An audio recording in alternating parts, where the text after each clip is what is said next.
Hey everybody, and welcome back to Final Fantasy XIV, and also just another stream. It's been a while. And hey there, Ijidin, how are you doing? Also, question: where am I hiding? At the Pillow. That's what you're asking about. Also, question, you did the Woo sound redeem. Did that actually play on stream? Because I, for some reason, seem to be having some issues with some of the setup, I think. Not quite sure.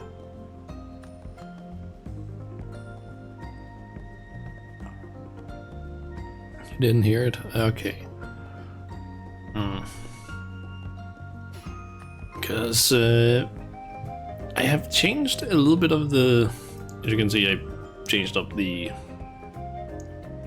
what do you call it? The overlay kind of for Final Fantasy at least, because I kind of felt like I wanted to kind of switch it up a little bit. But I basically tried with Mix It Up to take, I basically wanted a, what do you call it? I wanted to essentially have it so that when the ads appeared, I could have the message basically appear in different locations. So I tried making like different overlay things for Mix It Up with that. But then since it would be two different overlays, I thought, okay, getting audio to play through those would be kind of weird, so I made a third one that was supposed to have the audio go through that. Apparently that one's broken, but I can hear the audio in Mix It Up, but apparently it's not coming to OBS for some reason, I guess. So that's gonna be something I have to sort of try and fix. I've been scanning Pillow every 20 minutes in all different areas.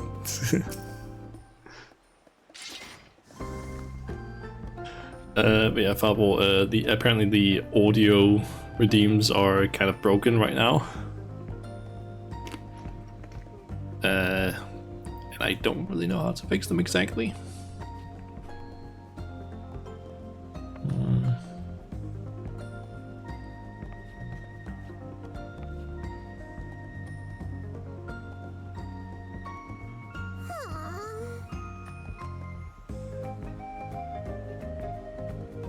You just put a prop on you? What? What do you mean prop?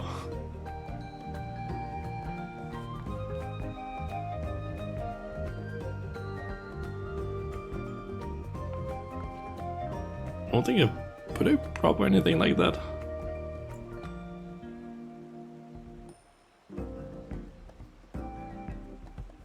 You just pop in a bottle?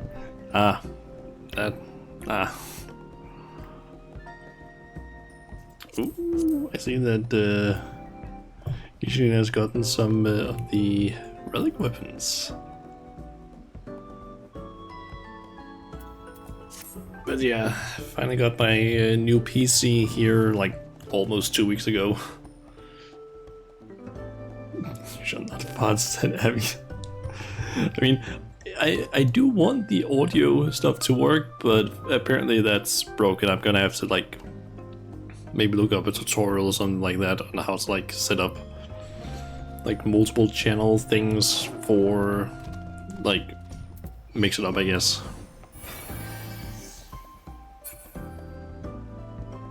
Just ask my guy. I mean, I thought I had set it up correctly, but apparently it's not fully working. Because I tested it like, I don't know, last week I think. I basically tried setting everything up last week, but some of the stuff apparently semi-broke. There's also a reason why I'm not using an actual model, I'm just using like the funky reactor picture, and that's because my newest model is for some reason completely broken when it comes to lighting, because no matter what program I use, whether it's BC Face, Vinyan, or what's it called, Warudo, my right horn is basically just like the void. Like the top of the horn is just the void. It's so goddamn dark. No matter what I do in terms of like lighting in those programs, it's just completely black, or almost completely black. So I can't use that model for whatever reason. I don't know what's going on with it. Then I do have an older version of the model though, which basically looks more or less the exact same. That one doesn't have any lighting issues, but for some reason, for one, I can only use it in BC Face due to the file type that it is. But that one, if I basically blink with that model, for one, the mouth tracking or animating on that one is a little bit wonky. But also when I blink with that other model, it basically makes my head nod a little bit, like animating. And my mouth also glitches out a little bit. Which is like, what the hell is going on with that? But I'm also currently in the process of slowly making a new model, so it's like, okay, I can just work with a reactive image, I guess, until then. As people in the Discord, you know, Nico, mess around in Vroid and blenders, you might about. Yeah, I could ask her, but I was just like, yeah, stuff here is broken. Don't feel like messing around with it, but I am trying to slowly see if I can learn Blender, because I kind of want to make a model through that instead.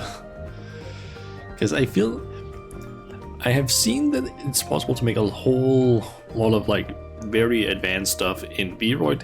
I just can't figure it out, because some of that stuff is like, I don't know how the hell people are doing that. And I have just a hard time actually doing anything in Vroid that I feel is good.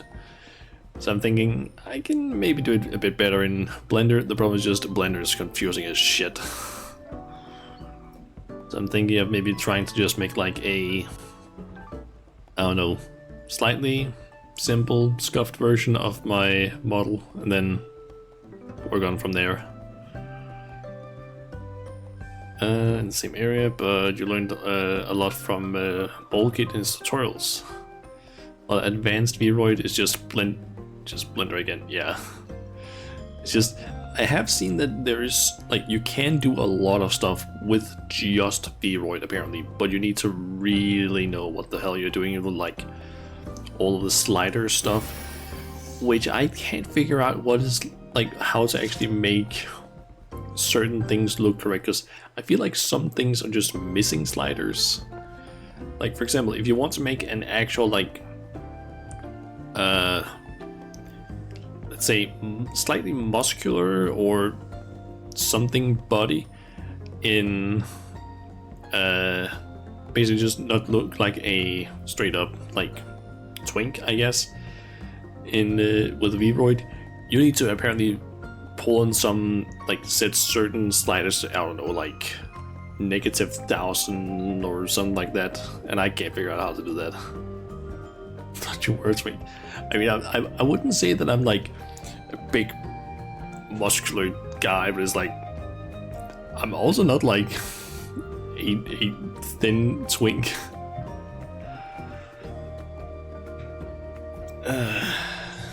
But yeah, I should probably actually get started on the stuff that I want to get done during today's stream. So my plan for this stream is, we got the Pelo. They've been sitting there for like, I don't know, almost 2 weeks now, just not getting any progress on their quests. And we also have the MSQ, which I want to continue on. Lolly and Shota model in models in Vroid is very funky. The moment you mess with anything height, things just kind of break. I have seen a tutorial on like how to apparently make plus size models, I guess, which could maybe also be used for making like smaller, sort of cheapy, lolly kind of models, but I don't fully understand how all of that stuff works. That's apparently stuff like, oh, set certain things to certain sizes and then you scale up other things or something, I don't know. Alright, yeah, I should probably get started on these quests then. Let's see.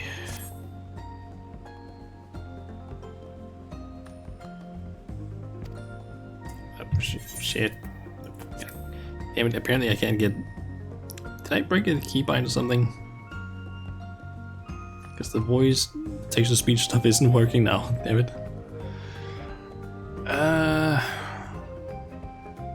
Alright, I'm just gonna have to read it out loud then.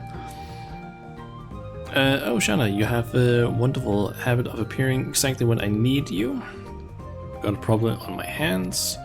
Don't worry, the agency is doing just fine. The Earthshire tours have been a runaway success, and if bookings stay steady, we'll soon recoup all the recent outlays. Well, that's actually the problem. The upper reaches of Kosamauka are proven too popular. We're struggling to meet demand with our current number of guides, or tour guides. I want to address the issue before the burden starts wearing the staff down. You aren't aware of anyone in need of work who knows the region like the back of their hand, are you? How about asking the Hanu? Sounds like a job for the Moblins. A certain bandit gang comes to mind. Yeah, there are the bandits that we encountered. Guess we could suggest them.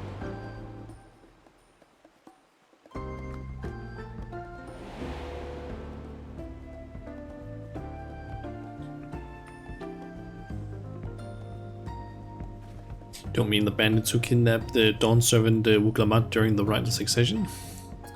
I'm sure they know the area well, but... hold on. I do remember hearing about a group of miscreants who turned themselves into the Lance Guard not long after the Ascension ceremony. Apparently they were later released on parole. I suppose if they are willing to atone for their crimes and generally wish to make a fresh start.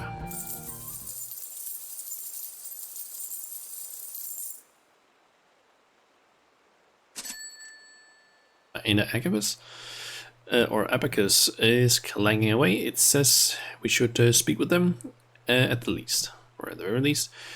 Reduce the strain on our staff. Have former bandits give back to the community they wronged. Yes, everyone stands to gain much from a potential arrangement.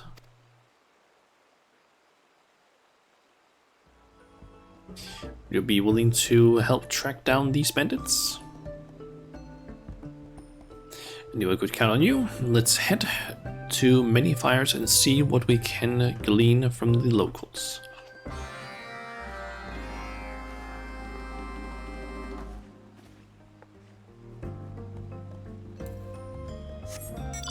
Okay.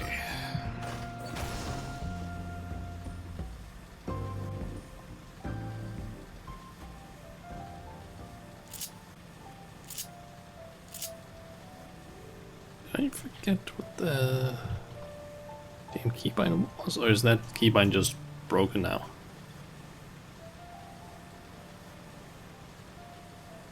I'm this far back. I mean, I haven't done the daily. Haven't gotten much work on the dailies in a while, I will say.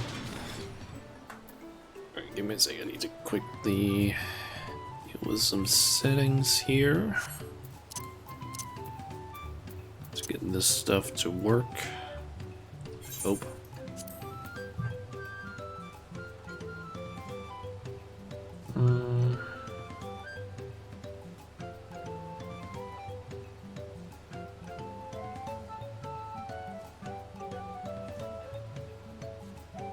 Wait, I just realized why it's not working. I don't have it installed. Ah.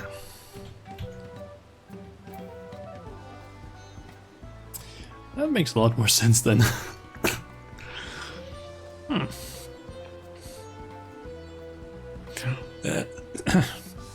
That's probably a thing that would help a lot.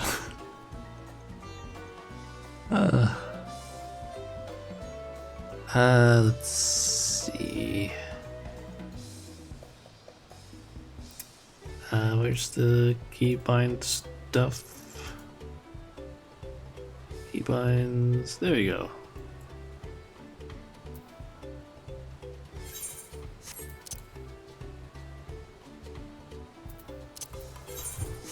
Explains everything. Yep. There we go. Now I have this stuff. CTS doesn't work because not installed. Genius. Hey, I thought it was installed. I had transferred over basically everything. Apparently that one wasn't transferred over for some reason.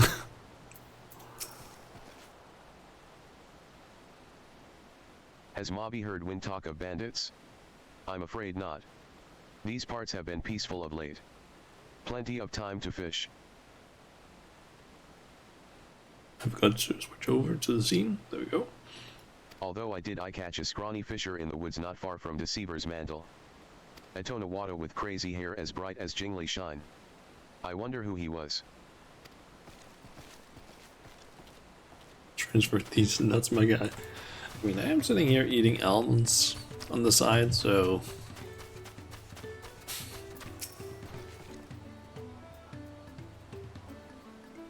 You seek news of the bandits let out on parole? Sneaky takers, the lot of them. They spread many bad feels in the village with their crimes. Cheese was not for them. Apparently, they were eye-catched not so long ago. Mobby dreads to think about the inevitable recidivism. I hope they've had time to reflect on the wrongness of dirty taking and are ready to make an honest living.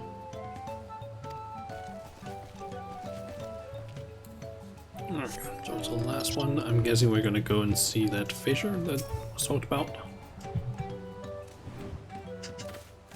My goodness, it's you. You came here with Don Servant Koana seeking information about the bandit that waylaid me. Is there anything I can help you with this time? You wish to know what happened to Voxa and his band of brigands after all that? Well, I gather they surrendered to the Lands Guard. They even confessed the whereabouts of their stolen goods, that everything might be returned to their rightful owners. Sure enough, my merchandise made its way back to me. Apparently, some of their victims were so moved by the gesture that they petitioned the Lands Guard for a more lenient sentence. Perhaps that's why Vauwuklamat granted them parole. I don't know how they fared thence, but I've heard nothing to suggest they've been causing trouble. Anyhow, you'll have to excuse me. I must meet with a client in Urkopa. I do hope we meet again someday. Okay, speak with Lipno.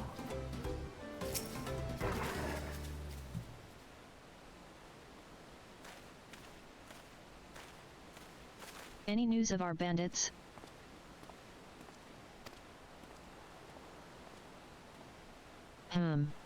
So they turned themselves in, returned the stolen goods, and are now living in the wilds after being pardoned. What's more, it seems they haven't fallen back into old habits. Let's make for the woods to the south. That's where the angler spotted Voxa, right? Hopefully we'll run into him there. Been working on the Moogle Society quests. Want the Cloud Mallow Mountain. It is a nice mountain, to be honest. I will say though that unlocking the Moogles is a pain in the ass because of the whole, hey, here's a bunch of quests you need to do, but they don't really show, or there's no real indication that, hey, you need to do these quests in order to unlock them. And I think that's the only like allied society that you have to do that with.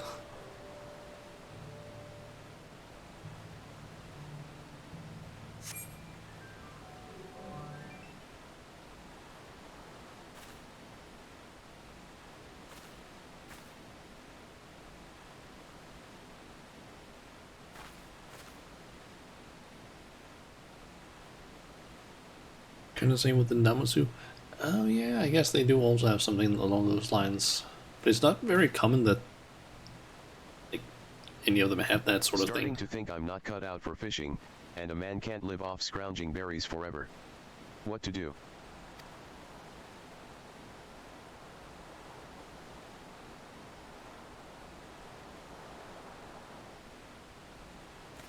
Aik. Why you re that salted devil of a cell sword. Listen, I turned myself in, even gave back what I stole.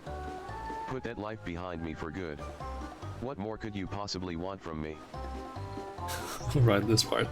I mean, I think most of the like allied societies that you unlock start with like one blue quest, or usually I feel like actually two blue quests that then lead into like a line of quests you need to do that aren't marked, and then they basically connect at the end with one quest which then unlocks the society.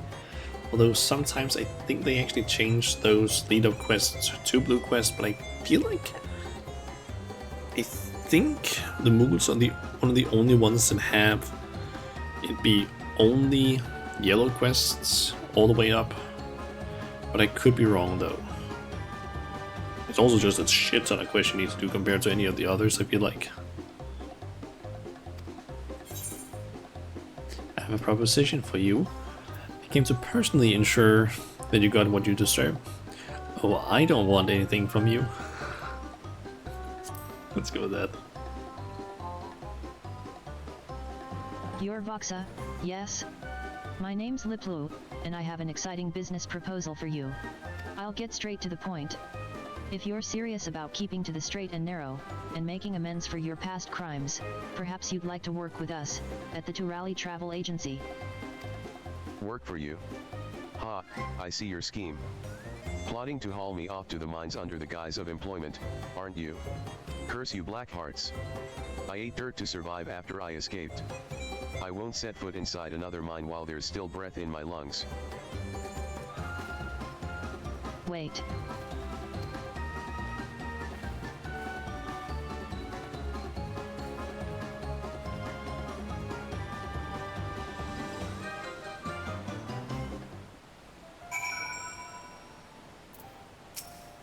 That was unexpected.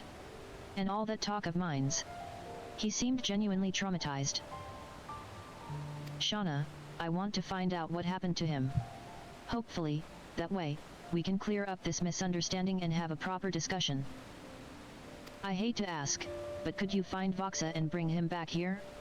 He was awfully fast, but I doubt he could outrun you.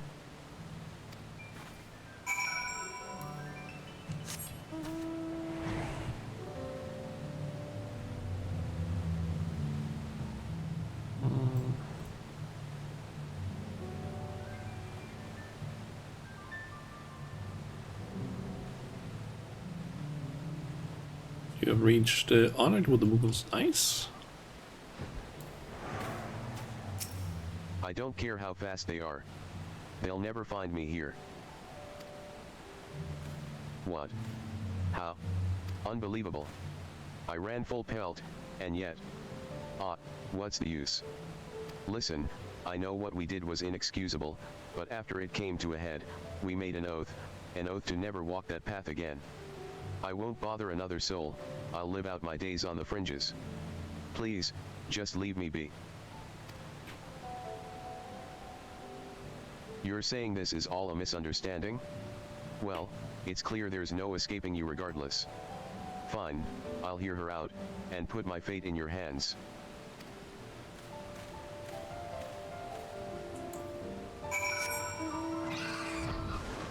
Will I be doing the raid today, or is that for another day? That's gonna have to be a different day, I think, because I do have work tomorrow, so can't go to bed way too late, but I am gonna be working from home though, so there is that. But I feel like the MSQ is probably gonna take like 4 hours, maybe 3.5 or something like that. But depending on how things go, I'm hoping to basically do the raid maybe on Sunday, possibly, because tomorrow I can't, because I'm gonna be going home to my parents after work. Saturday, I'm gonna be at my parents, and that only leaves really Sunday, but I don't know when I'm gonna be home on Sunday, so don't really know yet what is gonna happen regarding that, but I'm aiming for possibly Sunday.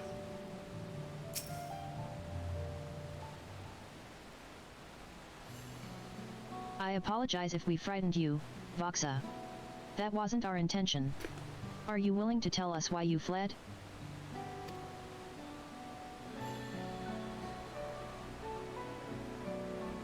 Before we get to that, I want you to be honest. Do you really have a proposition for me that doesn't involve dragging me back to those god's-forsaken mines? In that case, I'll be honest with you. Me and the rest of the gang first came here after fleeing Zaktural.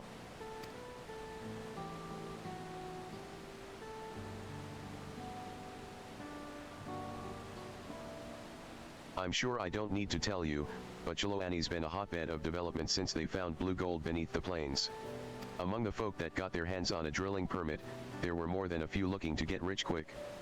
The kind of despicable bastards who didn't think twice about sending kids into the tunnels. And we worked for the worst of the worst.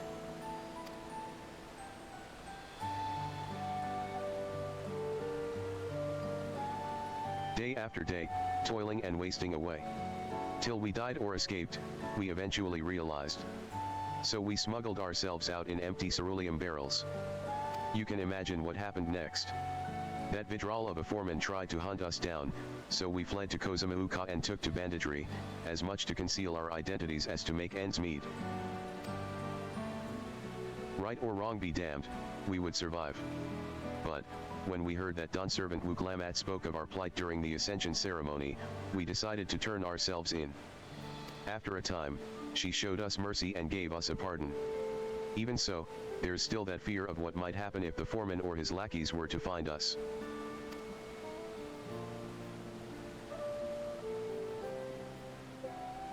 Thank you for sharing your story, and telling me of the struggles you and your friends have experienced. Let me assure you that I do not wish to bind you with contracts or chains. I offer only the opportunity for you and your comrades to provide for yourselves. To make an honest living on your own terms. So, how about it? How does working at the Turali travel agency sound? That's more than any of us dared hope for. But what if word gets back to the foreman? If someone shows up to haul us away, and we drag you into our affairs? I'll need to look into it to be sure, but I honestly don't think there's much chance of that happening.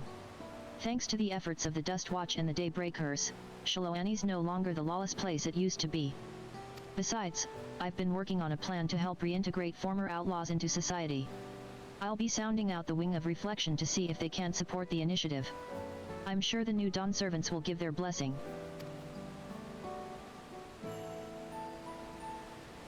Incredible.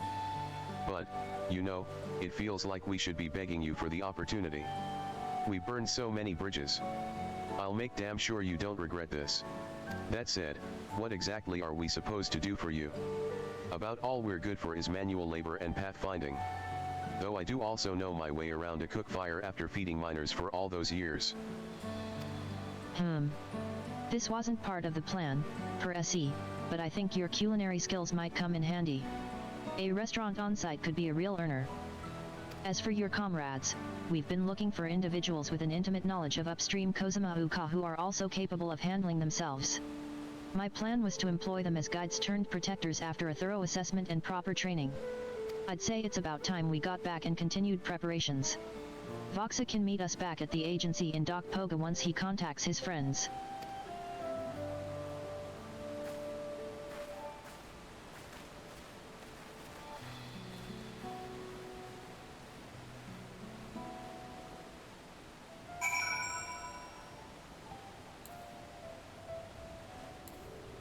Alright, let's head back to the docks.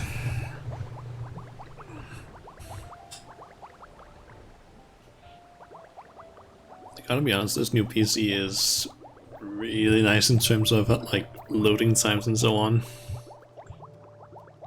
Because I think some of you, if any of you have watched like my streams, whenever it's like, hey, let's travel to like a location, like teleporting. It's usually like, I don't know, 10 seconds plus, sometimes up towards like 20-30 seconds load times, especially if I go to like Limsa Lominsa. It's down to like less than 5 seconds when I travel to Limsa, which is insane, I feel like. The power of an SSD and significantly more powerful just things in my PC. Like, I've upgraded from I think it was an NVIDIA 970 up to a, what is that now? What graphics card was it again? I think it was like a 4070 Ti Super or something like that. And then I think it was an AMD, I think it was like 7, I think it was like the 7 series, or maybe it was the 9 series, something 9700 something or other. That's the CPU. It's like, this is like a massive upgrade considering that my old PC is like 9 years old. I think even at that time when I bought it, it wasn't even like super powerful. It was just like, okay, kind of an average one for the time. These numbers don't make any sense though. I think it was basically just like something are like AMD, I think some other letters. There was I think 7 and then a space and then 9700, or it was 9 and then space 9700. I think it was something like that. Welcome back, Shauna.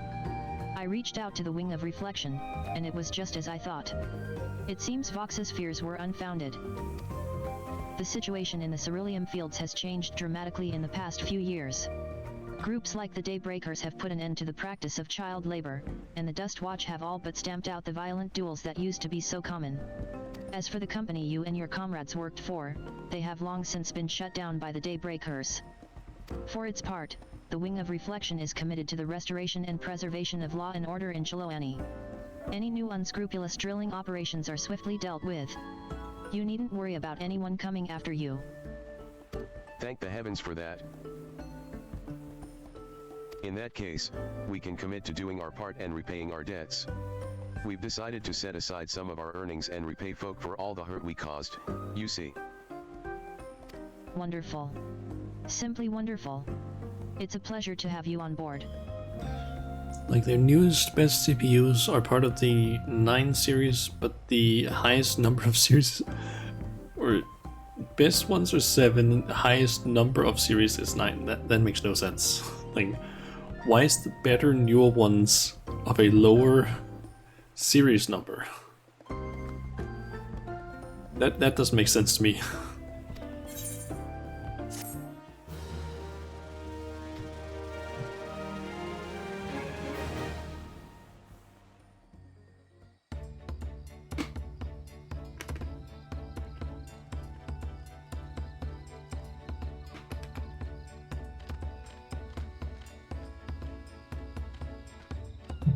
Guess we got a restaurant now.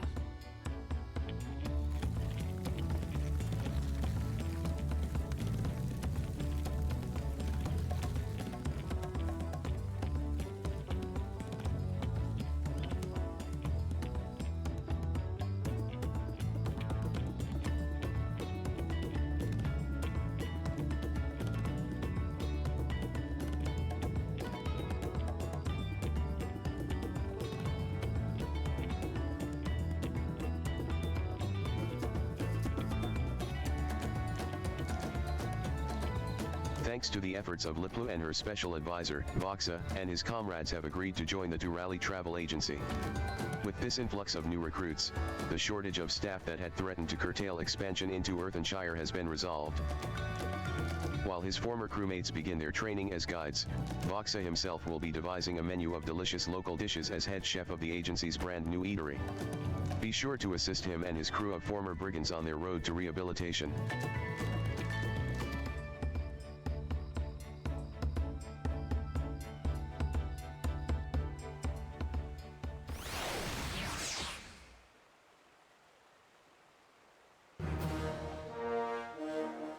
You have achieved honored reputation with the Durali Travel New Pelopilo Society. Furthermore, these additional you now have. Okay, so now we can do more of these quests, buy new stuff, and I have to double up that I can do, but that's gonna probably be something that I do after stream, I think.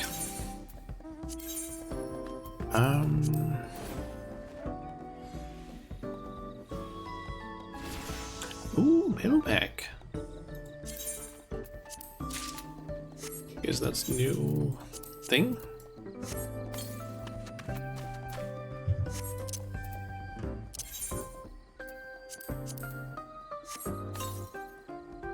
Nice.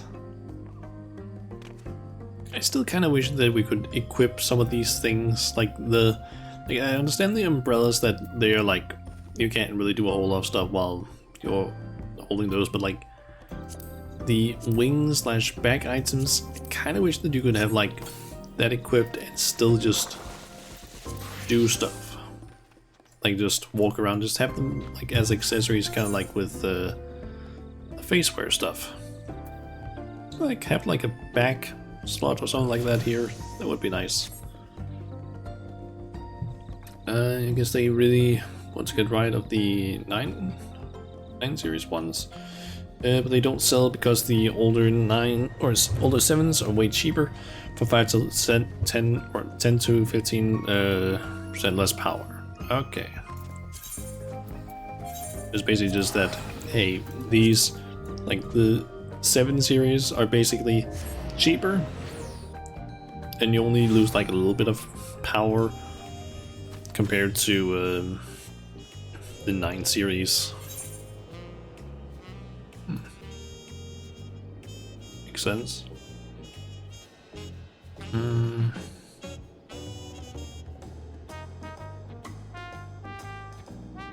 Okay, I believe this one is the Alliance raid that unlocks that. I could go and talk to the Wandering Minstrel and unlock what is it called again?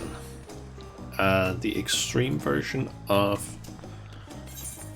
I forget what is called, Interphos. I might as well. Have you come here to share a heroic yarn with Speensburn, that's what it was called. So, what have you brought for me today?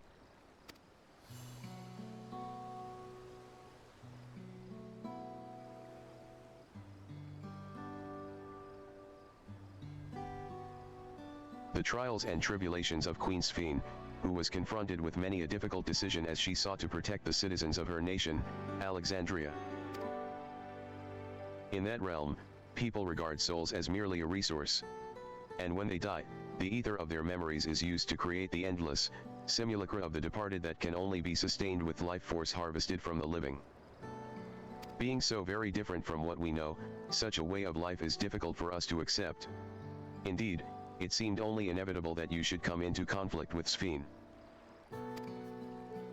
She herself was not among the living, but an entity brought forth to fulfill a certain objective. And therein, I believe, lay the root of this tale's tragedy. Recreated from the noblest of souls though she was helpless to defy the purpose to which she had been bound, protecting the endless no matter the cost. Thus did she continue on her destructive path, though she knew it led only to a dead end.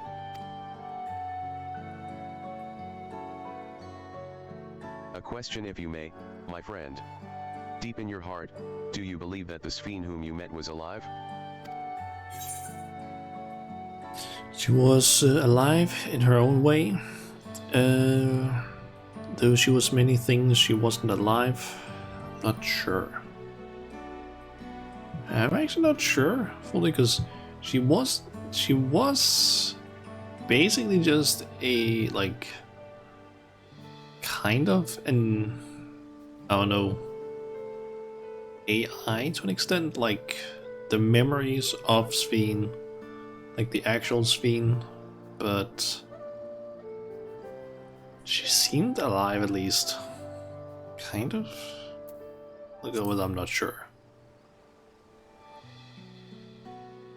I see. Though her existence differed much from the living, precisely what does it mean to be alive? 'Tis no easy thing to define. I thank you for your honest answer. I shall take it to heart. For my part, whether or not she was possessed of life, I believe that there existed an individual called Sveen, who cared deeply for her people. Who heard the voices of her people, felt as they did, and thought only for their welfare. That is why, at battle's end, she returned as the gentle soul you knew. But here, a thought fills me with dread. What if that soul failed to return, and the fearsome entity she had become continued its relentless onslaught? Might it have succeeded in its objective, and plundered life force from other realities at the cost of untold destruction? Of such a possibility shall I sing, that we might give thanks for the path we were mercifully spared.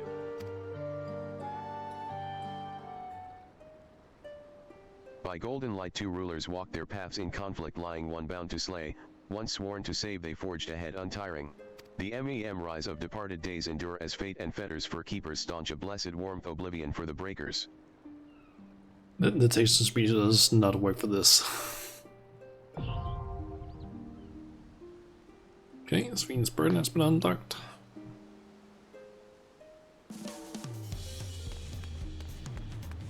Actually, now that we unlocked that, that reminds me, apparently here in 7.1 we actually got some updates to Welcome back.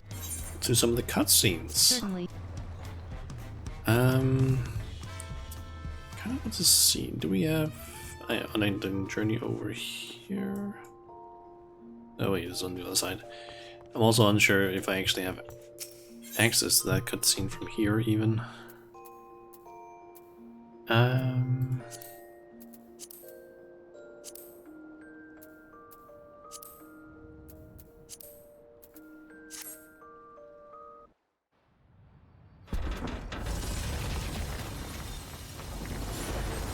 This is just the defeat one.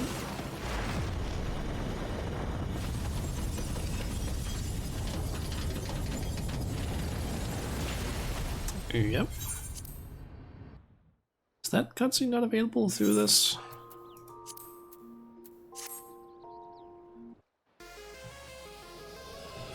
Nope, it's not. But yeah, apparently some of the voice acting has been redone. With one specific cutscene being a lot better, and that is basically the part where Wuklamat jumps into the fight. The voice acting there is so much better than it was before. Because before it was basically just like someone sounding like they were kind of just talking, but like as if they should be yelling, kind of. So it just sounded weird. It didn't feel like there was really a whole lot of emotion behind it. Now it sounds actually decent, I would say. Actually wondering, maybe I can... I can't quite find a comparison of that.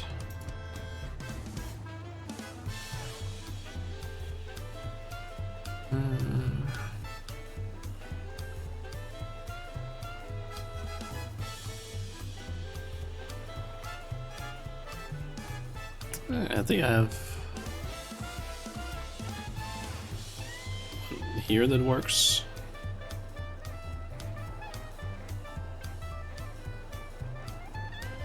As soon as the ads are gone.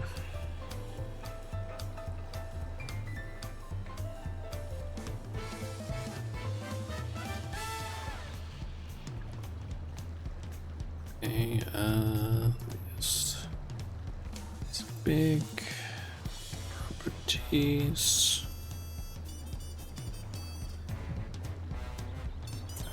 might as well just move this over here. Scale it a little bit down. There we go. Okay. And also...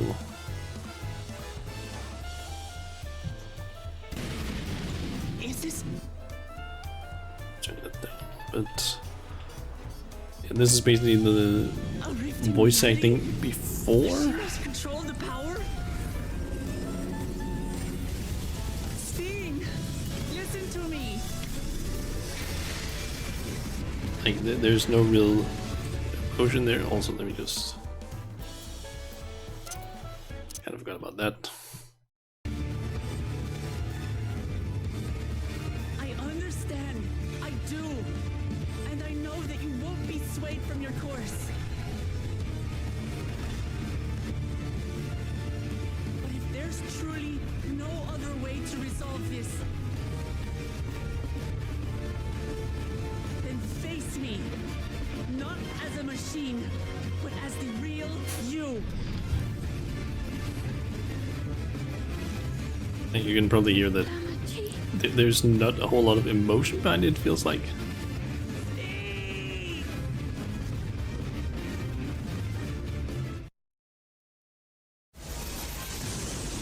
Then now in 7.1. There! A rift in her reality! She's losing control of the power! Sing! Listen to me! Now there's actually emotion behind what she's saying, it sounds like. I understand! I do! And I know that you won't be swayed from your course! But if there's truly no other way to resolve this, I mean, even struggling. then face me! Not as a machine, but as the real you! Like, acting out as if she's trying to lift something. It just sounds better. Sting!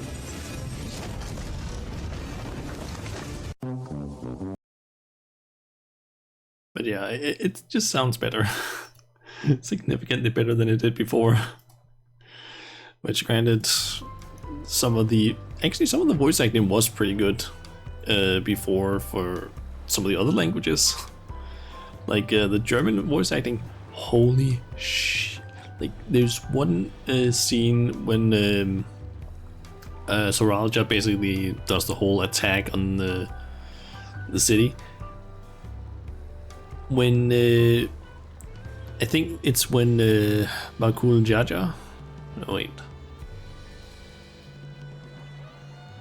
I'm blanking on which one of them it is. Hold on. Are they listed in this?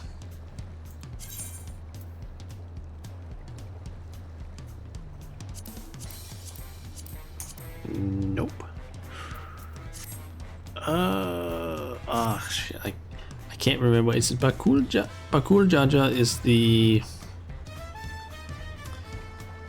is the guy that we basically are against for most of the MSQ. I think that's so at least. God, I can't remember what the hell the king's name was. But basically when he is like cut down, Uklamat's German voice actor, holy shit, she goes all out with some of the voice acting there, from what I've heard. I don't know if the voice acting is actually good in terms of like German language, but like just the emotion behind some of the stuff that like behind what she's like his voice acting, that is really good. Alright, let's actually get started on the MSQ. Almost an hour after we've started the stream. So, a royal invitation. Ah, it is a pleasure as always, Shauna. Have you been able to relax lately?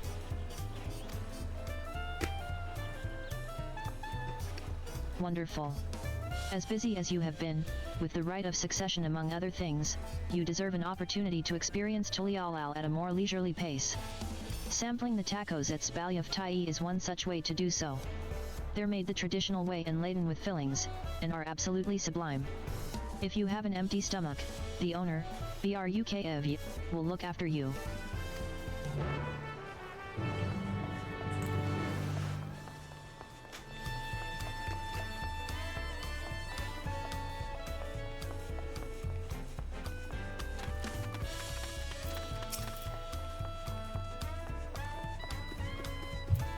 Well, if it isn't Shauna. Alone today, are you? Yeah. I see, I see. If you have a hankering for tacos, then they're on the house. Consider it a token of gratitude for your help tracking down those treasures. Go ahead and find a table.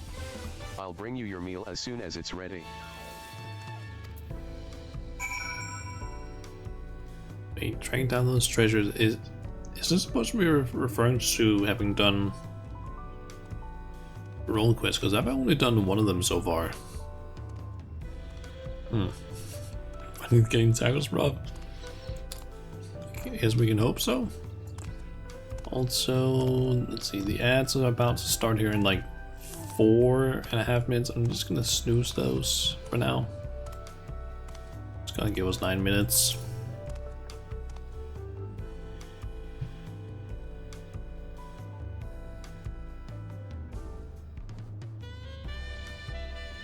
You still love tacos, I hope? Heh, you ate so many when you turned 5, you could barely move afterwards. Remember that?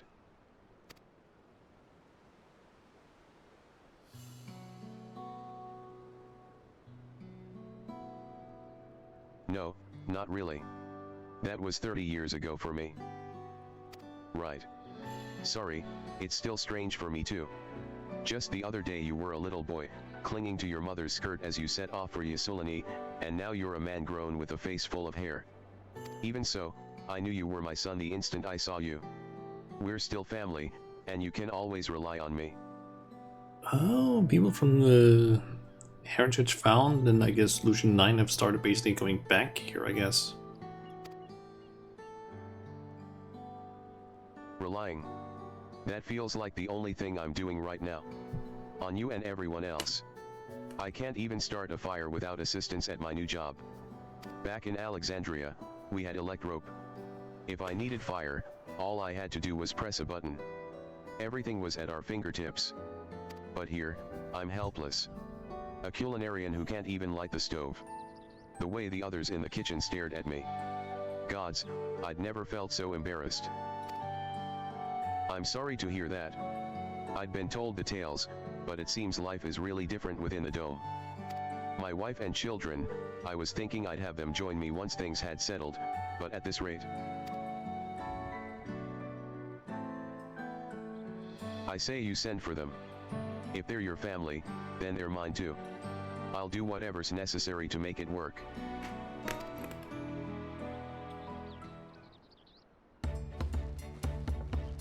I didn't mean to overhear, but it seems you are having trouble readjusting to life in Tulialau. Vivau Wuklamat? To aid folk like yourself, we've established a support group at the Wing of Reflection. There, you can learn the skills you need to live outside the dome. It isn't easy being back, I know. But I'm hopeful that they can make things easier. That is a reference to the role quests. Okay. I had a feeling. I'm guessing they just have like a flag that, hey, if you've done one of them, it's just gonna say that, hey, you brought back treasures, even though it's only one. That's exactly what I need. I'll definitely seek this group out, and I'll bring my family with me. Thank you. The sound of Avatar getting nutty in the background. I'm just snacking on some almonds. What's wrong with that? I can't help that my mic is just picking up everything due to where like I have to have it like sit and everything.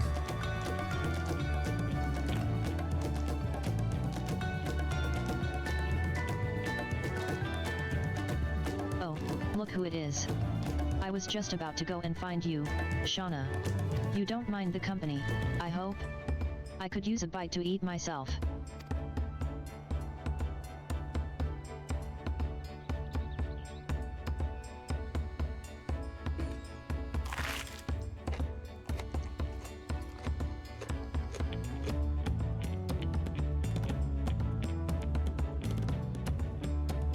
The tacos here never disappoint. So, what be you been up to lately?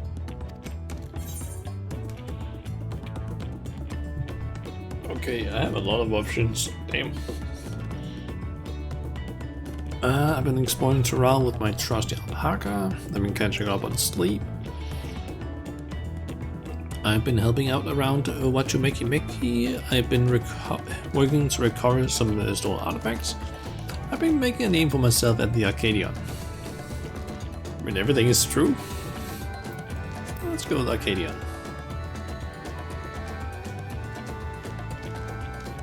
You're fighting in the arena in Alexandria. By facing off against tough opponents, I'd wager you've honed your skills even further. As for myself, I'm being kept busy with duties at the palace. But whenever I find a moment, I like to walk the streets and talk to the people. That way, I can better understand the problems they have, and share them with Koana to figure out solutions. I was on one such walk just now. And as I mentioned, I was hoping to find you. Koana and I have something we want to discuss with you, as Dawn servants. Do you have time to come to the palace? Great. I'll go on ahead. Please come and join us once you've finished here. Guess if you do those, then you have those, yeah.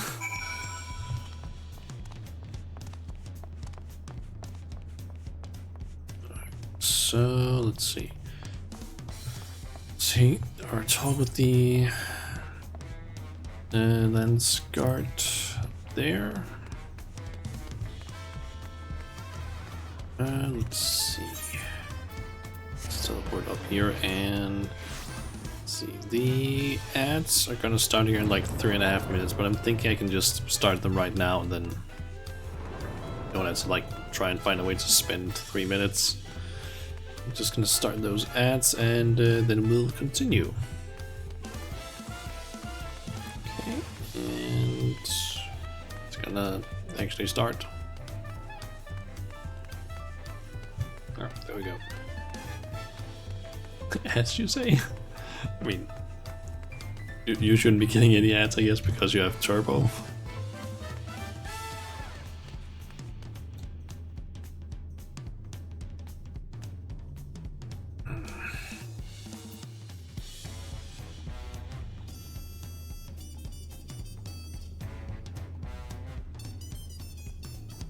Yes, while we're at it, I can try and see if maybe I can fix the audio issue thingy. With the really what to call it, the mix it up stuff.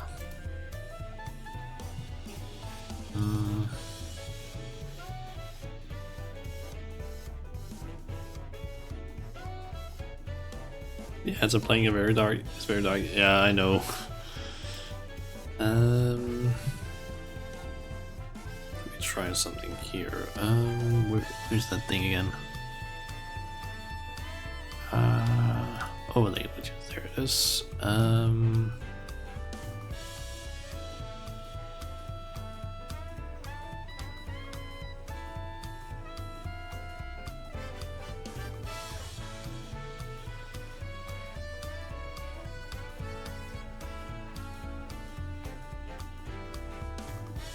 I can move it up to 50% way up there, and there it is, font color.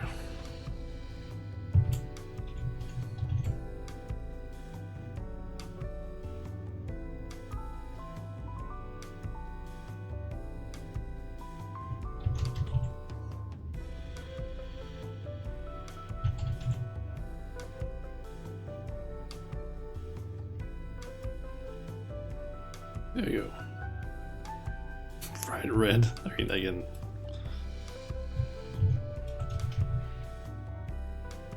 I can make them red if you want me to. I don't know about rainbow. Maybe I could if I started messing around with the CSS stuff.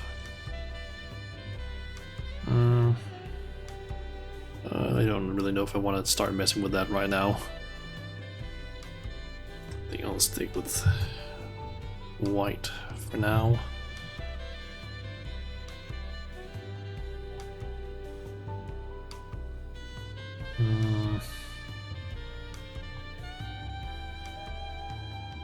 Let's see. Okay, it looks like the ads are done.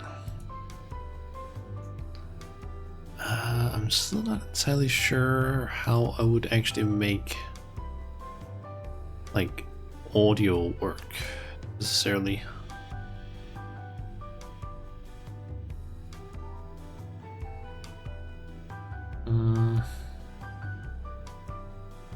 For some reason, Chinchin is writing to me.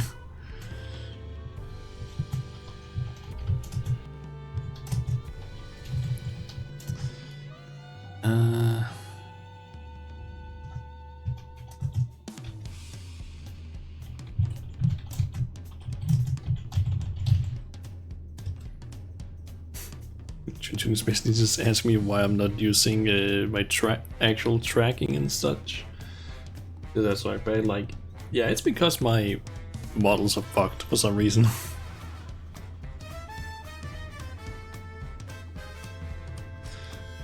Alright. Yeah, ads are over. Audio work in what fashion? The like redeems basically. Those are the ones that I'm thinking that I wanted to kind of try and mess with, but yeah, I have no idea where to start really, because I thought they would just work, but maybe I need to make like another like overlay thing that I then just place somewhere or something. I don't know. Mistress Shauna, it is always an honor. Now Koana has stepped away to attend to a pressing matter, but he should join you within before long.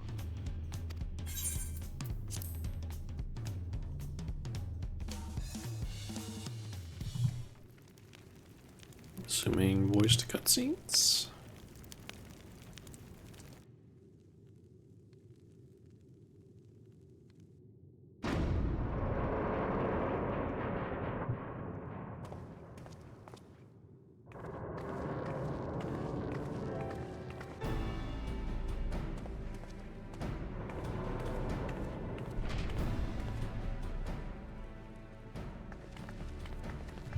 Or not. Oh, you're all here, too? Valkoen has summoned us. Though if truth be told, Alphanod and I have been seeing him quite regularly of late. He asked us to share our knowledge of Hanish culture, you see, in hopes of further strengthening your alliance. We were of course happy to oblige him. If mixing up is the thing running your audio teams, then yeah, I think an overlay is required. The thing is, I do have overlays, but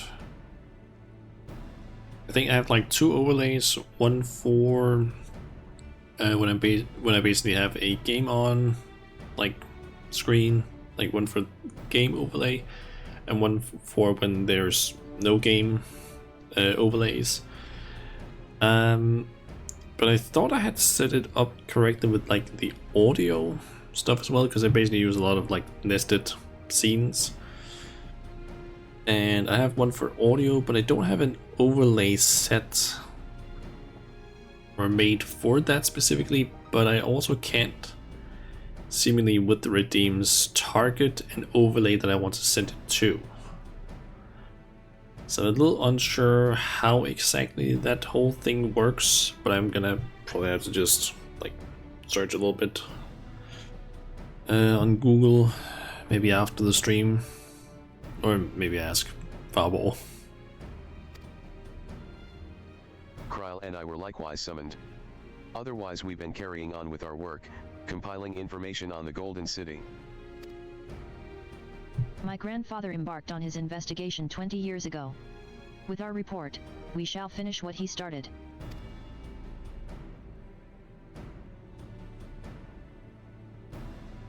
Lest you wonder, then Kred and Urianger have left to resume their tour of Tyrol. Weishtala, meanwhile, is back to researching cross-rift travel. She was here just a few days ago to get Koana's permission to investigate living memory. Oh. By the way, She mentioned wanting to take a look at the key in your keeping at some point. Hopefully next patch. I'm guessing that's not going to be touched on this patch. If the look she had in her eyes was any indication, I suggest you brace yourself for when she comes calling. You're like to be stuck with her for a while. As for Estanine, we know neither where he is nor what he is doing. Some things never change. To be expected.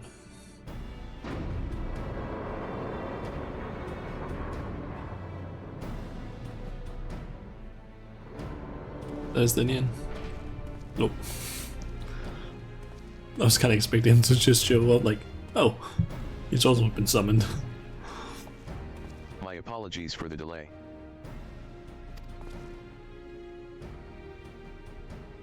Think nothing of it. We took advantage of the time to catch up. So, what can we do for you? Hopefully present company is enough for whatever it is you need.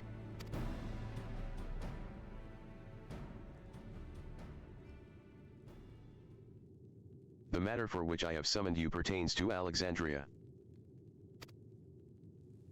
A state funeral will soon be held in Solution 9 to mourn the passing of Queen Sphene. King Gulal Ja and his administration have invited us to attend. Gululja, that's what the king's name was. Or Gululjaja.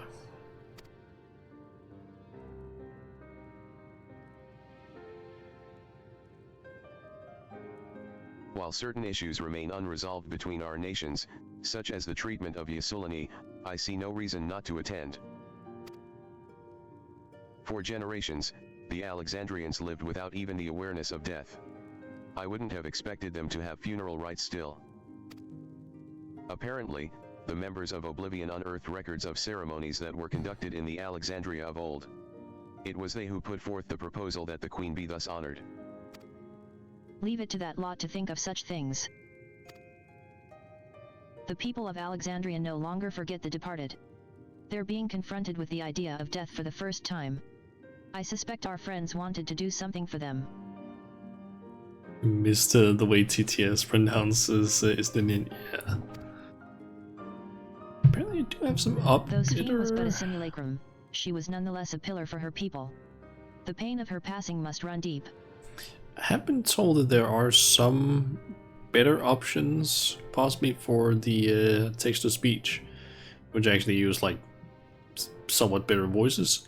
Just have no idea how to set it up correctly, so I might have to ask some of my FC or some of the members of my FC, like, hey, how do I set this up correctly? Because they seem to know it. I have no idea though.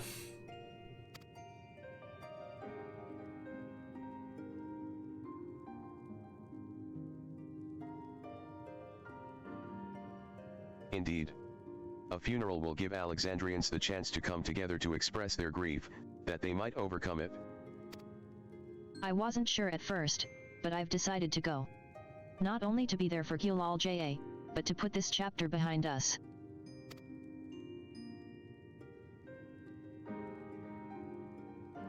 That I requested your presence was none other than to see if you wish to attend the funeral. You knew Sphene as well, after all.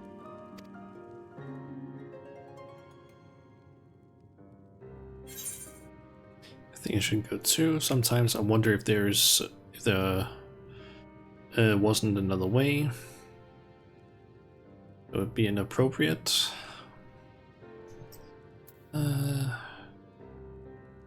think I should go too. Yeah, let's go with that.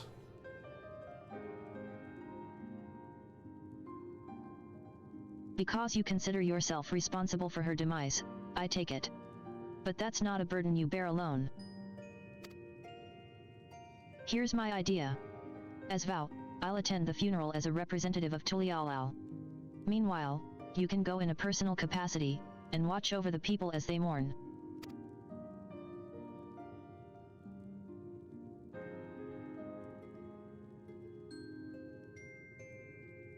I feel the rest of us should go too. Regardless of the reason, the fact remains that we deprived Alexandria of a beloved ruler. It's only right that we remember who Sphene was, to her people and to others, so let us stand with you.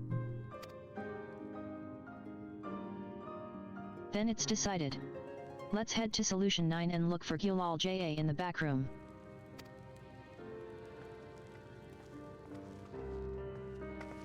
Yeah, since now I have a better PC that's actually able to run the game better, the game should also just look... Oh, Crossroads. It's like, hold on, are we gonna get like... gonna start hearing something?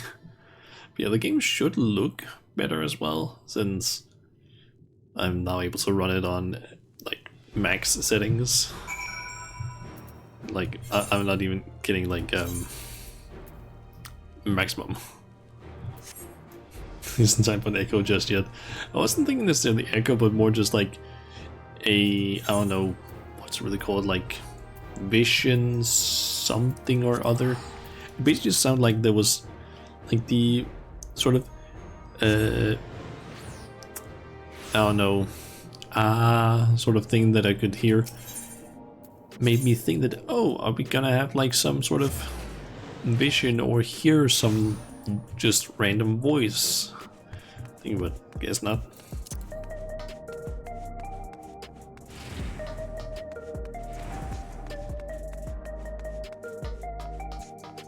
And another thing I actually managed to do, I don't think I did this on stream, but got all the areas to max rank as well, so with that whole stuff. You heading to the back room? Haven't been able to buy a whole lot of things though yet, since my I call it gemstone supply is a bit low, but kinda want to do something about that.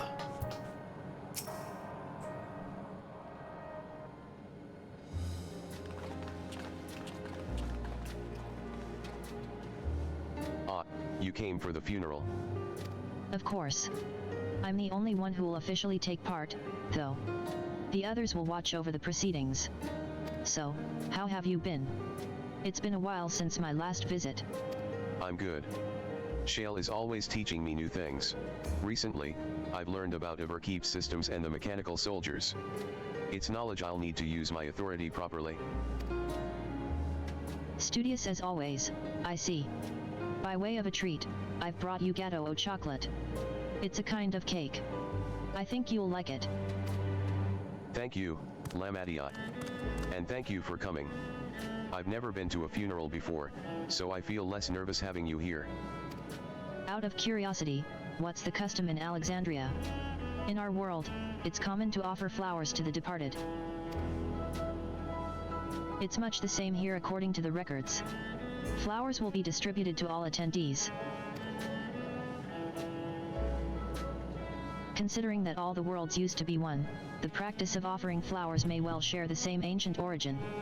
Fascinating, wouldn't you say?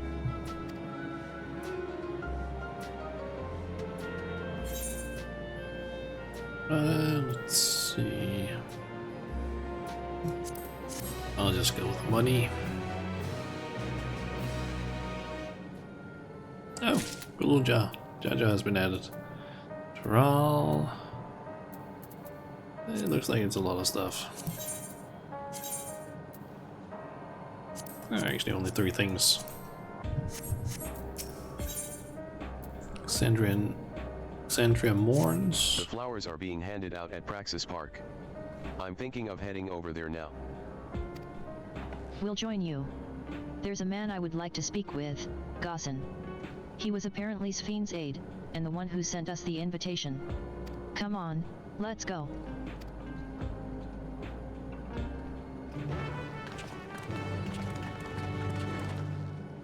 I am really hoping that Geralt ends up being part of the whole relic weapon when we get to that. One thing that I really hope actually is that both Geralt and Geralt end up having to work together. That would be kind of fun. But I wonder if they would actually like make that happen, because I guess so far we haven't actually been able to do it where Geralt actually has been able to go to any of the others, but could potentially be a thing. I thought it was you that showed up there, Ishin. Like I saw a lot of those suddenly show up and I didn't see their name in time.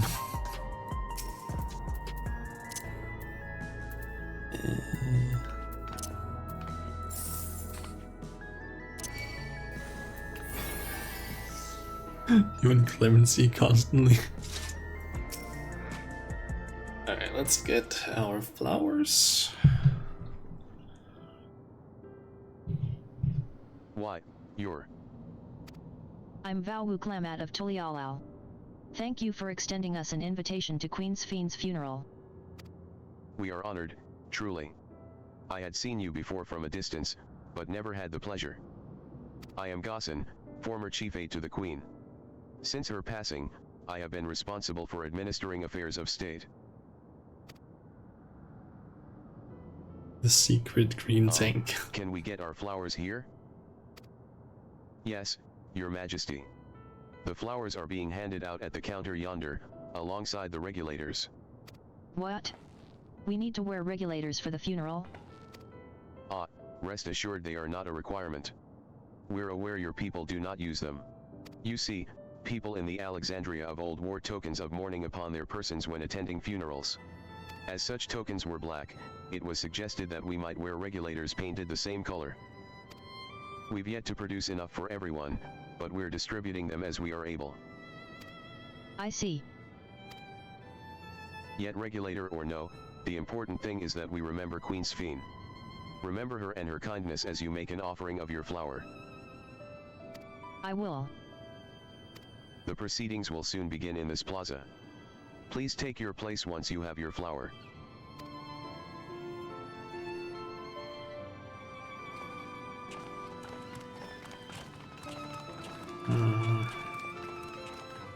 Trying to think if I have any. Oh, do we just have a cutscene already? No, I guess immediately now. And I'm assuming it's probably voiced. Oh, and I'm not gonna get any lag now.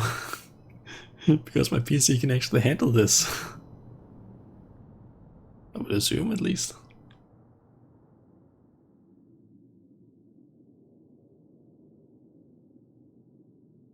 Just assuming that this is voiced.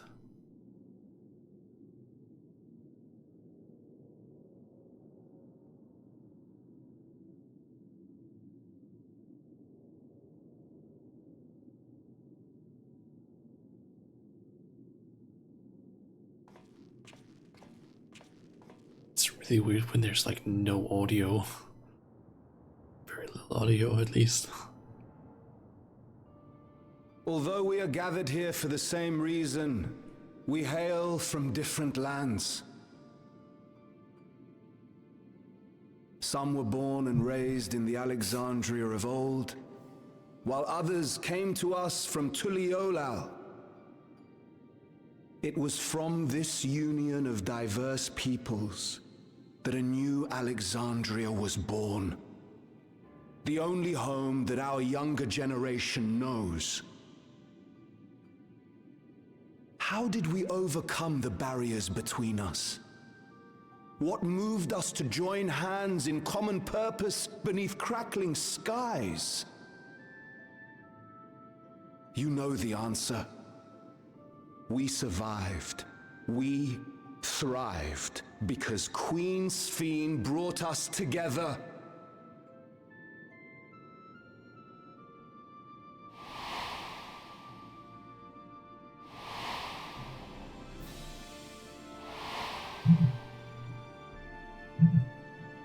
Inspired and encouraged by her boundless kindness, we strove to be better, for ourselves as well as those around us.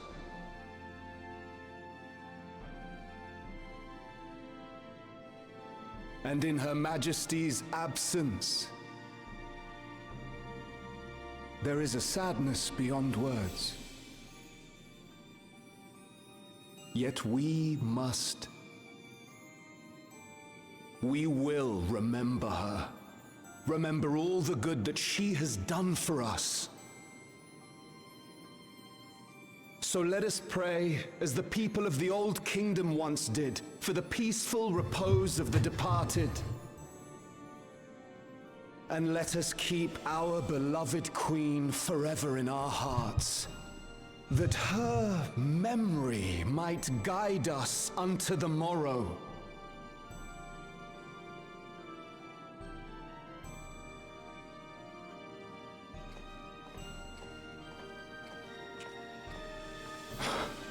Would that I could find solace in my own words.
Was Queen Sphene taken to the cloud?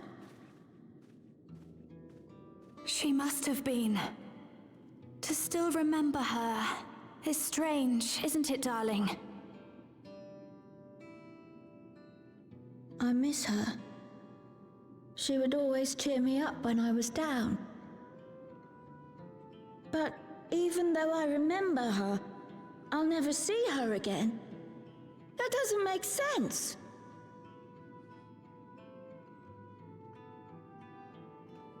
It seems that's what it means to die, I'm afraid. But what will happen to us? Are we just going to be sad forever? Yeah. What will happen indeed? Everything that we have, we owe to Queen Sphene. How are we to go on without her? I still remember Her Majesty so clearly. If only I didn't, I might feel better about the future of our realm. Perhaps we should also consider moving to Tuliolo. The journey won't be easy, but it'd be better than staying here in uncertainty.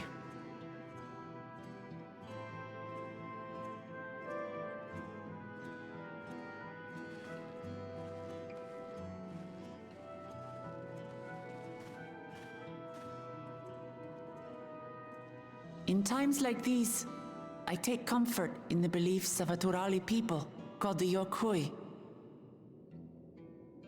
To them, death isn't the end.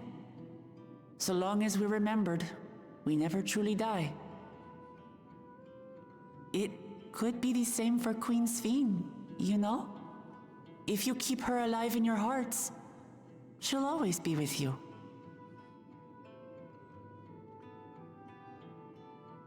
But we still won't be able to see her, right? I don't want to think about that. I wish I could just forget instead of having to feel like this.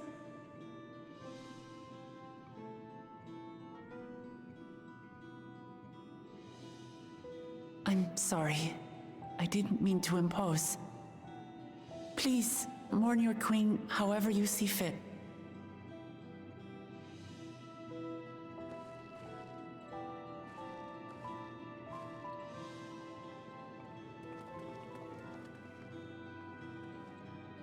As expected, they struggle to come to terms with their loss. I hope they can find a way to move forward. It's not only grief that weighs on them, but worry for the future. Bereft of their queen, how will they proceed? True. But with that at least, we're not powerless to help.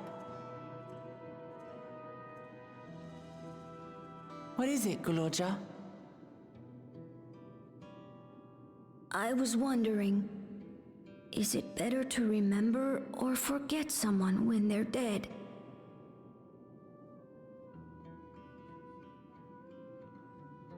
I remember my father, and every time I think of him, it hurts. It's the same with Queen Sphene. Knowing that she's gone makes me feel sad. But it's different with my mother. I never knew her, so I don't feel as bad.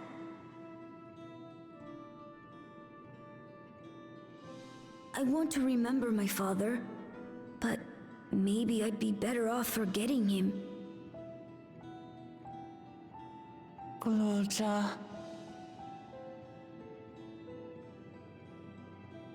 Why don't we continue this somewhere else?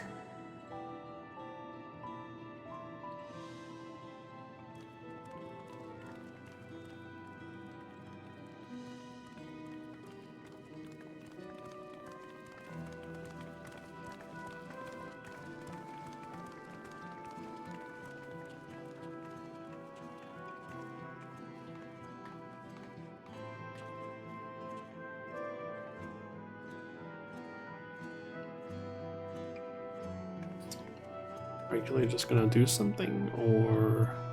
Oh. I thought maybe something was gonna happen with the regulator.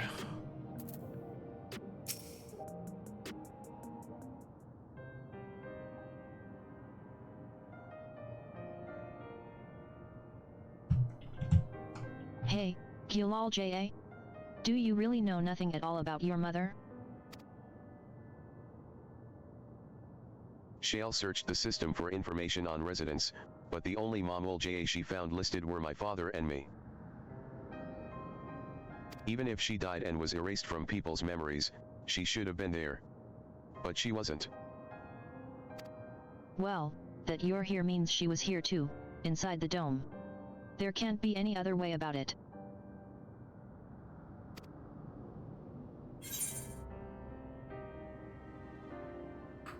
Perhaps we should try looking again. Do you want to know your mother?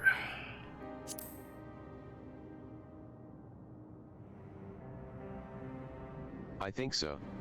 Even if it makes me feel sad, I want to know her. So I want to try looking again. And if I don't find anything this time, I'll give up. I see. Well, if that's what you want. Ah, you got teleported, yeah.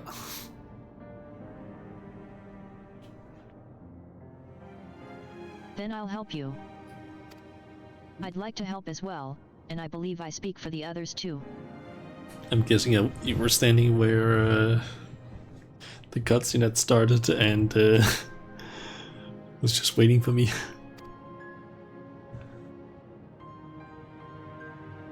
But I can't bother you with this. You already came for the funeral. We came here not only for the funeral, but to see whether all was well in Alexandria. We're not about to leave just yet. Besides, in seeking to learn about your mother, we're bound to learn about your father as well. By retracing the steps of this man who kept his own counsel, we may gain knowledge that can serve the people of Alexandria.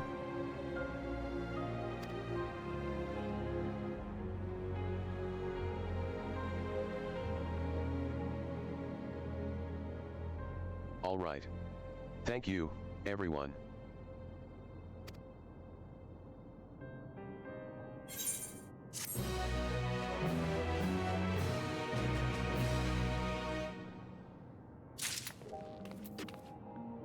And there you are. Search of the past. Ooh, is it already time for the dungeon? Assuming neither memories nor records of Gilalja's mother remain, we must cast as wide a net as possible. I suggest we split into groups. Shauna, if you could make inquiries outside in the outskirts, the rest of us will do the same in Solution 9. Almost, you think? Because I was thinking, because I saw the like this picture, and that's like, that is from the dungeon, I'm pretty sure.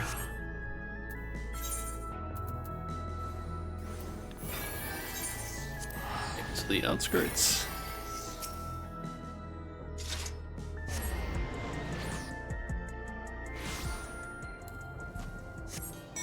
Like that teleport I just did there, that would normally have taken me, I don't know, 10 seconds maybe. Oh, it was over almost instantly.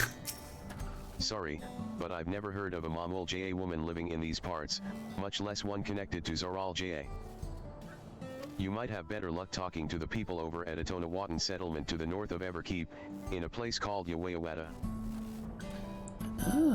The resilient son won their loyalty when he saved them from some crisis or another, or so the story goes. If I remember correctly, their chief's name was Kanaloka. Your exchange with the middle-aged Tonawata has taught you about Zoral Ja's devoted. Okay, SSD so fast. Yep. Like my old one was also, my old PC was also in like a hard drive and not an SSD, so that did also probably slow it down a bit. A Mamul Ja woman? Their people have never been a common sight around here. Why, the last time I saw one would have been before the dome came down over our heads. She was among an entourage of Landsguard that was dispatched here. I assume they all returned to Tulialal after their mission. But if any remained, I suppose they could have been trapped in here with the rest of us. Your exchange with the chatty Sheetan.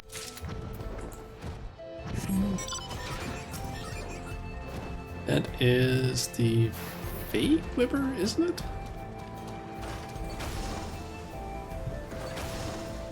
Looks like at least the Fake Whipper, I would think. Gone too far. There we go. You're looking for a Mamul Ja woman? Oh, Gilalja's mother. I can't help you there, I'm afraid. I only know a little about Zoral Ja, and then only what my father told me. He said that before the dome cut us off from the outside world, a Tural Vidral had appeared and was terrorizing the region. In response, Zoral Ja assembled a party of warriors, and with them confronted and felled the beast. It was interesting to hear of the king's feat in the past. Your exchange with the fresh-faced Tonawata has taught you about... And to the back rooms then. Yeah, it's shiny, so it first the butterfly, then with my war tank.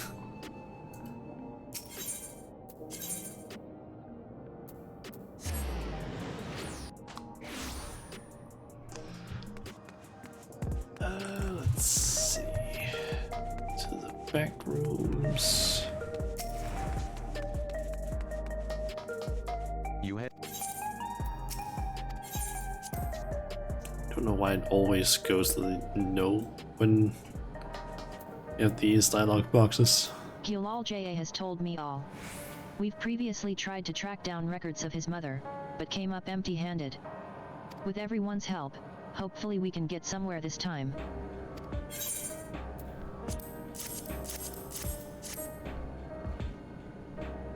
Ah, so you spoke with quite a few different people as well. Let's combine all our findings and see what conclusions we might draw.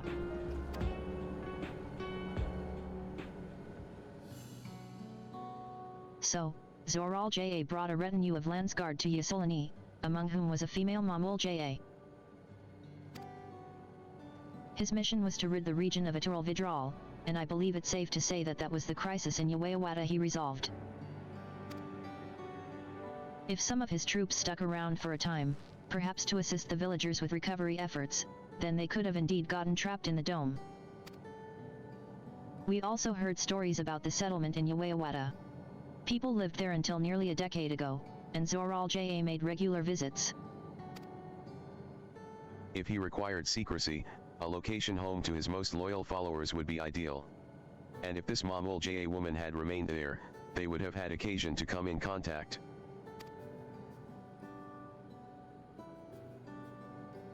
I see. But what could Zoral Ja have been doing in that village? Do you want to repeat this dialogue, right, Hoot? No. I think we can answer that question.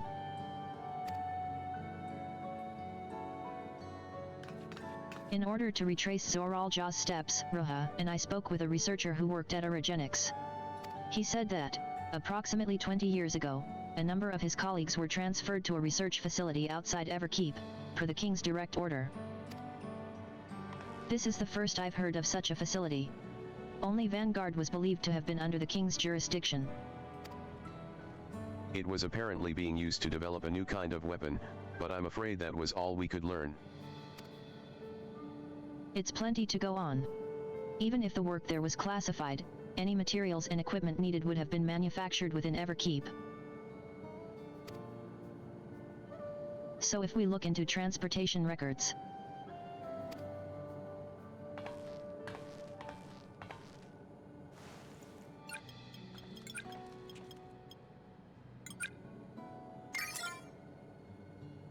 there it is.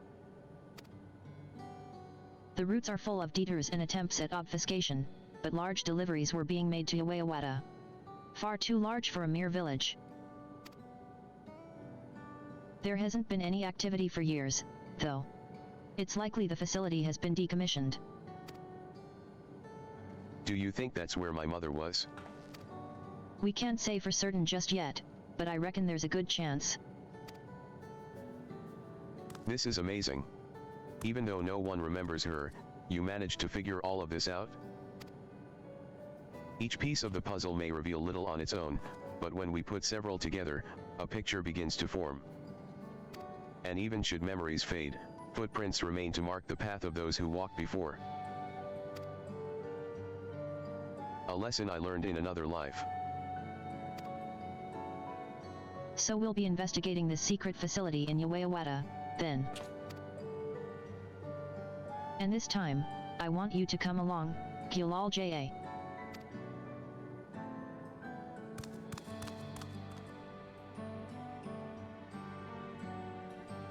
Yawayawata is on the other side of the lake. To get there, you'll need to take a hover cargo from the Drift Downs. All right. Thank you, Shale.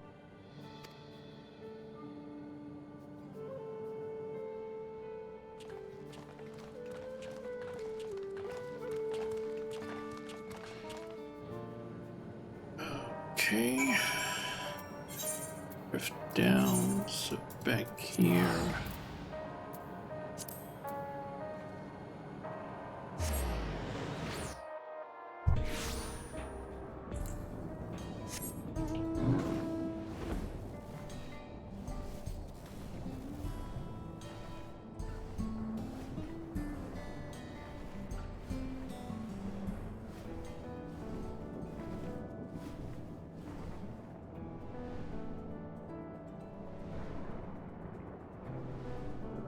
I'm guessing that once I talk to Gluja down here,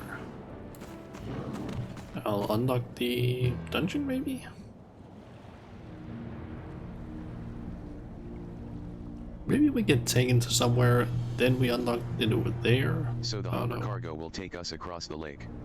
I've never been over there before. It's still inside the dome, so I don't expect it'll be too different from here. We'll likely encounter dangerous beasts, so the rest of us will go first. You follow when it's safe to do so, alright? All right. Be careful, everyone. Yeah.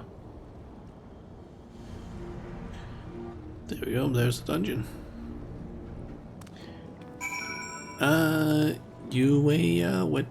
Wata Field Station. Keep putting us in different instances. I'm guessing you're gonna want to join, or what?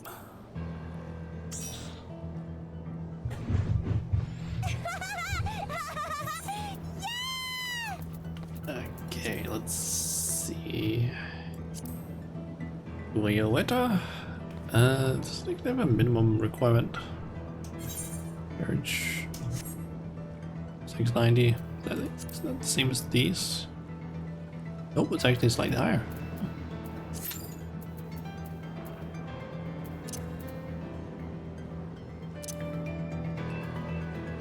It's good.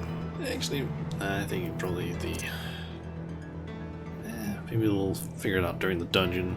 Like if I need to increase the item level or something. Don't worry, you're 720.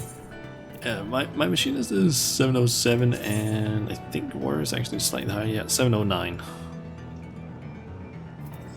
I think I basically have like the full light heavy stuff on the machinist. The same for most of this. I do also have the Neo Kingdom one, which is technically slightly worse, but and then Neo Kingdom weapon is like not the best, but it's not terrible at least. But haven't really been farming a whole lot of these or these either, since these two tomestones are significantly easier to get when you can actually do hunt trains, which I've kind of wanted to do, but haven't actually gotten around to doing any hunt trains, because every single time that I noticed that there was one in one of the what the hell are they called again? The one of the discords that I'm in. It's always like after it has already started, so it's like, ah, great. I'm not gonna be able to join that one now. I've gotten a few S ranks though that I've been able to catch.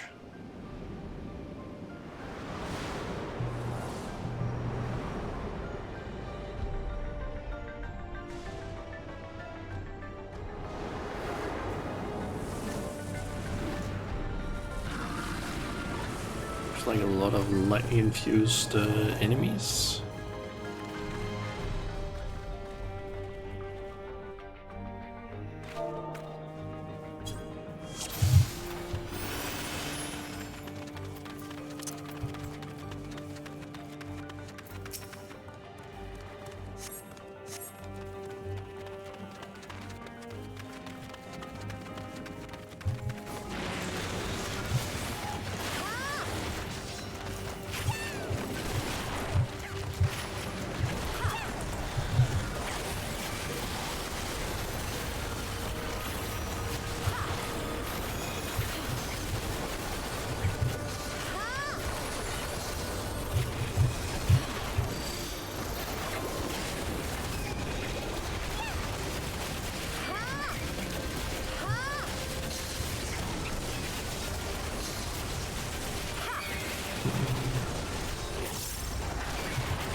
Maybe I should turn that down a bit and then just up the background music a bit.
So far it seems like it's just like a big forest. Lightning-induced forest.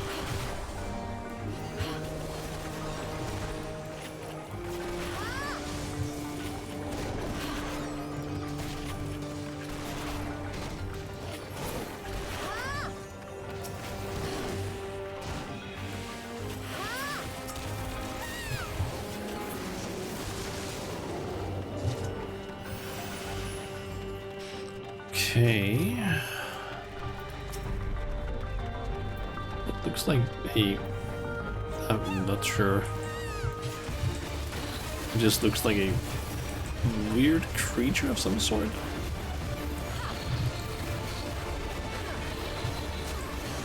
I had a feeling that was gonna be the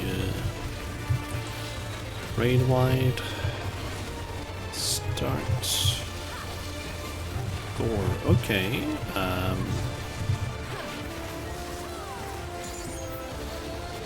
Keeper toss.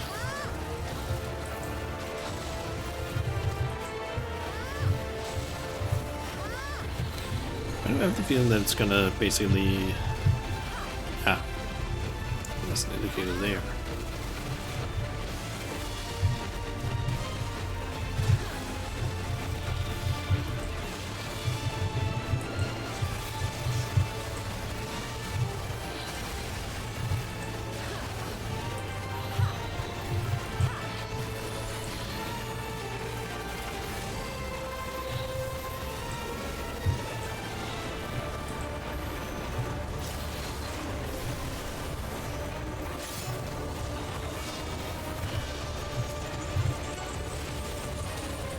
I assume that we want to destroy the raw electro.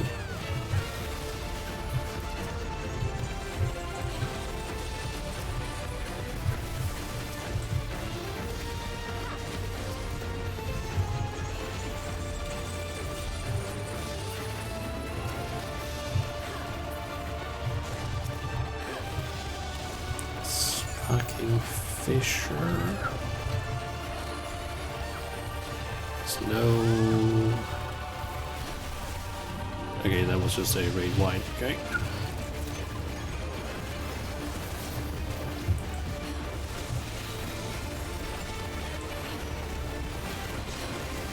So there's gonna be a bunch of line AoEs.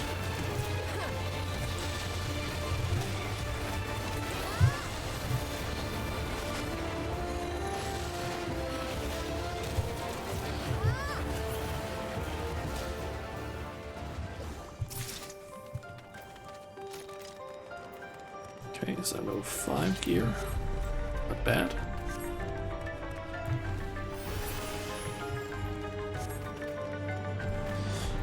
Okay, arrive at the Soul Center.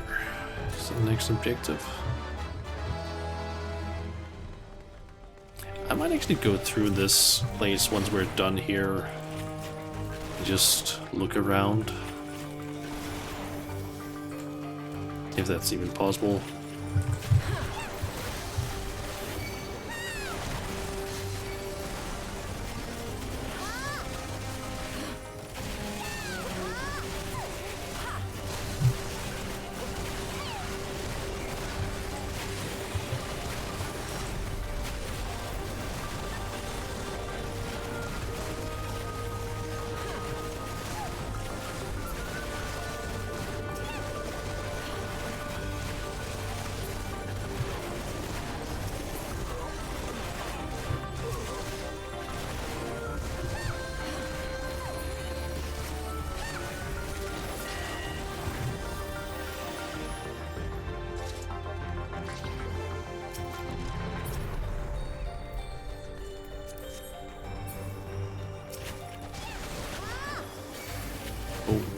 I just realized what it said. They're rotten researchers and such.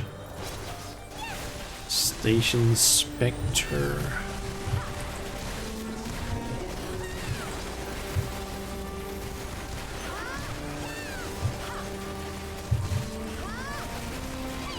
Giant corpse and so on.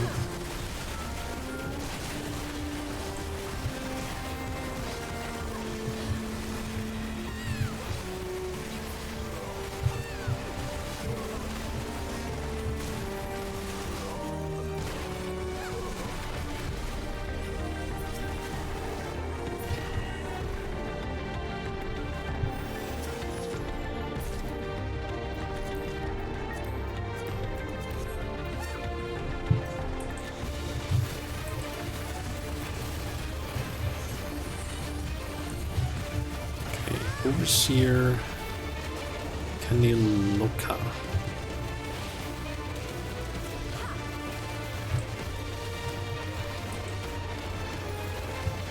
Spirits.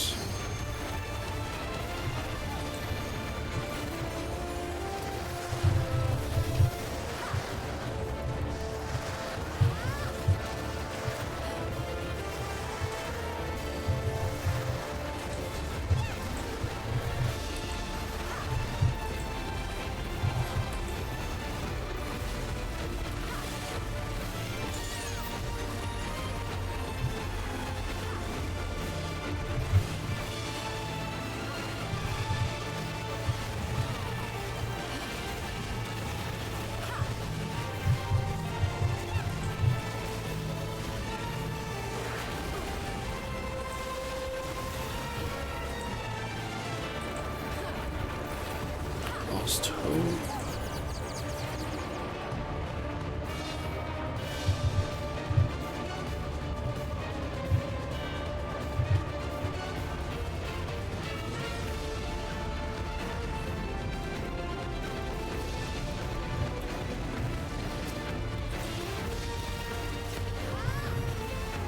I was kind of expecting there to be something more to that attack, like, hey, you're all gonna have like big AoEs on you or something like that.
Yeah, might as well just...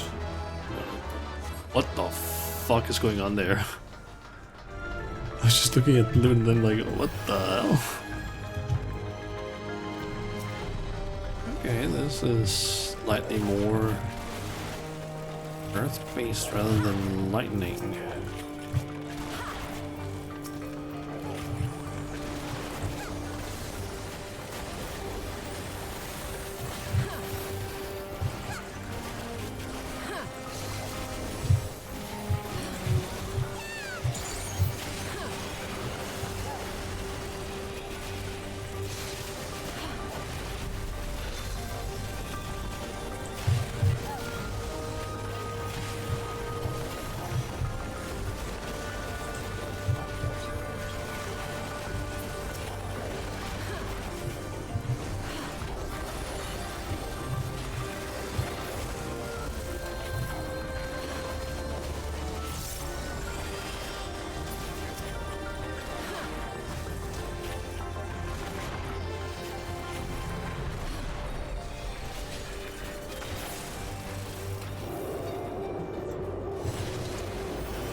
Just says something's wrong, don't rush ahead.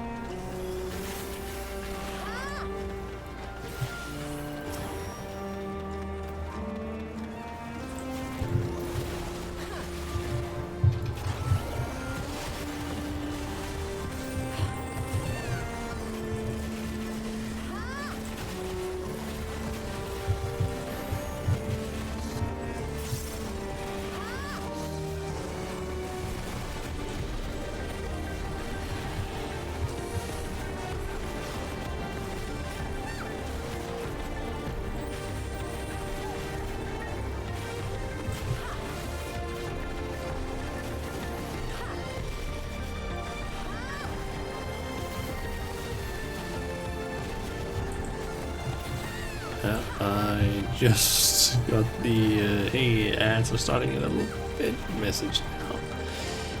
Kinda semi forgot about that. We're just gonna snooze those for a little bit because I mean it should be fine. Okay, what's going on here?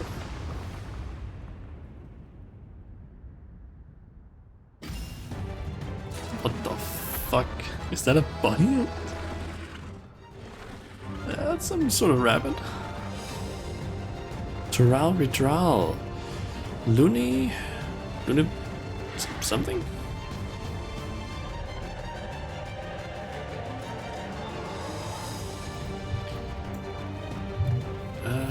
Looney Piazzi.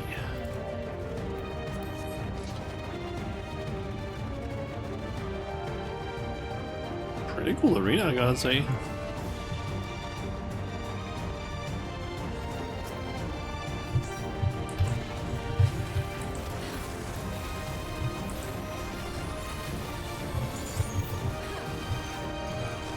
Raging Falls, I would assume, yep.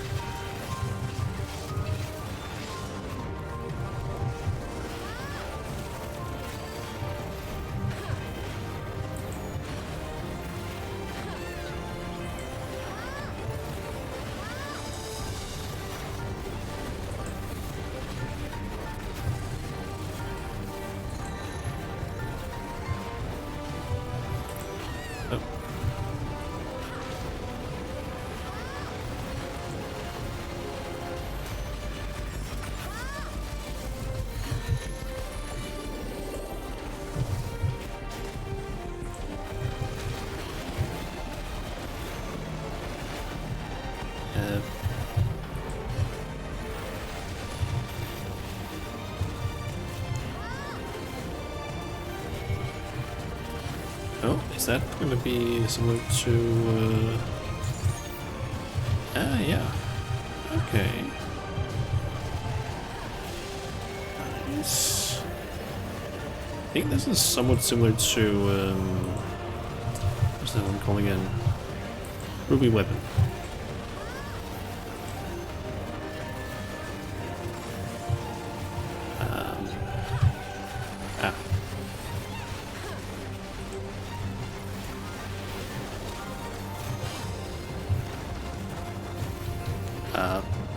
I don't like the look of that.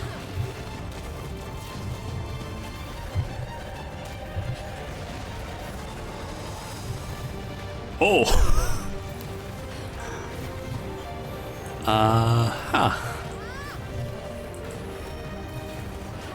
I think that was a good idea that I didn't stand there.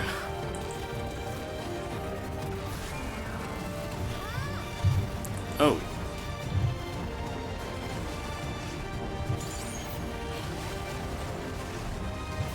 Is that gonna keep moving? Nope. Shit.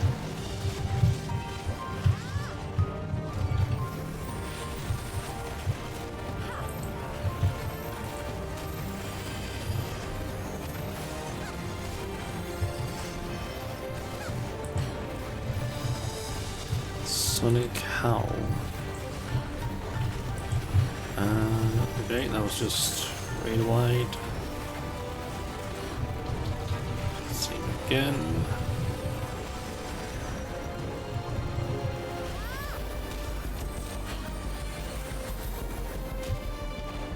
Slaver.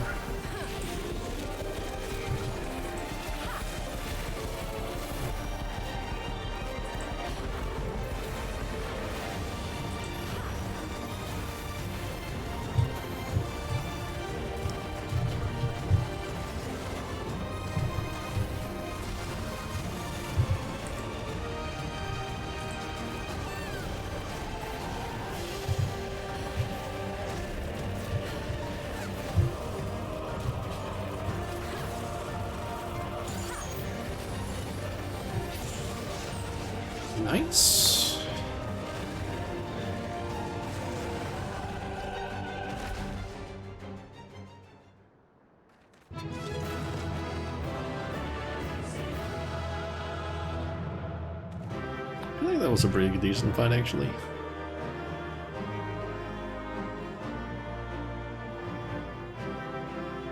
Not a bad dungeon. Not one of my favorites necessarily, but not bad either. Ooh, that's actually a pretty nice chest piece.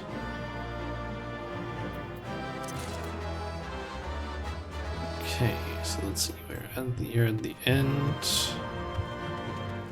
And everyone is here, and we got the whole. Can I? Yep.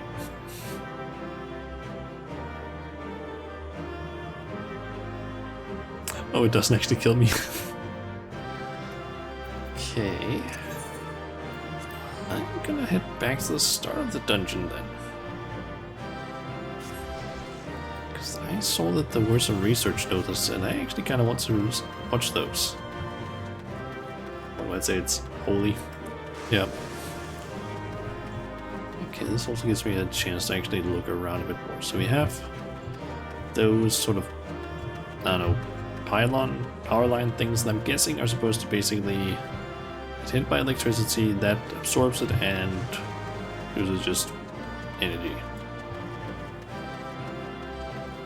This music is gonna get annoying, I feel like, after a while, so let's just turn that down a bit.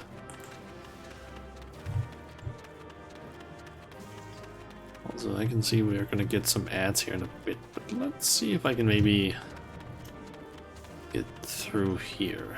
There's a theory about that bunny. Maybe wait with that theory until I'm done here, because I want to see if, because maybe I'll get the same theory or something. Who knows? If I read some of the research notes here.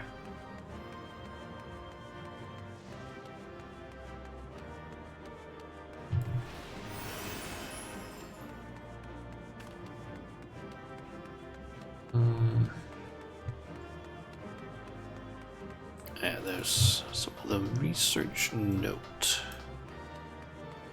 I really want to look around in here because this looks interesting. Okay, I can't get around there. While His Majesty's Oral JA is not the first to conceive of transferring a beast soul into a person's body, safety and ethical concerns have ensured no earnest attempts have been made to date. Yet our king believes that there is no greater evil than to hinder the potential of man, and so he has ordered us to make this conception a reality. He would bolster our military might and break through into the outside world. If our research will further this ambition, then perhaps it is worth pursuing. So, wait a second. Transferring a beast soul into a person's body. So I'm guessing that's not doing the thing that they do with the regulators, where they're just like slightly taking on the powers of a beast, or the same as they do in the Arcadian, where they are like fusing with it. This sounds more like transferring a beast soul into a person's body, like full on moving it into.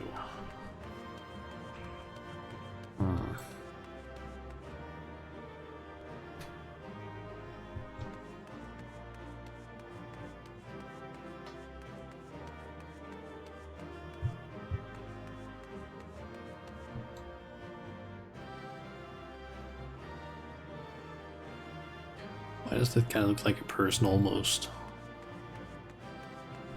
Because if a person is standing there.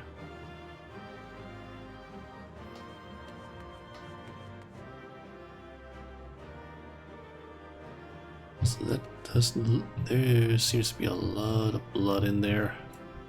It's one of assuming it's dried blood, especially also here. Our bodies are fragile vessels.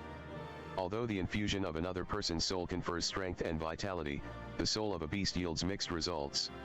Even when stripped of memories, a feral soul can induce psychological instability in the subject. I suspect this is because primal instincts remain. And while a certain amount of bestial ferocity is expected, and I dare say, welcomed, too many such souls can lead to physical mutations. For now, our objective shall be to determine the threshold beyond which a body is at risk of uncontrolled mutation. Alright, we're gonna get ads here in a sec, so I'm gonna just stay here for now and wait for those ads to finish up. Yeah, so from the sounds of it, they have basically been doing experimentations on, I guess, putting souls from beasts into humans, or into actual living people. And that might have been causing problems where, I guess, people are just not able to contain it, like, at all. And he seems to basically think that, or from what I understood, if they take a person, if they have a person and they basically just put human or people souls in them, they can do that and they will basically be able to contain that, but only up to a limit.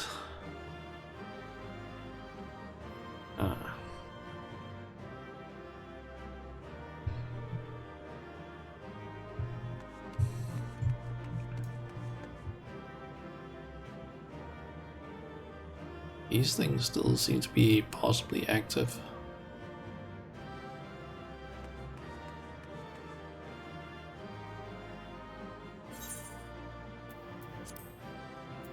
Let's see, didn't get a ton of gear necessarily, but did get a little bit. I don't know if any of it actually is gonna be upgrades related to any of my jobs. Because I think, well, maybe, I guess accessory wise, I think maybe like one item could be, like, if specifically the rings can maybe be upgrades. Unless it's like healer, in which case there, I think maybe like, maybe also bracelet could be an upgrade.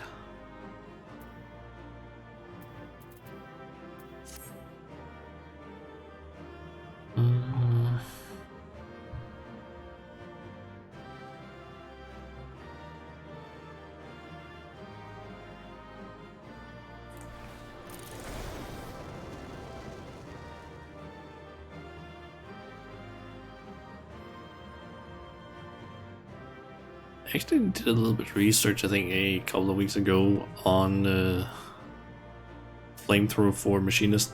Apparently this skill is still really bad, this skill, because like apparently it is like 1,000 potency over a total of 1,000 potency over like 10 seconds. But apparently this skill is only useful if it's like on, what is it, like, I think it needs to be on like 5 or 7 enemies and above. Then this skill becomes useful. Alright, ads are over, it looks like. So, for anyone who wasn't able to basically skip the ads, I basically just going to talk about how they seem to be able to take souls from people and place them on other people up to an amount, in which case they die, the person. But these souls are a lot more complicated, apparently. Then there's basically just these canister things with people in them, possibly dead people, not sure though. We still have a lot of blood, and I see another research note.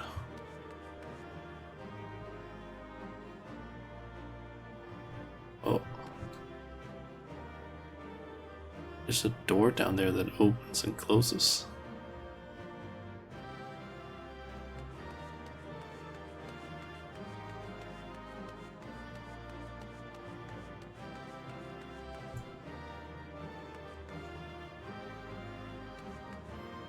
The rate of transfiguration may be dictated by the potency of the soul consumed.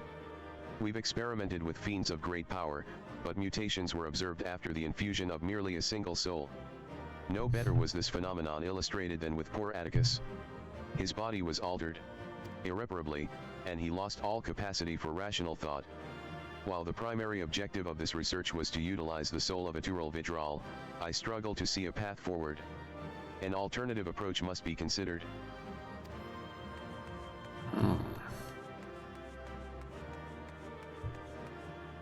Oh, we can go in here in a few places.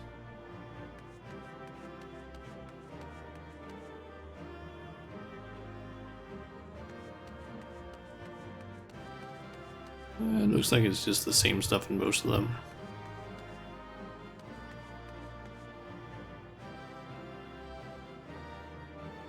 I doubt I can read anything on any of those.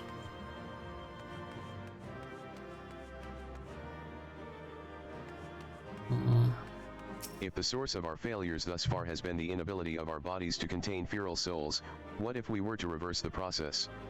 By purging a beast of its memories and infusing it with a man's soul, one still possessed of its own memories, we stand to gain absolute control over a vessel of great power. My subordinate, who first proposed this brilliant hypothesis, shall have the honor of being the first to transcend our meager limits. I must prepare his soul for extraction at once.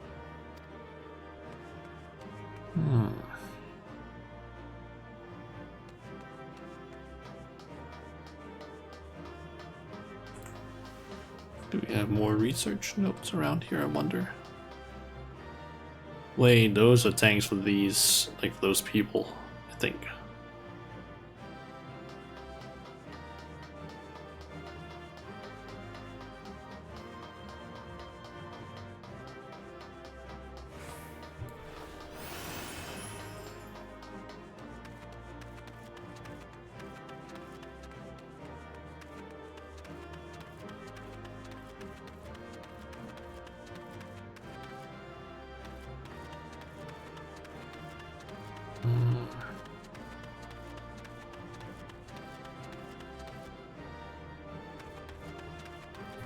Not seeing any other research notes, it seems.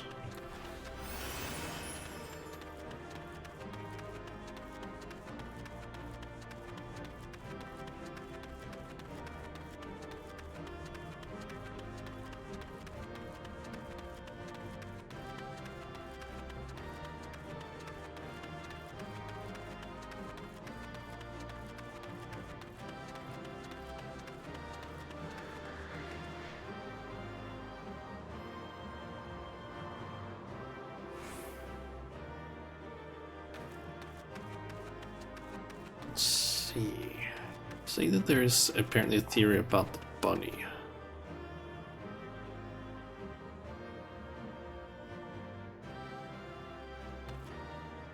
What the hell is going on with that?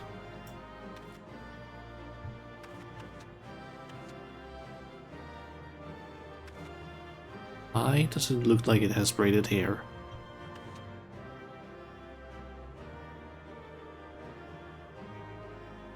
Does that remind me of someone? Who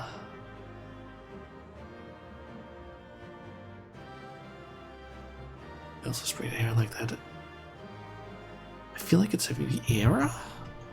Let me try and search something really quick.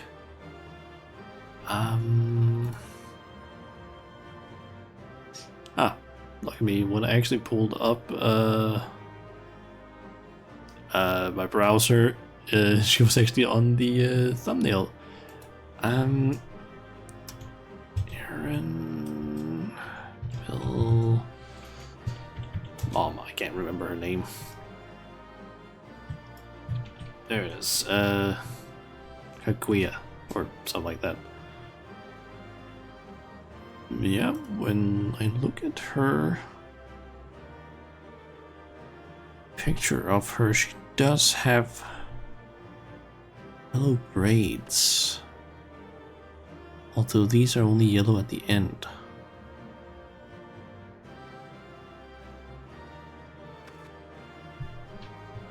Does she have anything with her ears? No.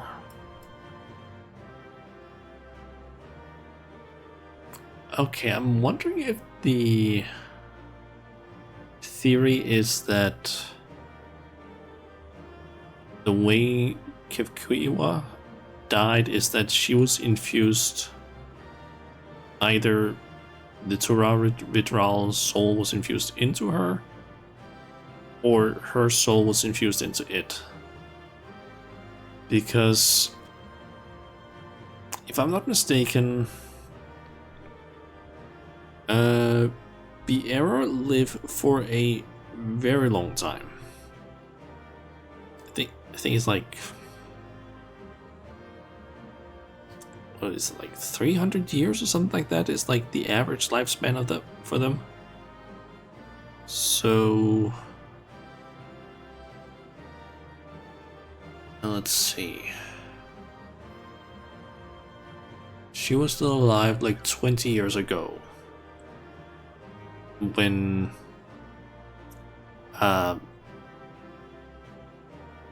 what do you call it? She was. Doesn't actually say anything on her wiki page, like how old she was.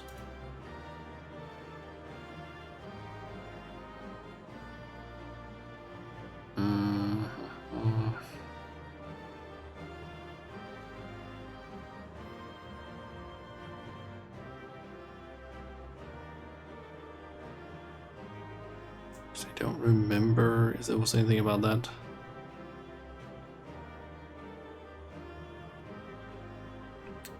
Either one of them, yeah. But we mentioned that the memory version we met was stored before the original was experimented on. Okay. I'm kind of thinking that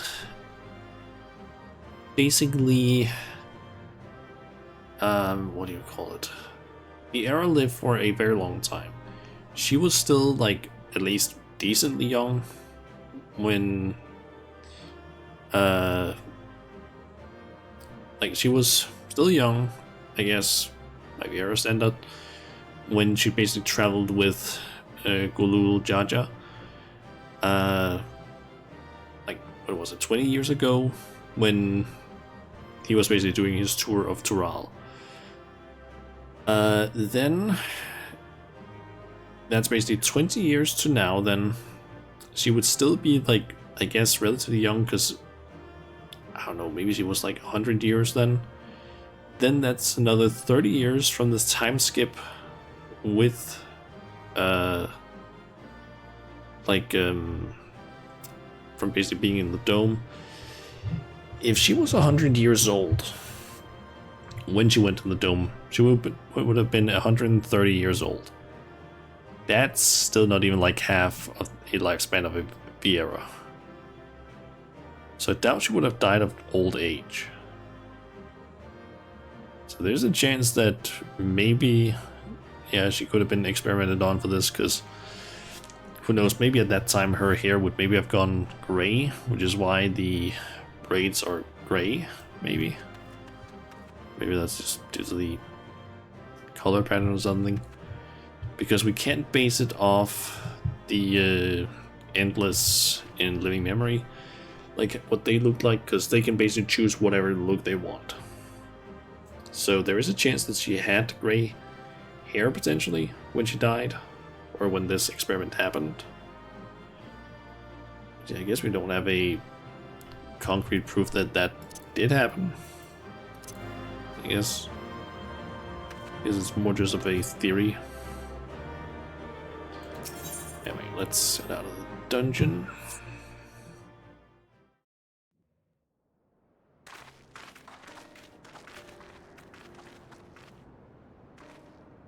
For all the talk of my brother felling this beast, he only imprisoned it, like Vali Armanda.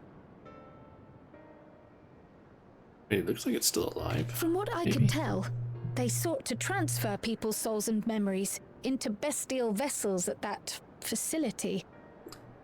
That's just a theory. The Tural A Vidal game explains theory. the need for a remote location. It was doubtless their prime subject. Though I expect Zoralja did not foresee the opportunities it presented when he imprisoned the creature.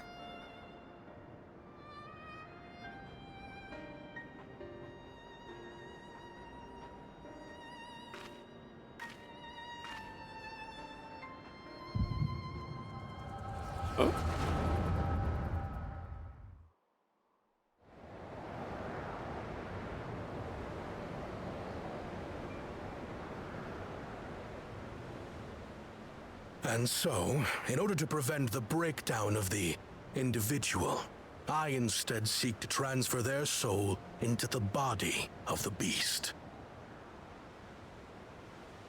This would allow one to wield the power of a Turol Vidrol.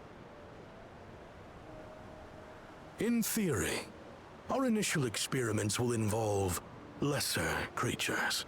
But in time, I am confident we will be able to bring even the mightiest under our control. And what becomes of those who offer their souls?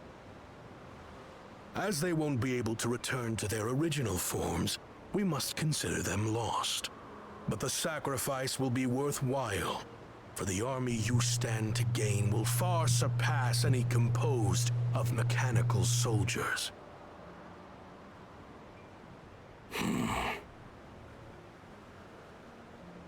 Very well. Recruit volunteers and begin at once. Thank you, Your Majesty. I shall return to the observatory and see to the necessary preparations.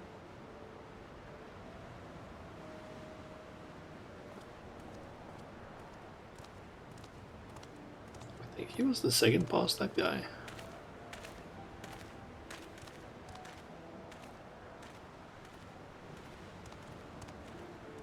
So, you've given him permission? Teishalja, you will assist Kaniloka. As one of the Land's Guard's finest chirurgeons, your knowledge may be of use in his experiments. You will also watch him closely. In what you learn, you will report to me.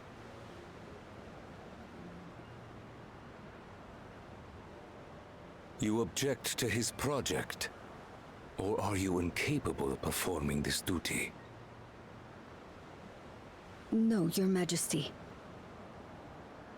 Whether we shelter within the dome or expand beyond it, we require great power. But with no one to rely upon, we must take that power for ourselves, even if the means are questionable. I will do as you command. But if Kaniloka's work bears fruit, I wish to beg a boon.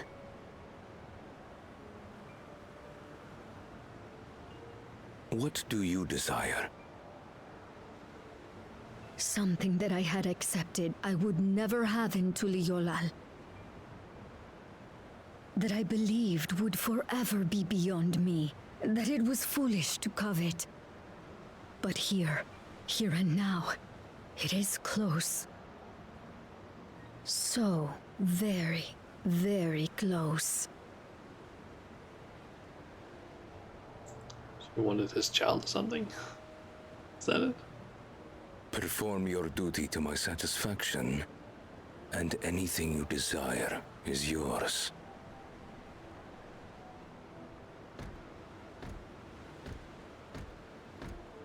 That which I seek does not lie within this dome. Here, I cannot prove the miracle. But if what you seek is at hand, then you may claim it, for it has no value to me.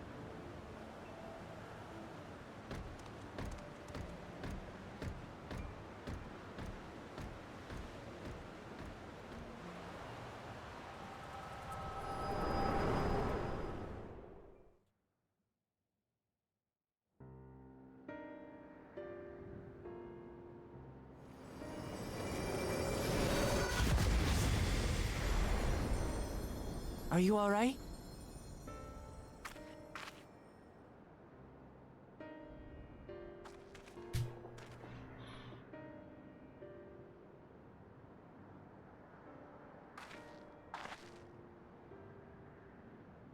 Teishalja. Could she be my mother? Like the people in the outskirts said, few Mamulja lived in the Yasulani. I can't imagine many other Ubiko women were trapped in the dome. That being the case, she could well be the one. This observatory Kanaloka returned to, could it not be part of the research facility? We might learn something about Teishaljar there. Maybe. That's where we're going next then.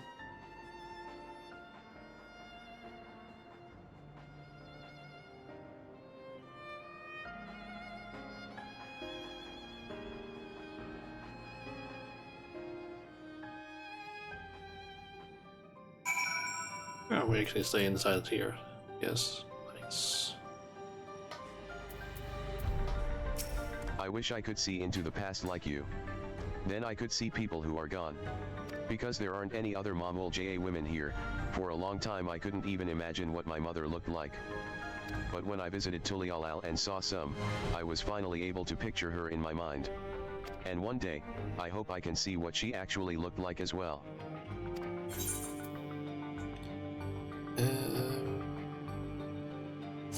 Let's go with speed. You may now. We can do trust now.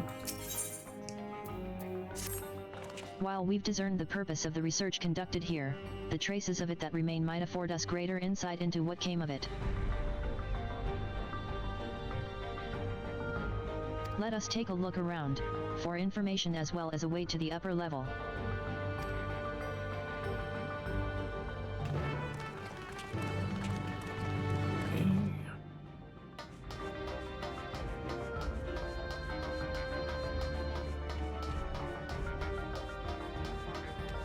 So just run down. So that maybe in some of these side rooms we can find people. What happened to the people here? Did they all leave, or did we already meet them?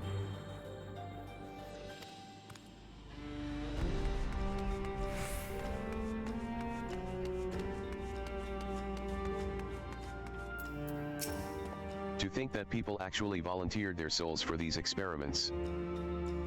Success was far from guaranteed, and even in the best case, they would cease to be men. Was their devotion to Zoral Ja so absolute?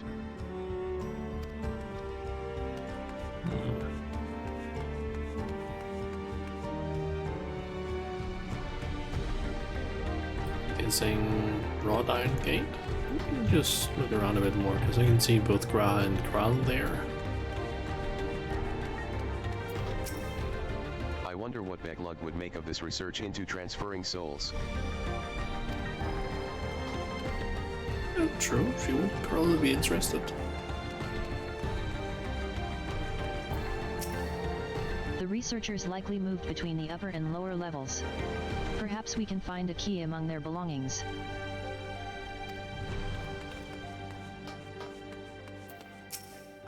It makes me angry to think about what they did here. Oh, the screen is slightly jammed. Guessing talk with or interact with that gate over there, and then probably gonna have to I don't know.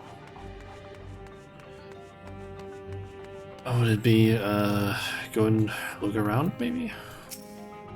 It won't open, and I don't think it'll yield to our shoulders either. We'll have to do it the old-fashioned way and find the key.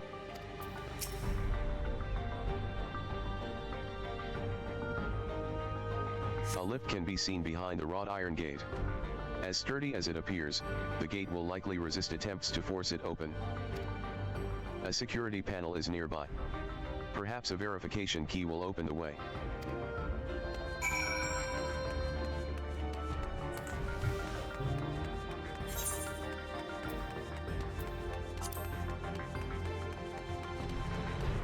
Okay, let's look around. I'm gonna assume maybe the red room. No.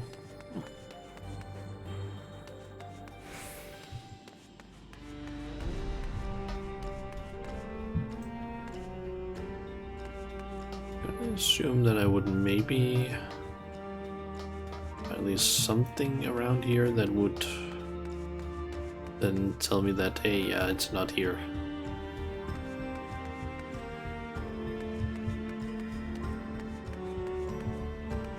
Oh, there's just like that guy here.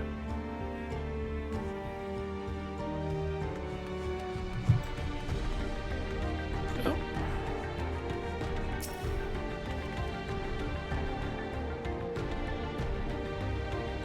A journal lies next to the body.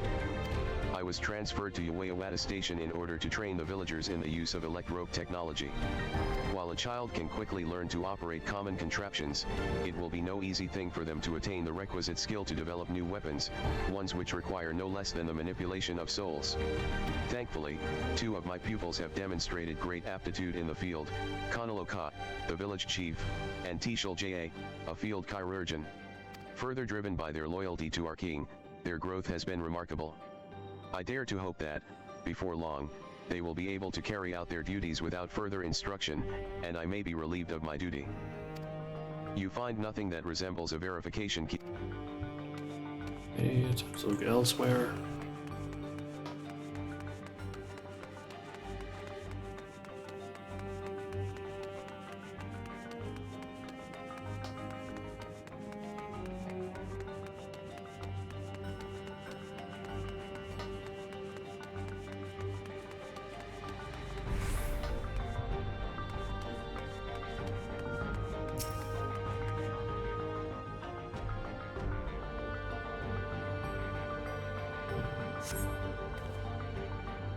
Okay, apparently it doesn't want to read that.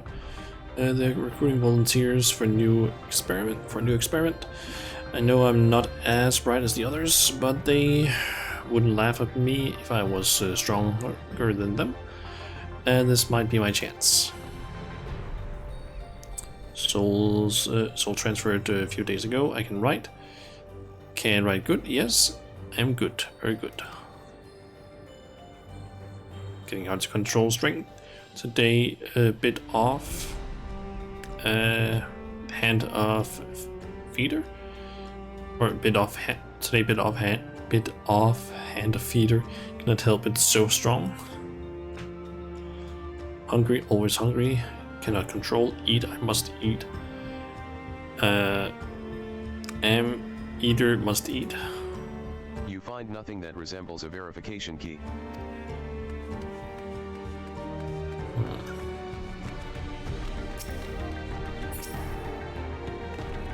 Guess that's what one of those journals meant by. Supplies for the staff are neatly arranged within the cabinet. Among the various items is a manual outlining regulations and tranquilizing gas to be used in emergencies. You dig deeper. Yeah, I believe one of the journals mentioned something about basically violent tendencies. And find a verification key. Perhaps it can be used to open the iron gate.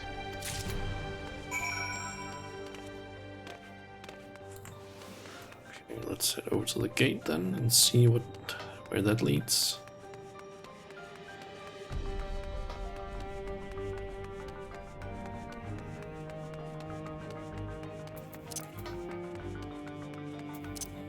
I actually just noticed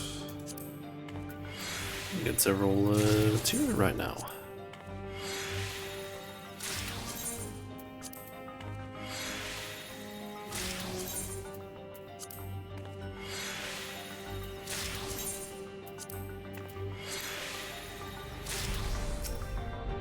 You found the key? Great, I'll call the others.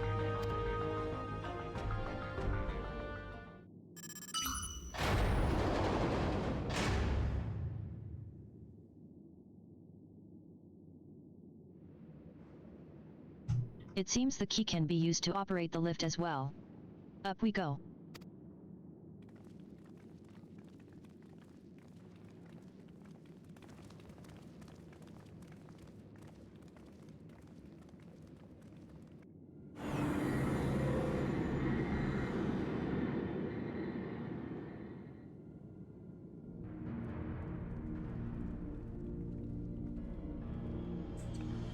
Things are still seemingly working a bit up here. So this is the observatory. I didn't expect it to be similar, but this is a far cry from the temple that held Valagarmanda. All the machinery appears to still be in operation.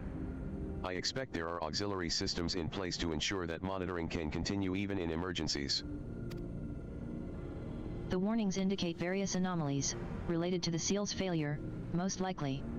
For a blessing, we managed to fell the beast before it could cause harm. Right then, let's see if we can find some clues about Kyulalja's mother.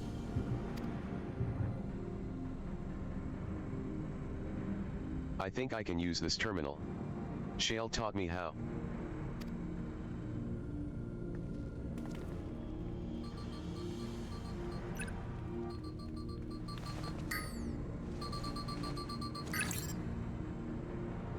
There's so much data. I don't know what we should look at. Perhaps we can narrow down the search by inputting the name XIV.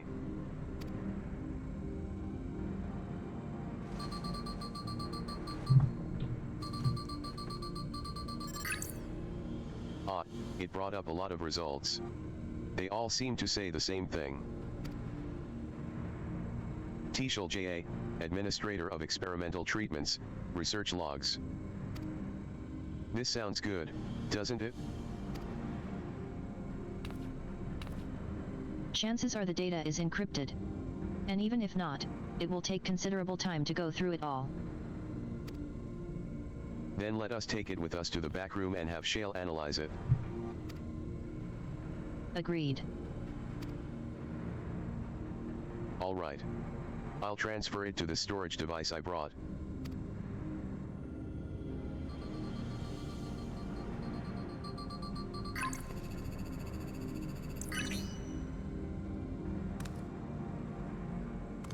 There, it's finished.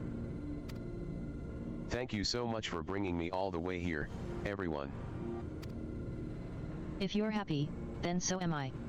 Besides, I was able to learn more about my brother as well. It was a fruitful adventure for the both of us.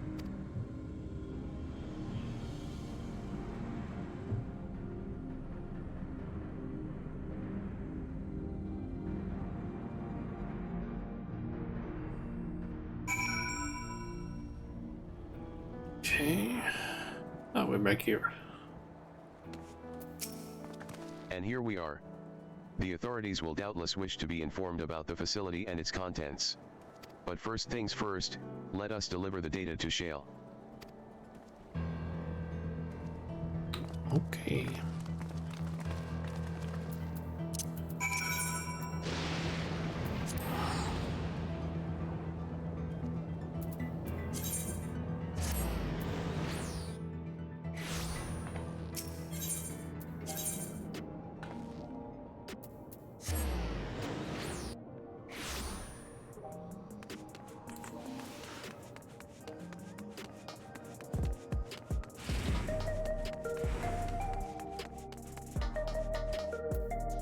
You heading?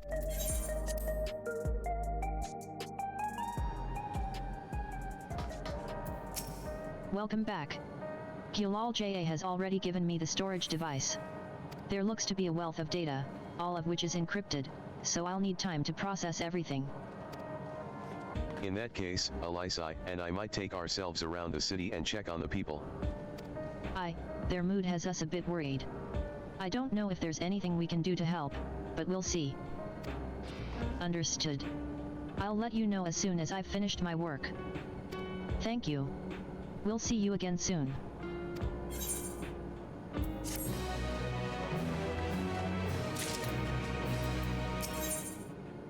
Okay, guidance of the Esto. Geode's concern is writ upon, plain upon his face. Alisai isn't wrong. The mood out there is still grim. Some of the Turali remember a time before they were dependent on the Sol system, but even they're unsettled and wondering aloud if they'll have the chance to reunite with old friends and family before they pass on. With good reason, too. The journey home won't be an easy one for those who've grown old.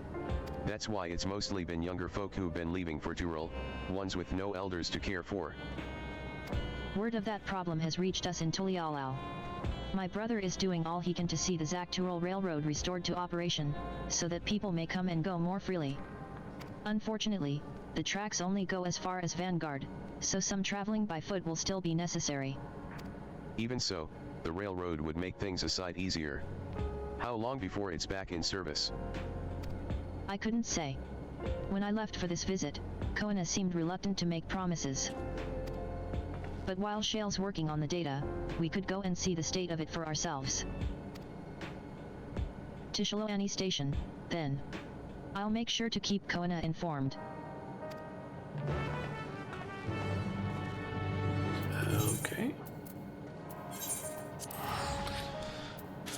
Back to the Old West, I guess.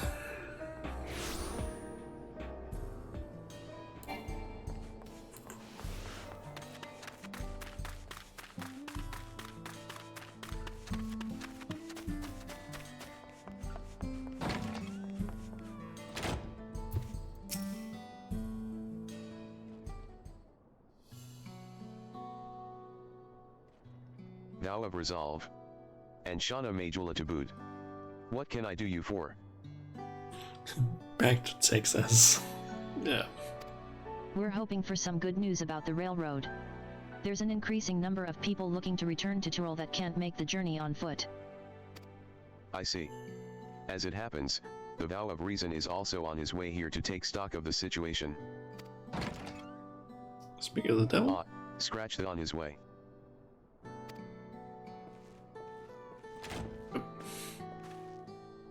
Oh, and Erinville has new clothes as well.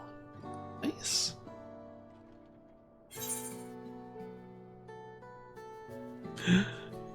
They're looking good, Erinville.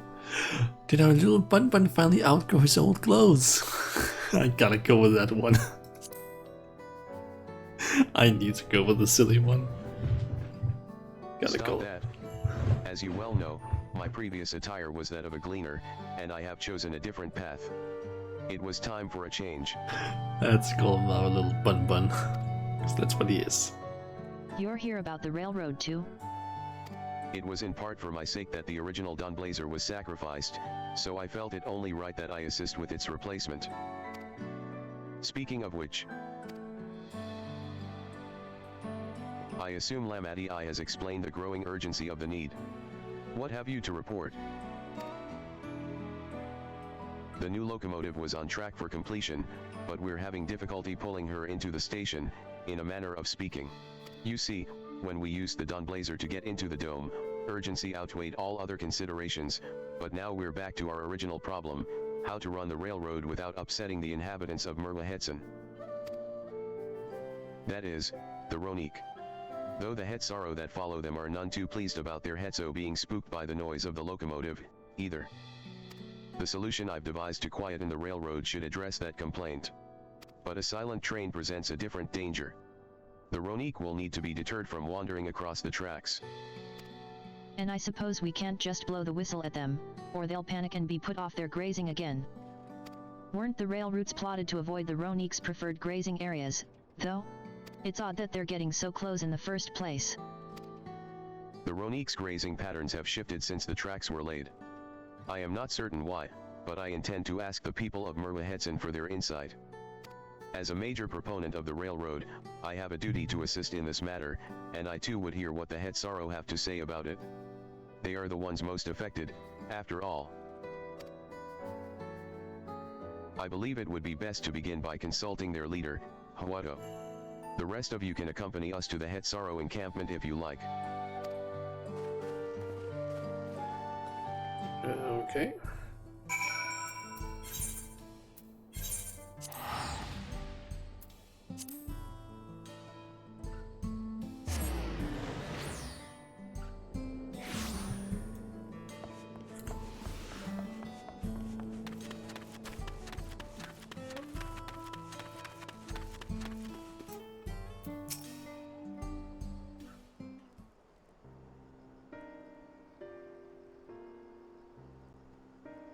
Vow of Resolve, Vow of Reason. I bid you welcome to our camp. But what brings you all the way to Merlahetson? I thank you for seeing us. Our visit concerns the matter of the Zakturul Railroad.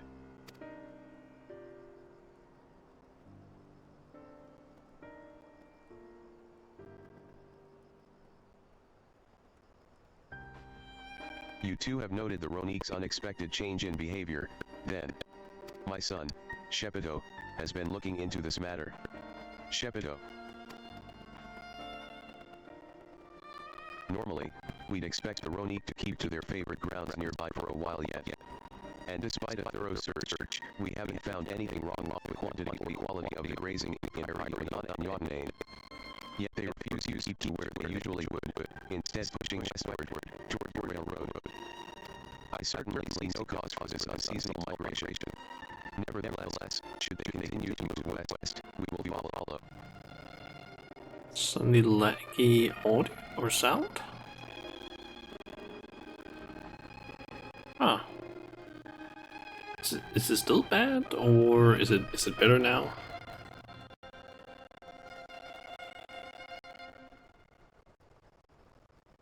Only on the video game, that seems weird.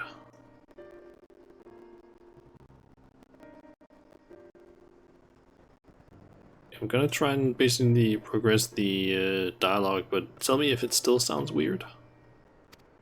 As any true Hetsaro would, I suppose.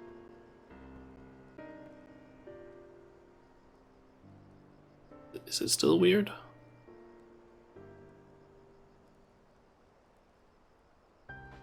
Still a bit laggy. That seems weird. Like, why would the game be laggy but not me? That doesn't make any sense to me. As you may have surmised, I am of Hetsaro descent. My parents traveled with the Ronique as well, though I myself have no memory of the experience. That's not laggy anymore. That seems really weird. I was left behind as a babe, you see, during such a migration. One of many sacrifices necessitated by a nomadic lifestyle, I am forced to assume. Good Margaret. I think I have a command for it though. A chance encounter with a kind Pelu merchant was the only reason I survived. Taking pity on me, he taught me his trade that I might fend for myself. That's the one. I thought I had a like marker command somehow. I think I also had like a like my own sort of keybind that I set up, but I don't remember what it is. I think I set it up in makes it up somewhere. Let me see hotkeys. Yeah, control and then 0 makes a stream marker for me. I became a stall keeper in Tulialal's markets, and that is where the Don servant found and adopted me. Yeah, I'll try and take a look at that audio later, because that seems weird. I had already been in the palace some time when Lamadii came to join us. Like me, she had been cast aside by her parents. I knew the pain of solitude, and wanted to spare her that suffering. Which might smooth it out, maybe. As this tiny child's new brother, I swore, I would always be there for her.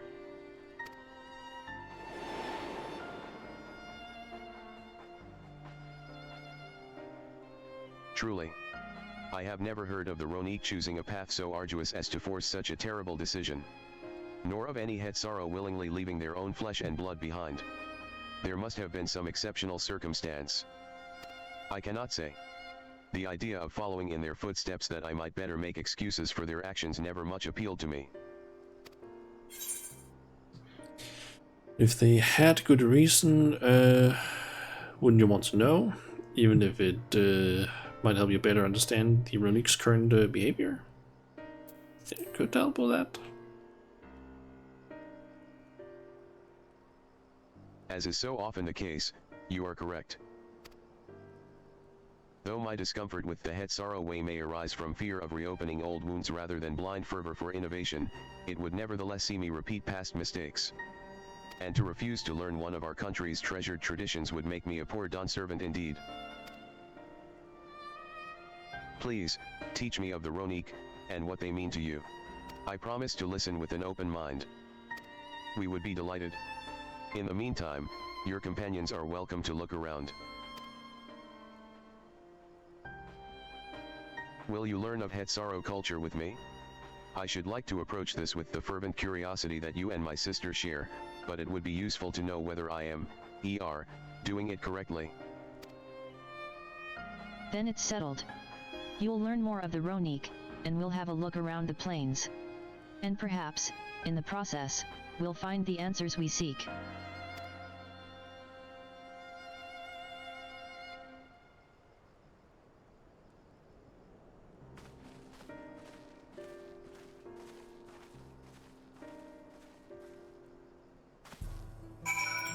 Okay.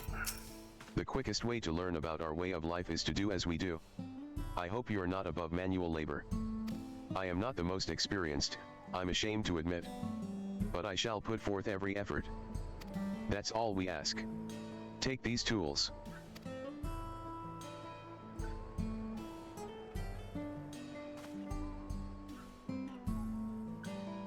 Now, introduce yourself to anyone who looks busy and ask if you can help. They'll be happy to teach you what to do in exchange for another pair of hands to do it. Let us meet back here later to share what we've learned. Okay. Ah yes, manual labor request, your favorite.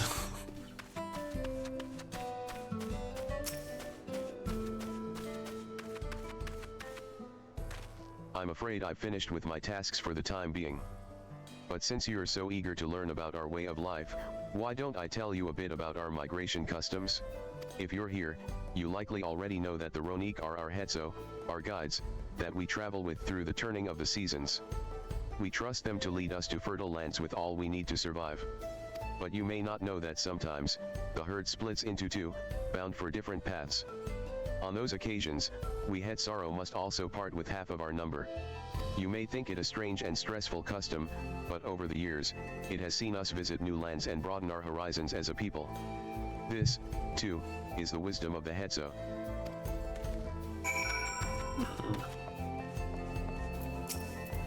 Interesting. This won't do. The wind will go right through it. And me without my needle and sinew. Mending kit. Oh, we got a mending kit and a fur brush. Box containing bone needles, sinew, scraps of hide, and other helpful mending accoutrements.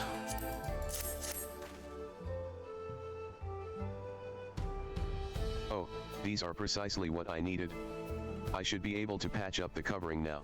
Given how often we pack up and reassemble our tents, they're bound to get the occasional tear. Fortunately, the Ronique hide they're made of is durable enough that we generally needn't worry.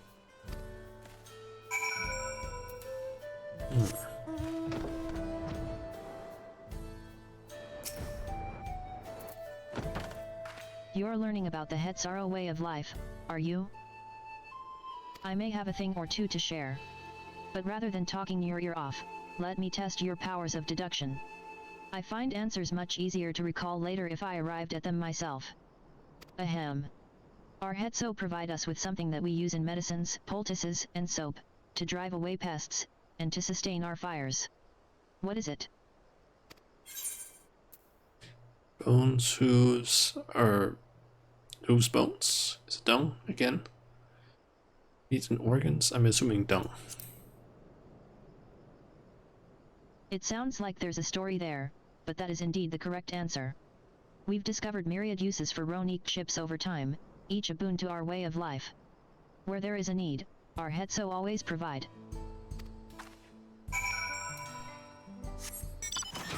Okay, and I guess go and brush a Ronique.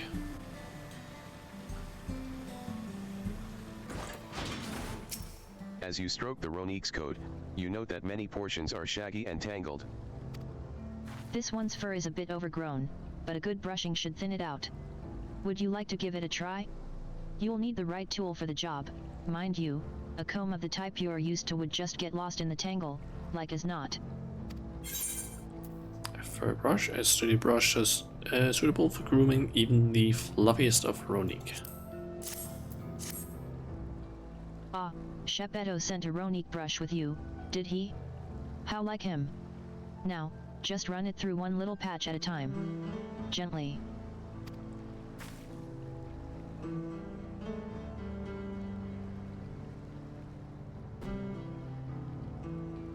You dutifully brush the Ronique until your arms grow weary from the prolonged battle with its coat. It appears much tidier now, though the same cannot be said for your clothes, which have acquired a new coat of their own. Well done. With less excess fur, our friend here will be more comfortable in the afternoon heat, and less susceptible to illness.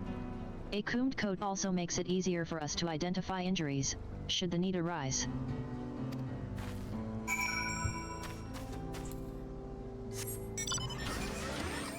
Would have been kind of funny if they had like a debuff you got for a little bit of time where you were just like covered in fur.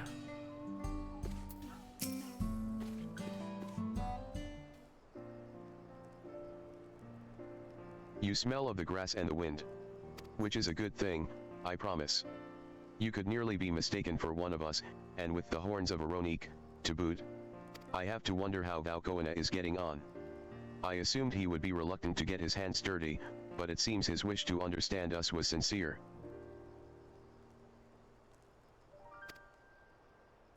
That was what you prefer.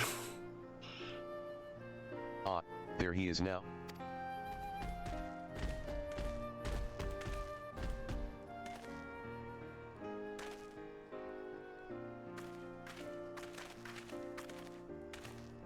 Apologies for my tardiness. I was tasked with grazing the Ronique, and ended up rather far afield. I found myself wandering hither and thither at my companion's inclination. To force us back to the trail seemed inappropriate. But how was your own work? Have you anything to share? So our life revolves around the Ronique, but in turn the people receive all they need. The Ronique are treasured members of the community as important as family. Let's just go with the first one. Yes, I feel the truth of this myself. While I was hesitant to leave my fate to the whims of the Hetzo rather than tread man-made paths, I arrived where I was meant to be all the same. Mine is not the only way, though at times I lack the experience to know otherwise. My inability to conceive of how a decision might be right does not mean that it is wrong. My parents had a duty to the Ronique, as they did to me. And so I wonder if their leaving me behind was not so selfish an act as I once believed. I have no way to know, of course, and regardless, this has no bearing on our present concerns.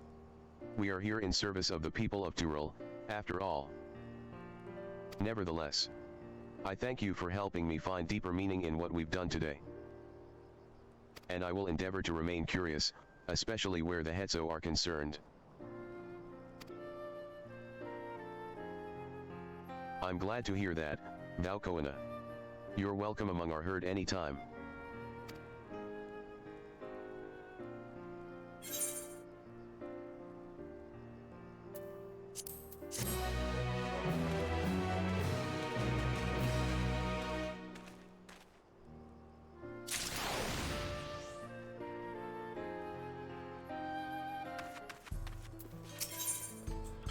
Okay, the warmth of family.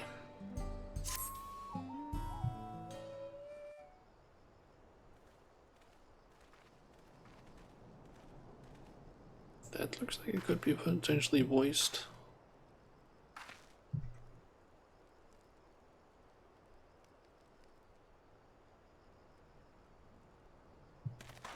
Nope. Koina. How did it go?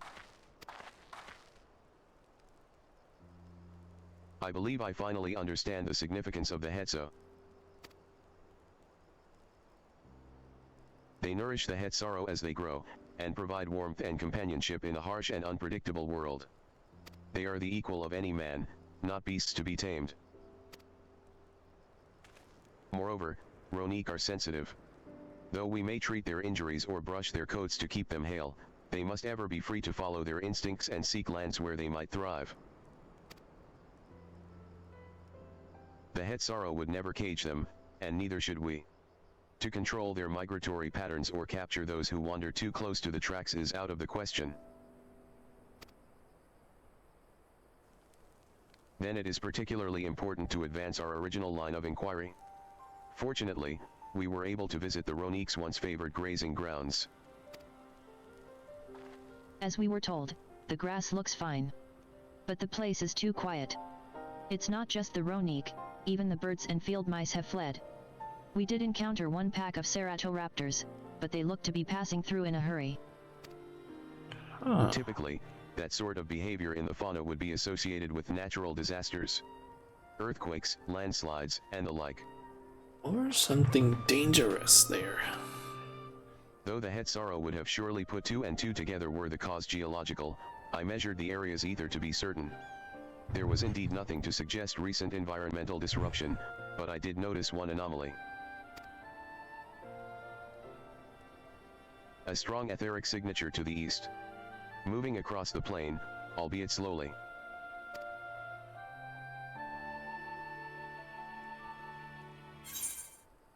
Large animal, perhaps? That's what I'm thinking. Maybe some sort of worm or something? And a powerful one, like as not. A predator, given the local fauna's behavior. One of the raptors we saw looked like it had a bite taken out of its tail. By something with very large fangs. It couldn't be a Tarahetsa. Tarahetsa. Ronique Reaver, in the common tongue. Our people have several names for such creatures. Fangs that steal Hetzo in the night is another evocative one. Ronique can fend off many predators with their horns, but not the Tarahetsa. Their scales are tough as adamant, and neither horn nor arrow can pierce them.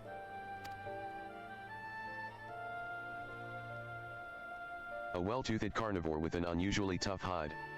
I cannot recall any such fauna in this region. They usually roam the wilds in the northeast, and most herds keep well clear of them. I can't tell you why this one is so far from home and its pack both. In any case, I believe the source of the Ronique's consternation is clear. As is our next move. We must drive this reaver away, that they might return to their grazing lands in peace. Oh, I just noticed something on Aaronville's backpack. Never fear, we will make certain that the beast threatens you no more. Take a look at it once the cutscene is over.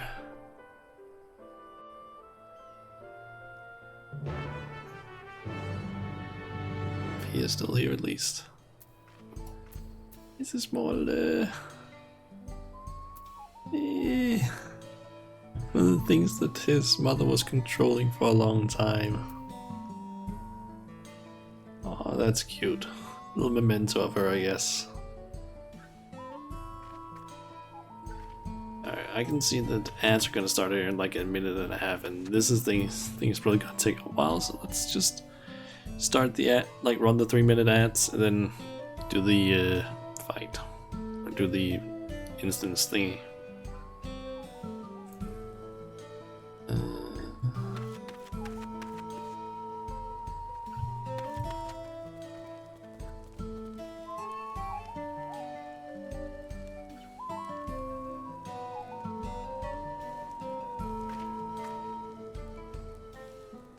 Very additional.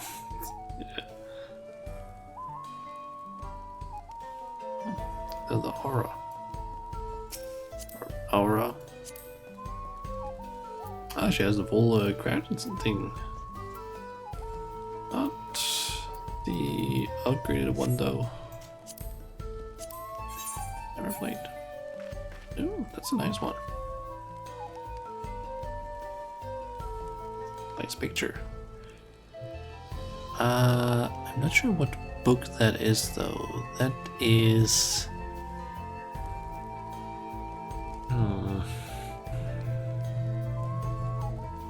I don't know if you can augment them yet.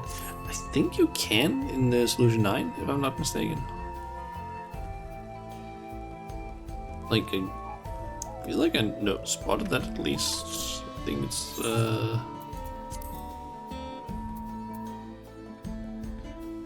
believe it's the vendor that's like right here. Allows you to do it. I'm basically took a look at it like I think maybe last week or something like that, and I'm pretty sure it's available.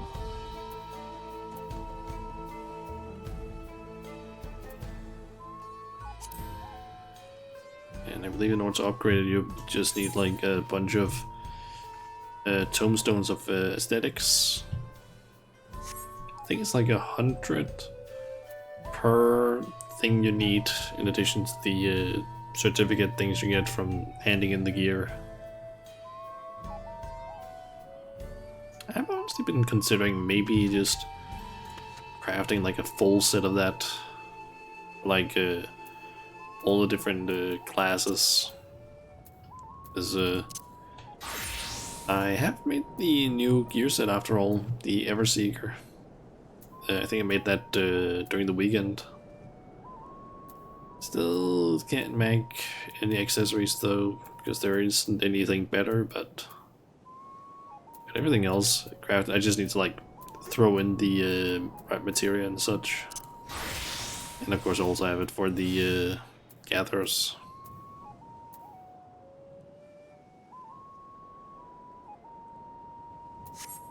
Well, it did end up taking a while, to be honest.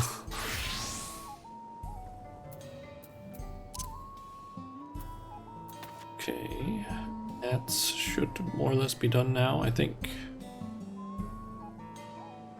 Looks like it. The Ronique Reaver is a clear threat to the local population. We cannot allow it to roam unchecked. But it won't do for us to go running off in search of it without having made proper preparations. And if others returning from across the plain have spotted it, they may be able to inform us of its recent behavior and where it might be found. Your progress through the upcoming battle will be saved at certain points. Please note that if you... Yeah, don't need to know all that info. We would be synced to 730 item level.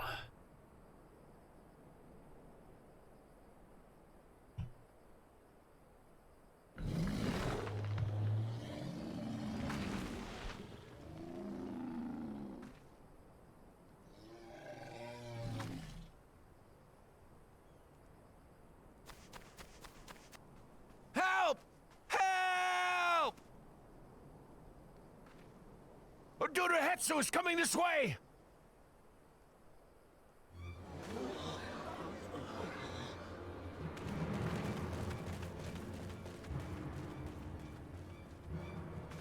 It has beasts across the plains in a panic, and our Ronek are practically paralyzed with fear. We must get them to safety! We can assist by helping to calm the creatures. Once they're less agitated, it should be possible to hurt them. And after they're out of harm's way, we'll deal with the Ronique Reaver. I suggest you remain here to attend to the Ronek when they arrive. They'll be safe with me. Please, be careful out there.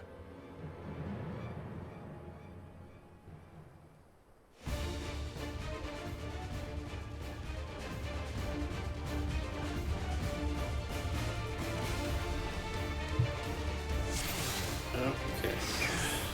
Make haste! We must protect the Ronek!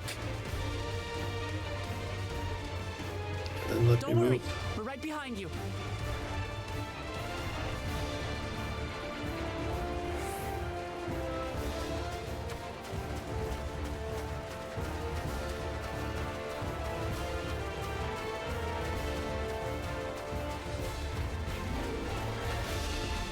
Okay, let's just follow the group.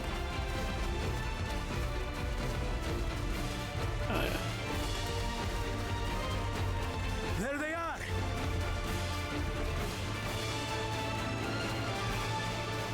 They're terrified. We must do what we can to soothe them.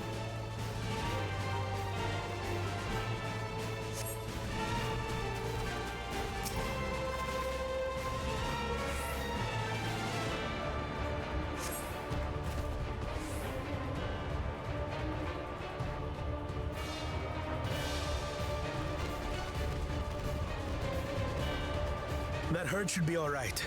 Let's look for stragglers.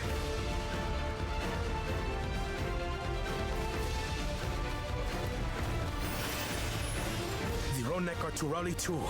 None shall be left behind. Ah, there's 4 of them.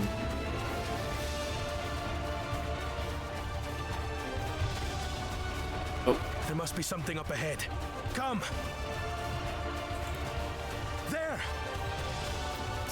These are no match for the likes of us.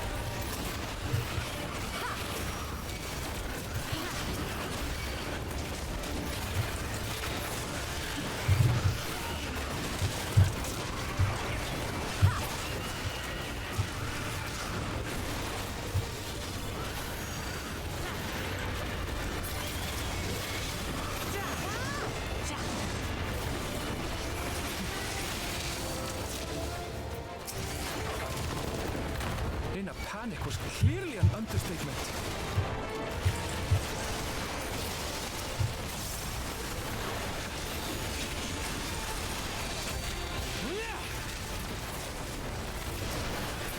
More are coming!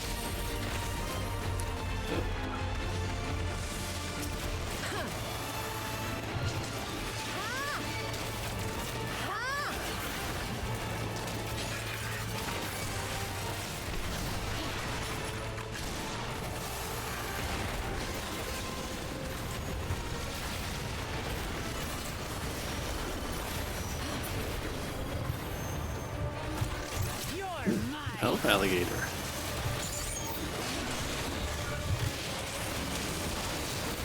I have you!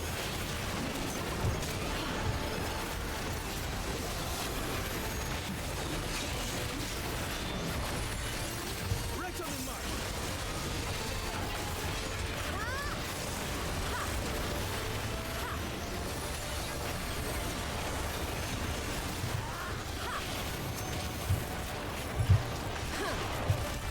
All or nothing then. Ah, he's gonna do a big ol' attack that hits all of them, I guess.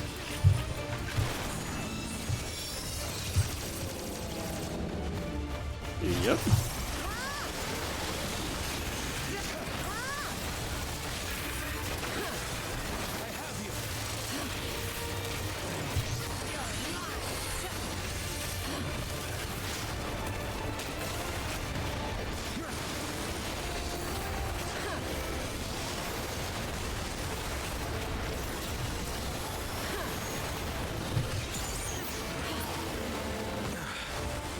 It seems that did the trick.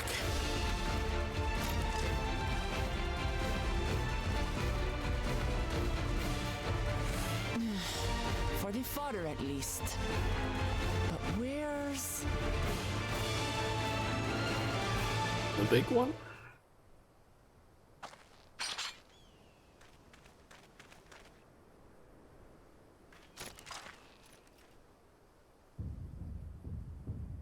Oh, I guess that's the thing.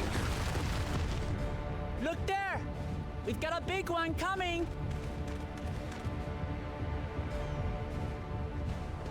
Impenetrable scales and wicked fangs. That's a Ronak Reaver, and no mistake. Yeah, looks like it.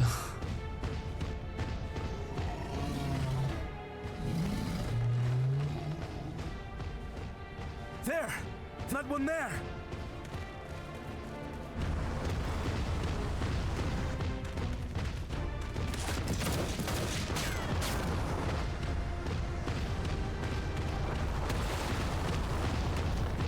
Not so fast! You're not exactly a tank, corner.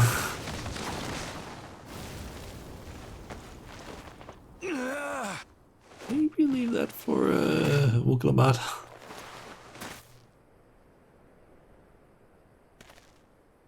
Even should it cost me my life.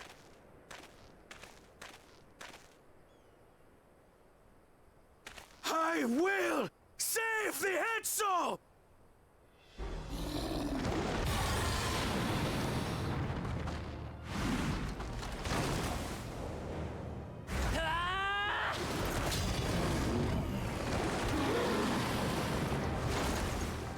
Kona! Are you alright?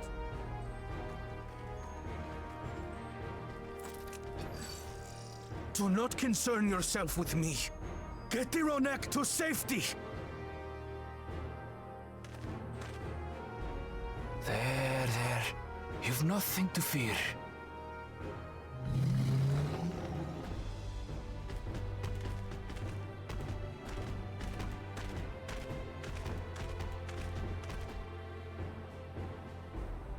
Right! Let's finish the job!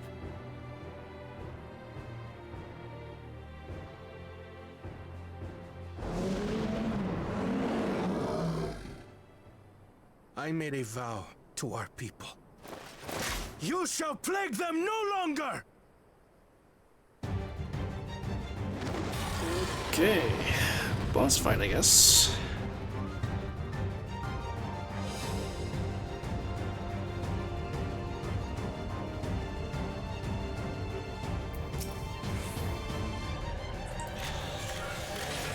You'll find the vow of reason is not without resolve.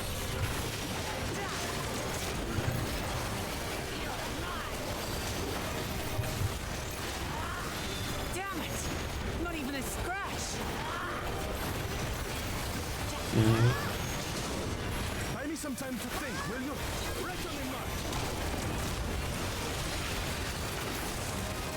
It's barely any damage. And I will find it.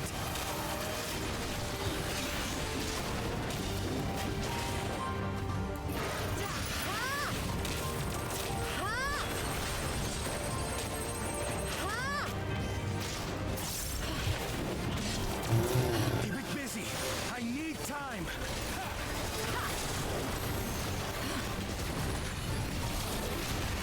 New analysis thing. Right! Go for the legs!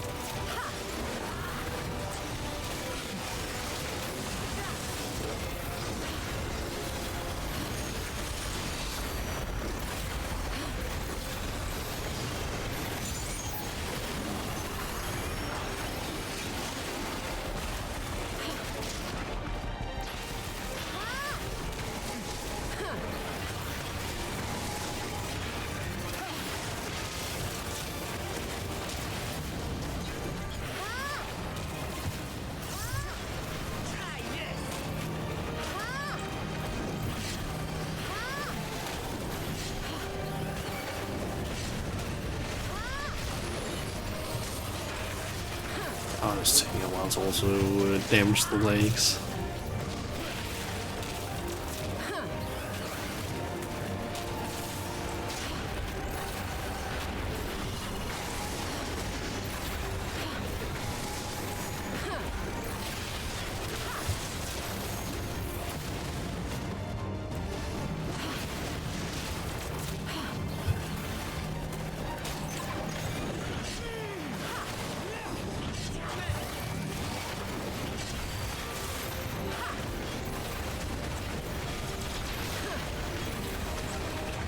Now we just have to keep it pinned.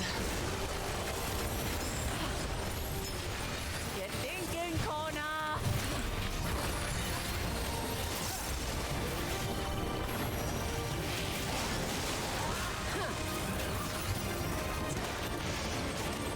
A protective current of ether.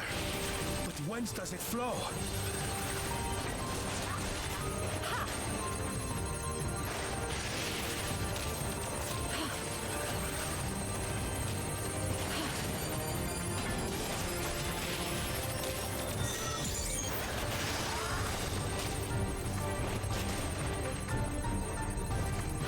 I've got it!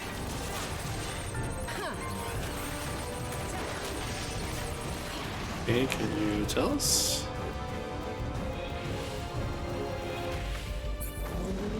Oh, One well-placed piercing round to the chest and...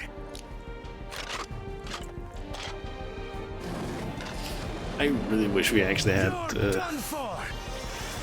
I really wish we had an attack like that,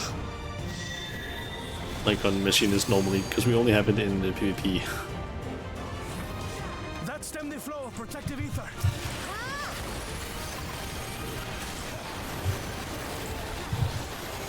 There's nothing stopping us now!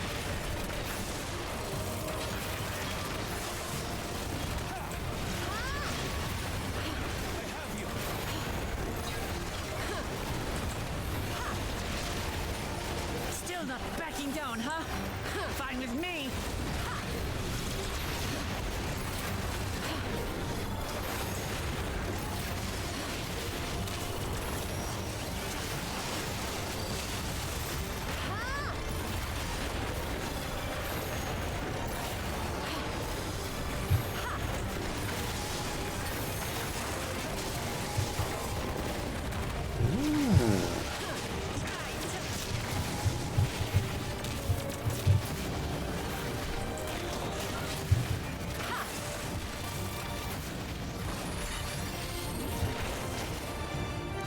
New attack?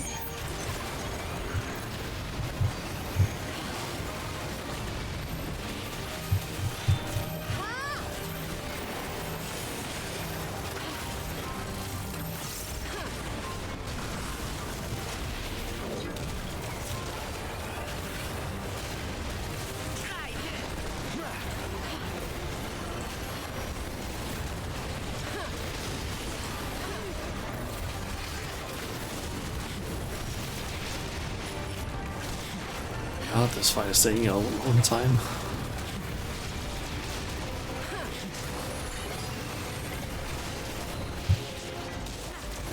We must disperse that ether ere the river recovers it.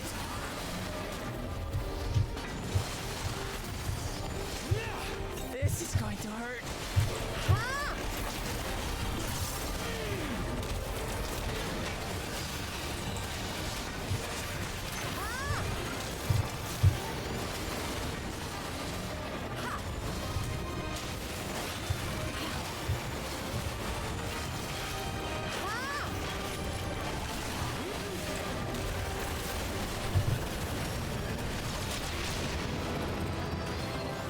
Nice.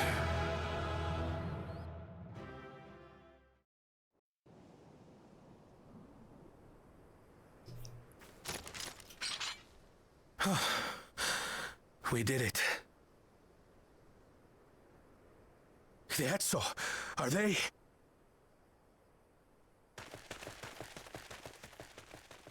The Ronek have all made it to Mehua Hetsuan. Hunters are scouring the area for any remaining threats, but the local fauna appear to have calmed down.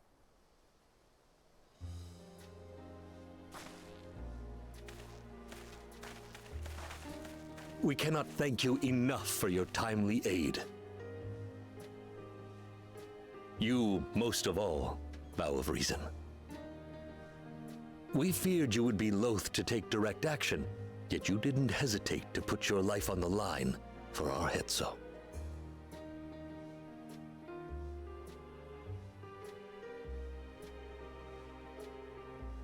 I did no more than is a Dawn servant's duty.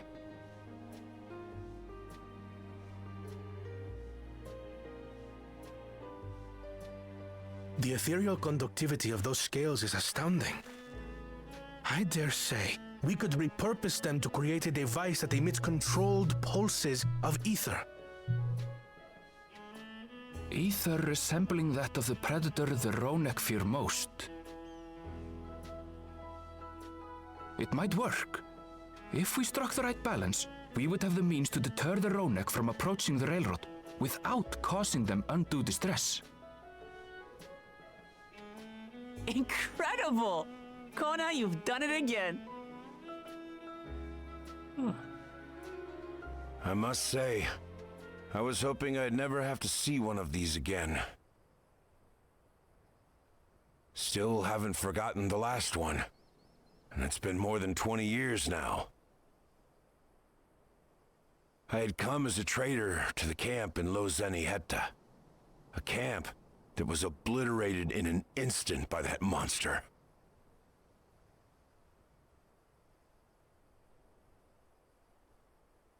Lozeniheta. That's where the Pelu trader found me as a babe. Please, can you tell me what you saw?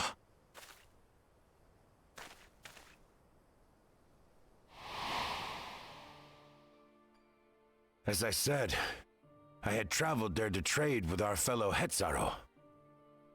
Like us, they followed the Ronek. And like us, they were visited by a reaver. The fiend struck like a whirlwind in the night. It was chaos.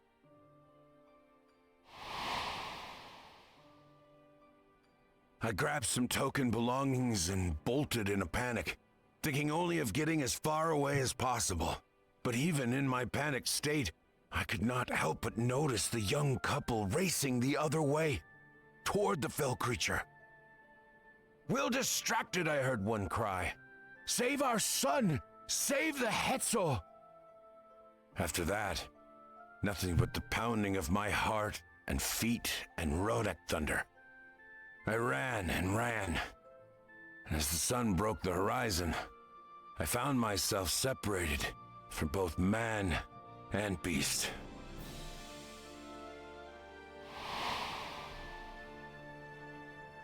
Windborne words say that a group of survivors reunited with their remaining Ronek and have long since moved on. But still more were never seen again, including the brave couple. Or so the story goes.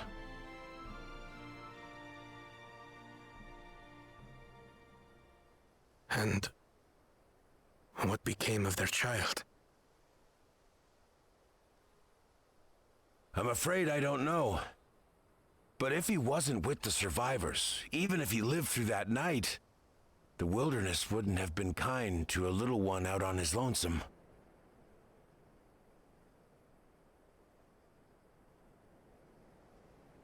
Maybe not. But perhaps a passing Pelu Pelu would. And one day, even a Don servant himself.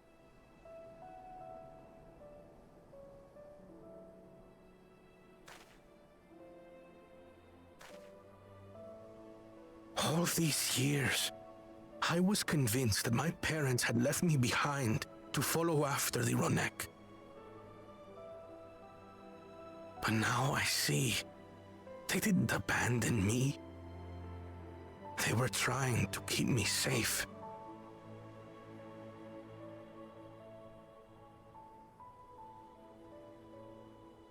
I've wasted so much time resenting them, when in truth, they gave me everything I have today. It is thanks to them that I live to know the warmth of family, even after they were gone.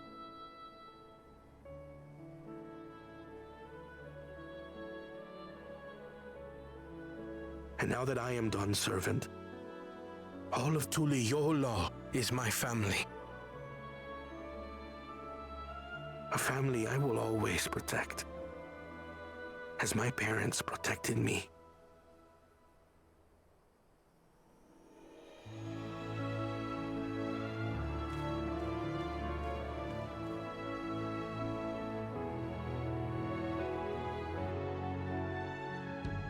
Okay.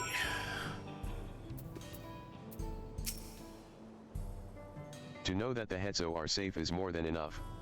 Yet, would it be wrong to hope that, in protecting them, we also avenged my parents? It is the least I owe to them, after all this time. Shauna, I thank you for standing by me. As Don servant, and as the oft-imperfect man beneath that mantle. Now, let us return our attentions to the matter we came here to address, shall we? We have removed the root cause of the Ronik straying from their favored grazing, and obtained the tools to devise an additional precautionary measure, a silent whistle, as it were. This whistle must be capable of emitting pulses of ether strong enough that they will shy away from the tracks on instinct, yet not so strong as to drive them into a panic. Seeing Koala's glasses cracked triggers you so hard. Having a crack in the glasses like that is so breaking to deal with. I can imagine.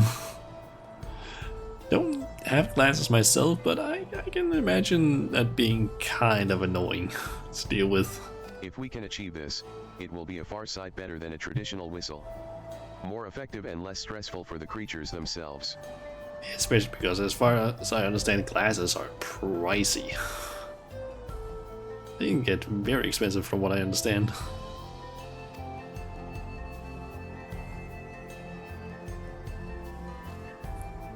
Let us return to Shiloani Station and begin work on it. Then, Wallaka and his crew will doubtless be relieved to finally have a solution.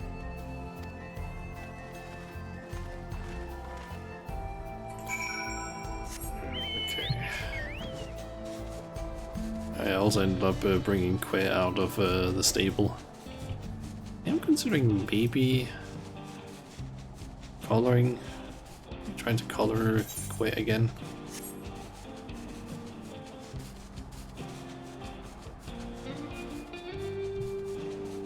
Not sure what color though.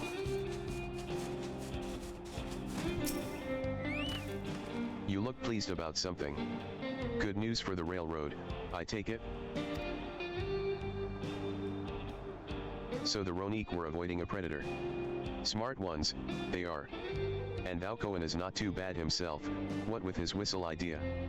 Sit tight, we'll have this train on the tracks before you know it.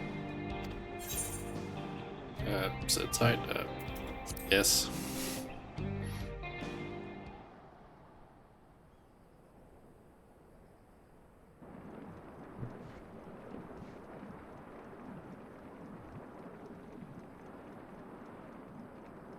We're ready to go.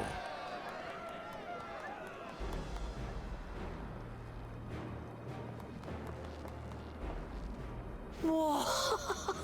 She looks as good as new! If I had time to do a proper job, could have really made her shine. Had to cobble together the exterior with spare parts. We refurbished the interior though, not that you can appreciate it from out here.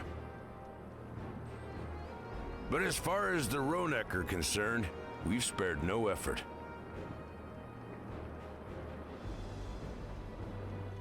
From the ballast to the ties, we've adjusted every bit of the track so she'll run quiet as a field mouse. You don't know why they picked this one for a voiced one? Yeah, it seems a little bit odd so far. Maybe there's a reason, I don't know. You and your crew have worked wonders. Our nation is in your debt. Come now. If anything, credit's due to Tuliolal. It's thanks to the folk you recruited from every corner of the continent that we were able to get her up and running so quickly. Besides, the ethereal whistle's the true marvel, and we wouldn't have that without the scales you brought us. However grateful you are, know that we're even more thankful.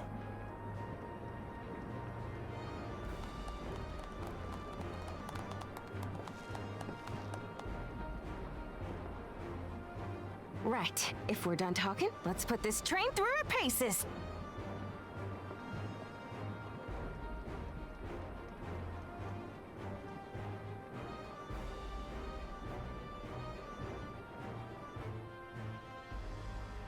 Nope, we don't get to ride it. Oh, come on, Nias. From the looks of it. Yep. And Aaron will.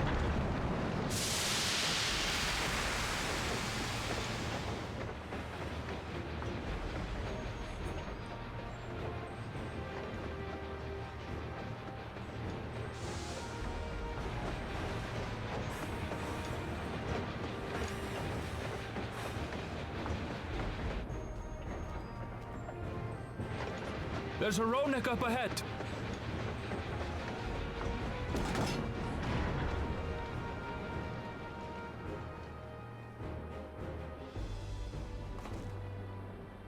Now, to test our whistle.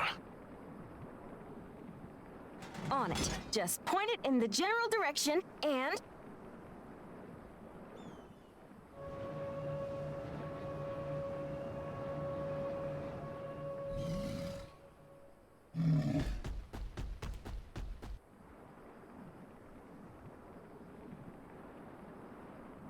It's moving away.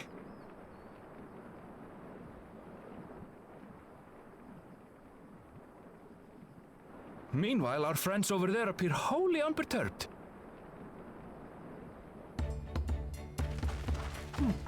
Nice.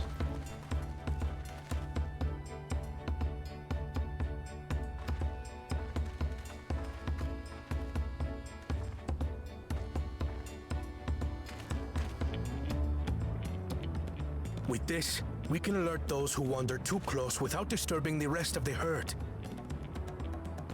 A roaring success! In a quiet way, like.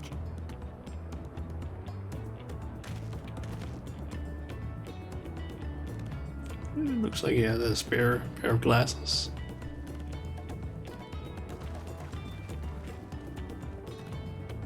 This time you roll, you blew it up. Don't want to do that again. We needed to do that. Then with your permission, Vow of Reason, the Shock Tural Railroad is back in service.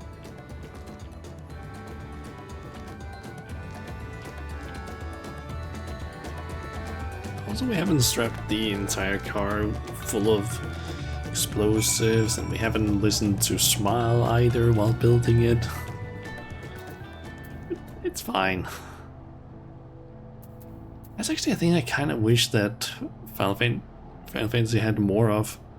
That I actually kind of miss from World of Warcraft is the fact that World of Warcraft has so many modes of transportation around the world. Granted, that world is also like not small zones like this, but like I miss the things like the Deepron tram between Ironforge and Stormwind. That is such a cool concept for a game, but Final Fantasy can't have that because of the way that the world is structured. Like the ships and so on. I kind of wish we had some of that stuff in Final Fantasy. Like just simple modes of transportation other than simply like chocobos, things we can hire, or teleporting, or just our own mounts. That is the thing I kind of wish we had, but yeah, the game is apparently very limited with that. The ships do take way too long in WoW. True, some of those do take quite a while, where you have to like sit and wait for like I think 3 to 5 minutes, maybe even more, between the ships. But it is still a nice, like, I can see the problem with them, but I still think they're kind of like nice in a way where they kind of make the world feel more alive in a way. Because like, okay, now there is like a sort of schedule that they have. You can miss a ship, for example. Now you have to sit and wait a bit. Maybe there's others that show up and wait. Now you have someone that you can maybe talk to in the game. Granted, I don't think that happened that often in World of Warcraft, but it's still a kind of nice idea at least. But in Final Fantasy, it's just, you just teleport around, which makes it nicer. It's basically just be able to go wherever you want, because in World of Warcraft it's like, oh, you want to go to this specific location?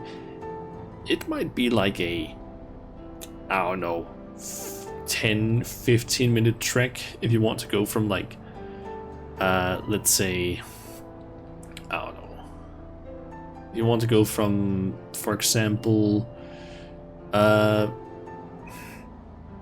don't know, Eastern Plaguelands in that game, and you want to go to Silithus. That is a hell of a trip to go from there. Like, you might use a Hearthstone to go to Dalaran, or if you have it in Stormwind, for example, go to Stormwind. Then maybe you can take like a portal from there to, I forget what it's called, an area from Cataclysm that's like down there, and then from there you can either take a flight path or fly, if you have flying unlocked, fly over to the area, but that's still like at least 5 to 10 minutes, I would say, the trip. And depending on what you have unlocked, you might have to just go like, oh yeah, go to Darnassus, take flight path all the way down there, which is going to be like a potentially 10-15 minute just flight path. But at the same time, there is something kind of nice about that I kind of miss, but at the same time it is a massive waste of time, some of that travel stuff, but it was also kind of nice in a way. I kind of miss that in a way. It's a weird thing. I think maybe it's just a little bit of a nostalgia stuff from it.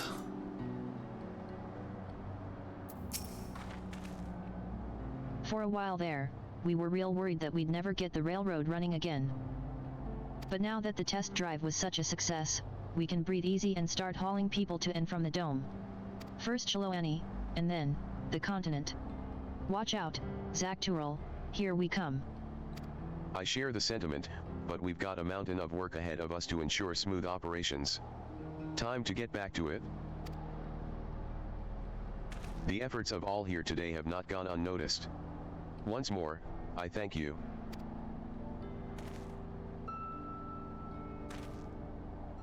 As for our own work, I trust you can handle matters in Alexandria, Lamatii. I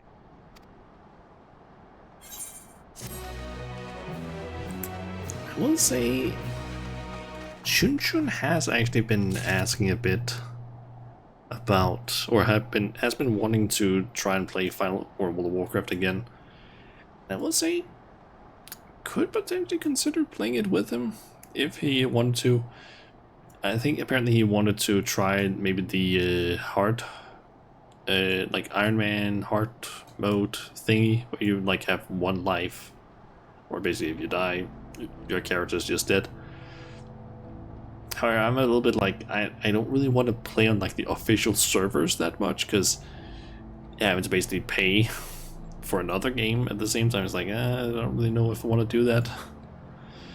But there are private servers that you can play with World of Warcraft. Technically not allowed to be run, those private servers sometimes, from what I understand. But it's technically not illegal to play on them. Just, I think it's like slightly illegal to it's like apparently not completely legal to run them, but playing on them not illegal apparently. Not enticed by WoW in any fashion. Kind of the same, but I do have a little, like, I do still have a bit of a nostalgia feeling for it. I think last time I actually played the game even was, I don't even remember, I think it was a couple of years ago. I played on a private server, I think called WoW Ascension or something like that, which basically had also a like permadeath mode you could play on, which honestly wasn't half bad to try and play. I think it was basically vanilla slash Burning Crusade, but it was basically running on the Wrath of Lich King engine, I think. But there is apparently a version of World of Warcraft, like a private server called, I think it's Epoch, that is supposed to be a completely vanilla experience, but essentially just vanilla plus. So like vanilla, but with even more stuff, like custom things. And I think apparently one of the things that they are apparently going to be introducing in that, on that private server, is apparently something where you can, for example, in the Goldshire, which is one of the starting cities or starting towns you can get to as a human, for example, there would apparently be, maybe from there, or maybe it's from Stormwind, a cart you can basically get on that takes you from there, like from some location, all the way over to what is it called again? Red Ridge Mountains, which is a different zone. And apparently you can sit on that cart with like multiple other people that don't even have to be in your group, which I think sounds kind of interesting, because it's like, oh, it's a travel method that's like unique. You get to just hang out with other people potentially while just traveling. There's a reason you only have 400 hours in WoW. At this point you have 2.4 thousand hours. I'm actually curious. What is the command again? Playtime? How many? 407 days, 6 hours and 12 minutes. How much is that? In just pure hours.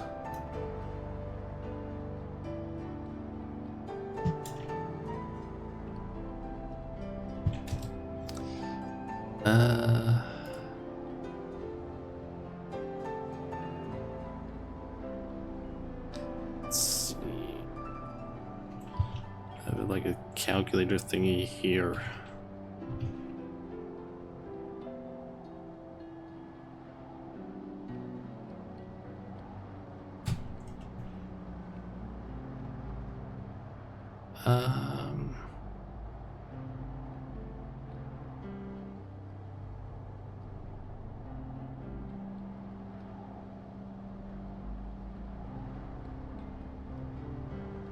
Okay, apparently that calculator didn't want to do what I wanted it to. Let's try this one down here. Hey there, DD. Let's see, 6 hours and 12 minutes.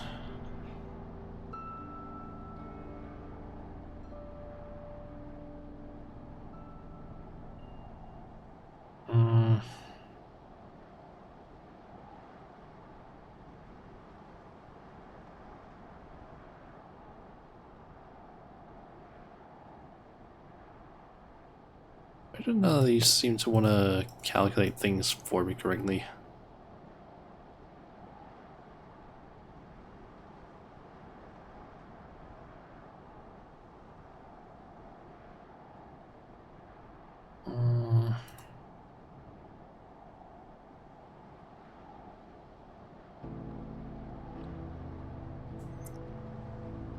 Alright, how many days did I say? 407. I found one here that counts it as 9,768.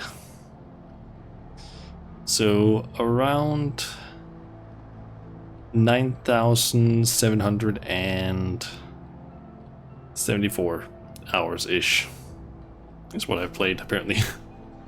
I will say, I think around maybe like 10 to 20% of that is just my character being AFK. So it is over 9,000, yep. Like, I feel like a good, like, maybe up towards like 1/4 of the time of that time has maybe just been like me AFK or doing nothing in the game. Like just, oh, I left the game open for several hours because I logged into the game like maybe like let's say for example a Saturday morning. I might have woken up at, I don't know, 8, logged on at like 8:30, 9 or something like that, and then been logged in until like midnight or maybe like 1 or 2 in the morning. And I might have actually actively been playing for maybe like 2/3 of that time or something like that. That's the thing that's literally happened like several times where it's just like, oh yeah, I haven't been doing anything in the game or just left it alone. I mean, when there was the whole thing where you need to basically, I think when Endwalker released, in order to actually get in, I would basically just like log in super fucking early in the morning, and then I would basically just stay online, just constantly making sure that, okay, don't get locked off, especially if I wanted to stream in the evening.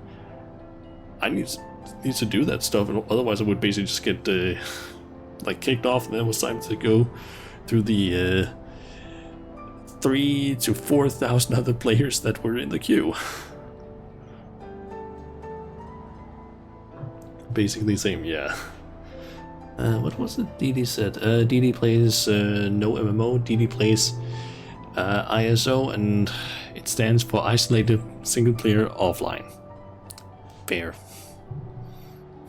I think the only really like multiplayer game I actually play is Final Fantasy, and most of the time in that I do single player stuff.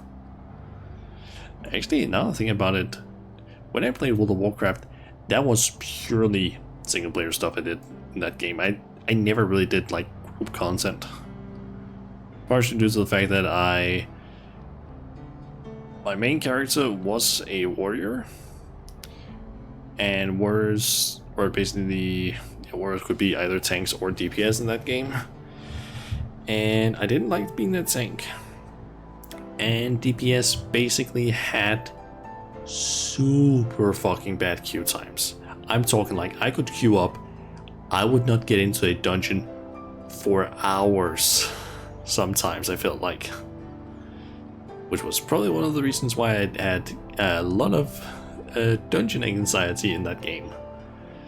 Was because I had just no experience playing, and a lot of times people were very hostile when playing the game. I felt like if you didn't play optimally or actually do well, they would maybe not be very positive.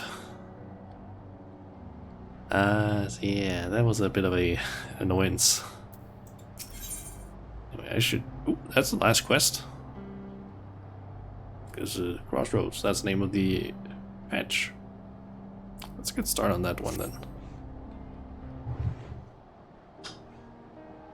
Well, it's possible that Shale's made some headway by now. And regardless, we should spread word that the railroad's been restored to service. Shale, what do you have her working on? Gilalja's mother.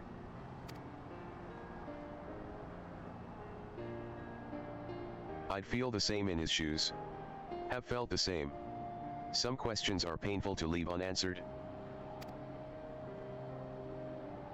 There's no cause to look at me like that. The Kasi Yua we met may have only been a simulacrum, but her memory was real. I needn't search for what she left behind, because she left it with me. And I will carry it always.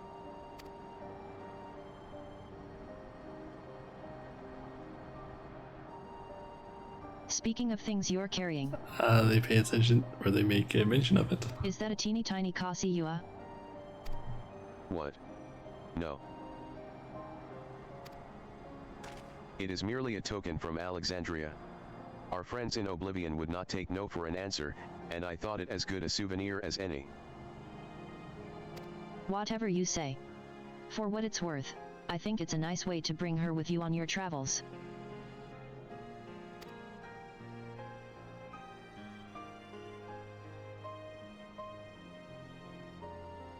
Yes. Well, you're off to the dome now, aren't you? I thought I might join you for a time. See if there is aught I can do for the people there. Much changed though it is, I still consider it my home. Of course. We can give you the full story on the way.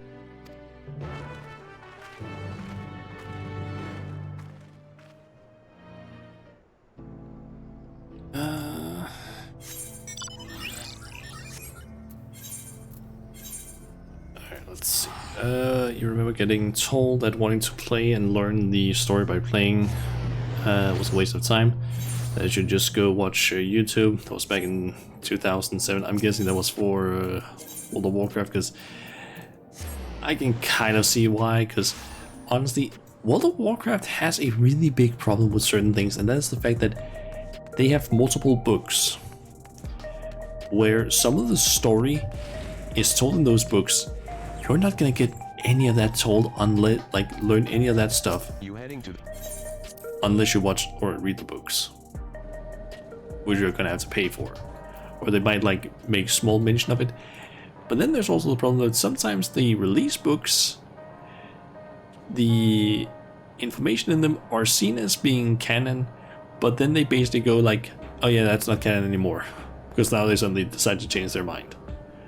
And considering that the game is like a lot of years old now, I think it just had the around 20th or something like that anniversary. There's a lot of story, and a lot of it is very annoying to get. Getting all of the story is really difficult. Unlike in Final Fantasy, where it's just oh, you just play the main scenario or the main story and you get everything you need to know. In that game, it's oh, some of the information might be from some random side quest, and there's no main quest line most of the or at least there wasn't for many of the expansions. So it was just you just go around doing random shit, and it's an annoying thing. I think sometimes in some patches they would just remove entire quest lines, so you wouldn't suddenly be able to play through certain quest lines. I mean, hell, with the Cataclysm, I think they basically just took more or less all the quests in the vanilla areas, just deleted them, did new ones for like a lot of them, because a massive amount of zones got basically just changed. Like there was an area called 1,000 Needles. That entire area was basically just like a bunch of pillars and a flat area with a race car track.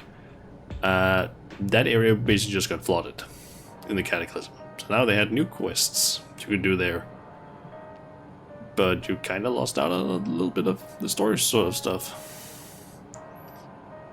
But to be honest, most of my story consumption of the game has been basically also through just YouTube, because there's a guy called Novel. He basically just makes lore videos, like entire, like just, hey, here's like an hour and a half or something like that video, and just like, okay, here's all the lore on this one character from like their very introduction all the way up to where they are currently in the game, which really help with basically explaining the lore of characters that have like so much shit. Like someone like, oh, Varian Rin. There is so much lore that the game never tells you about. Like, just as an example, he was split up in 2 people at one point. The game never tells you that, unless you played in vanilla and did a very specific quest line, apparently. That was like high level stuff. And I think they also removed at one point. Like there's a whole lore story about like, oh, Onyxia split him in 2. Basically Varian and then Logosh, who became a gladiator in the Orcs arenas, who met like several people that sometimes show up in the story, but no one really knows about them, like of the players, because they're not well known. And then a whole thing happened with the Defias Brotherhood and Onyxia and all sorts of stuff, and the 2 variants got fused back together, but because both of them had like 2 different swords that were like sibling swords, those swords also got fused back together, but could also be separated. It's a whole weird thing, and it's never explained in game, or at least very badly explained in the game, because there's no main story. Yeah, World of Warcraft is a bit of a shit game when it comes to storytelling. It has a good story, it's just bad at telling it. Alright, let's talk to Graha. And I'm also just gonna snooze ads because I can see that they would start in like 6 minutes.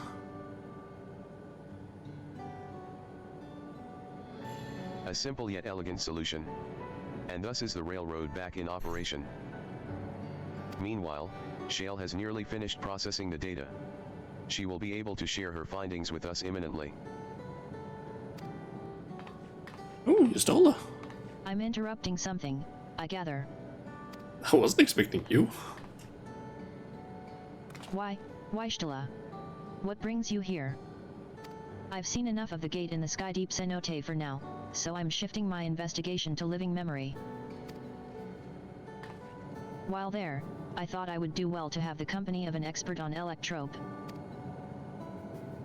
I'd like to take a closer look at the place myself. I can join you once we've finished here.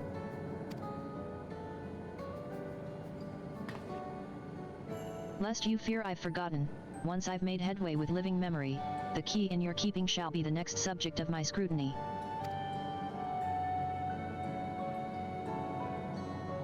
That's the kind of stuff that I'm looking forward to, actually. I want to learn more about that key. I want the knowledge. I want the lore. What's going on with that thing? There was a mountain of data to sift through, much of it tantalizing, I admit. But it will take time to fully decrypt everything that piques my interest, so To answer our immediate question, I've been concentrating my efforts on the audio saved by Taishulja herself. While I've not listened to it yet, I have a selection ready for playback. Would you like to hear it now? One thing I'm really curious about is, why is this patch called Crossroads?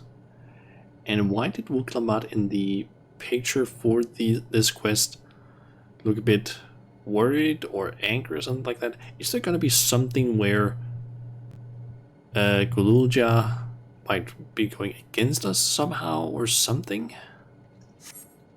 I feel like because of Crossroads, that means like, okay, yes, split sort of thing. please. So I'm wondering what's going to happen. All right. Several audio files will now play in sequence. Oh my god. I feel like they must have done that on purpose, like several scenes will play in sequence. I feel like they must have done that on purpose.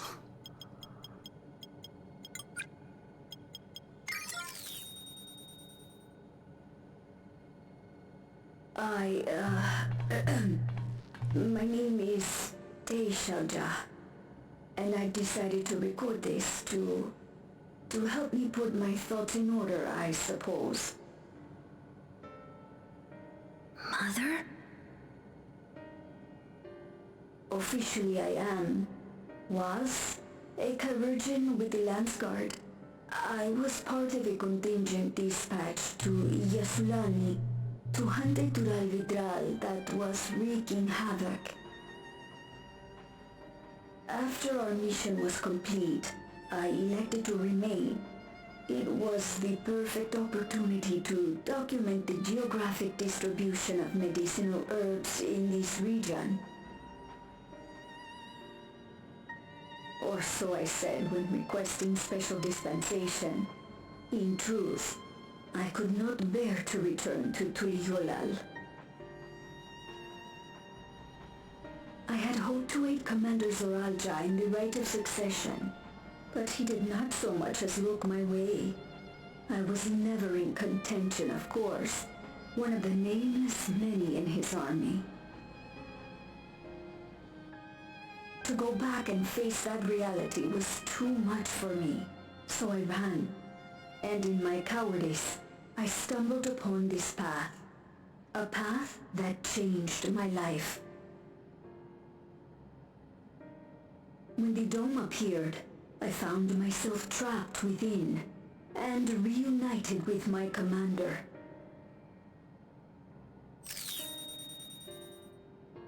How am I to speak of Commander Zoralja?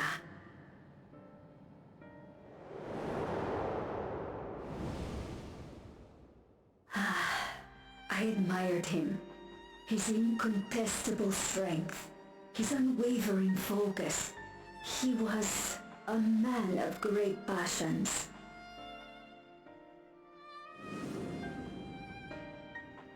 I watched him, captivated by his intensity. From afar, I would not dare approach. And in watching, I came to know him.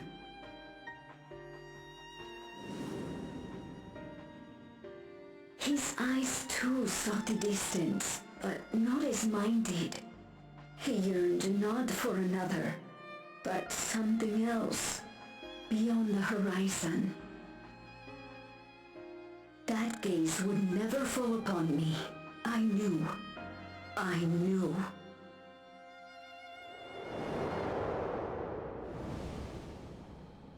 The experiment will soon proceed to its next phase, and when it does, as he promised, I will have my heart's desire.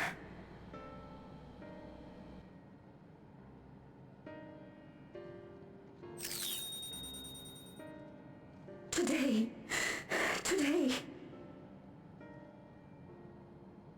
It should have been today. The beginning. What I have dreamed of for so long. I hold a future in my arms. If he could see him, embrace him, surely that would be enough. full of hope I was. A foolish hope.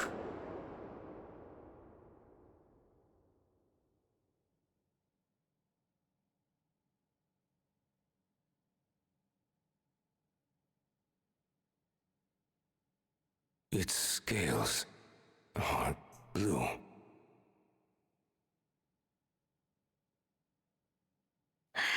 He's your son. My...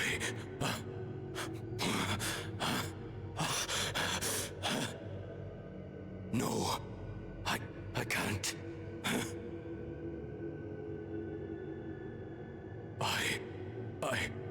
I don't know how. How could I? How? To raise a child, be a father. I don't. I can't. No! No! Get it away from me! Get that thing away from me!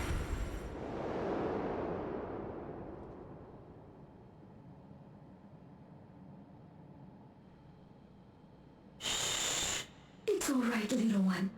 Papa was just surprised. That's all. He'll come around. We'll be a happy family. Kaniluka is shouting for me. The research hasn't been going well, but I can't let him take it out on my baby. Hush now, little one. I know just where I do.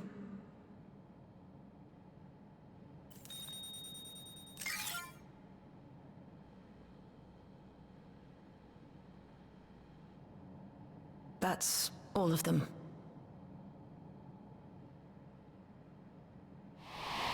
Damn. He was abandoned, the poor dear. We found him in the drift downs a few years ago.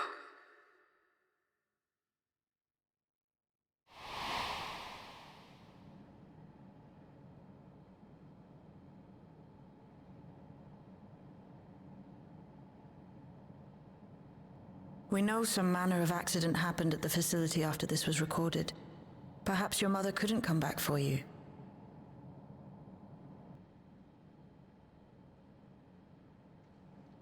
Hey, Gololcha. I'm fine, Lamachi.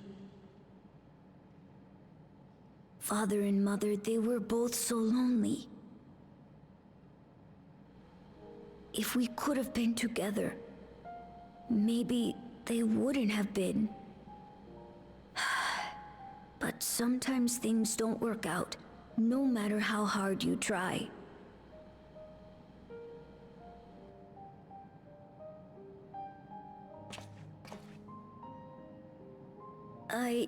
I can't tell if I'm happier now.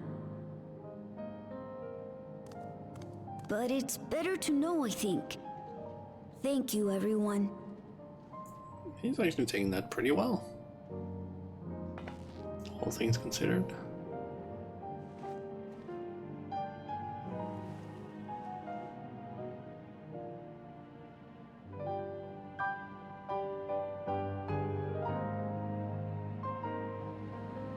Well, that was kind of fucked up too. Yep. You don't say.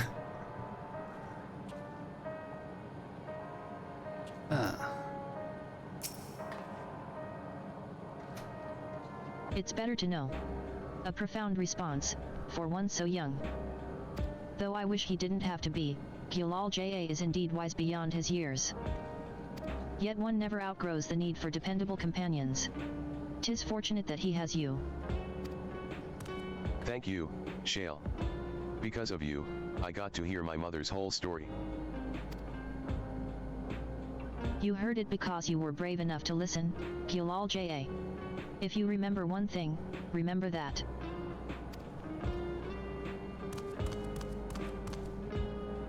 Now then, having shared what I can at present, I am ready to head to living memory when you are.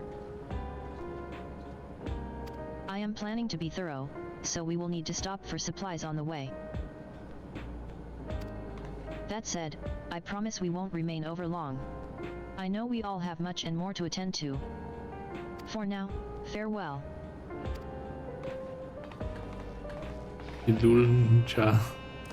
Yeah. Alright. I think I'm actually gonna quickly run ads because it's gonna start anyway in like 4 minutes, so I might as well just push that thing along so that I don't have to do another snooze for only 5 minutes. So yeah, I'm gonna run ads and then we'll continue with the story.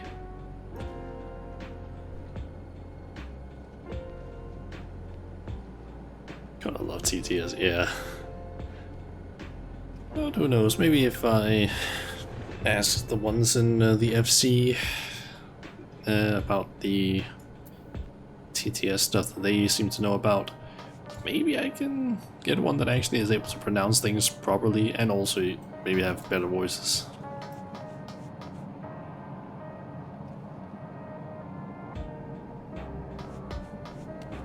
I think you're just looking around a little bit here while we wait.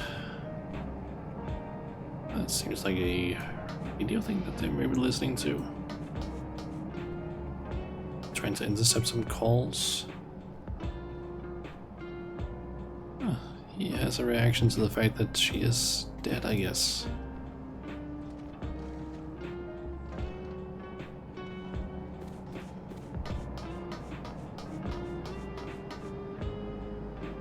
Supplies, had to make supplies.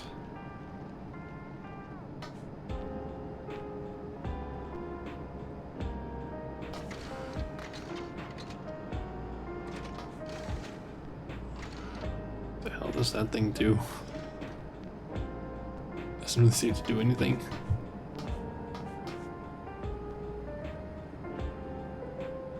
What needs to be next? Okay.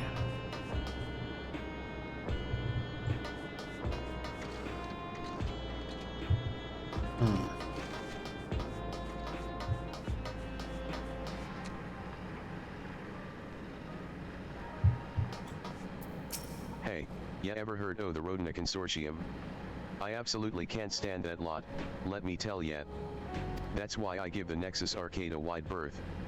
Even the residential district's too close for me leaking, so I just crash here.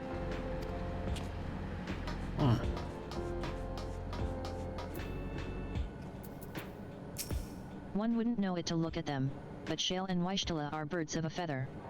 An incorrigibly restless feather. I'll stick around for a while. Let me know if you need me.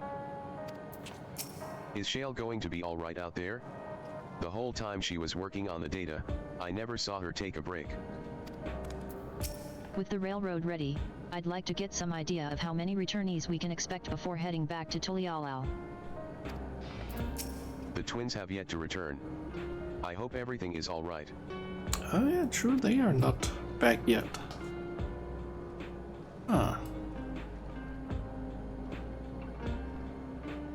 Okay, ads are almost over.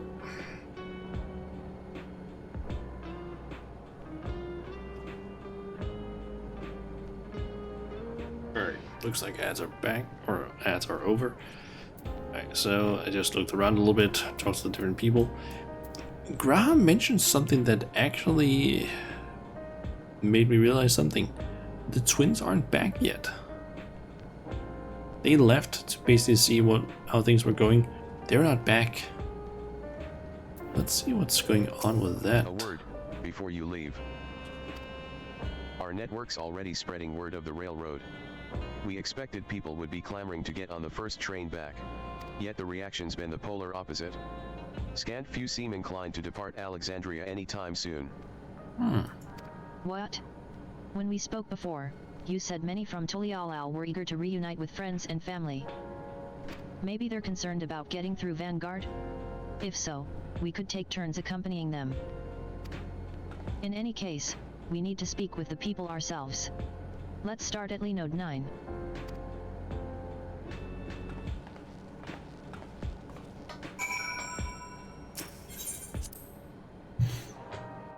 Okay. I forget, where's Node 9? Ah, up there.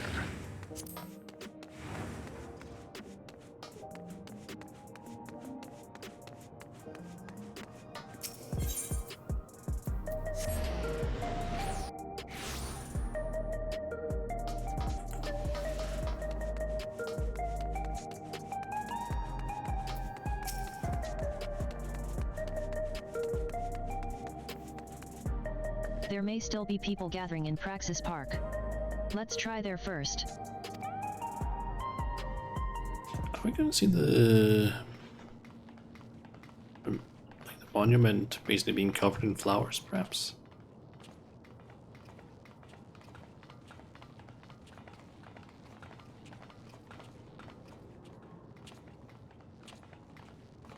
The people look uneasy.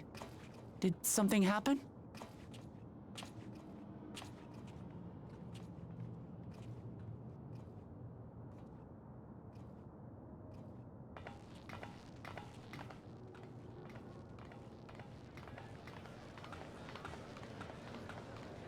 Have you heard?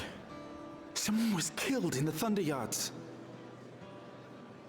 The Thunder Yards was one of the hunters slain by a beast.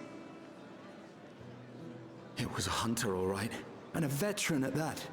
But it was no fiend that did him in. Only a random bolt of lightning. Such a senseless way to die. They say that he expended his last soul cells during Zoraljar's attack on the city. For an upright, hard-working man to meet such an unceremonious end, it feels wrong.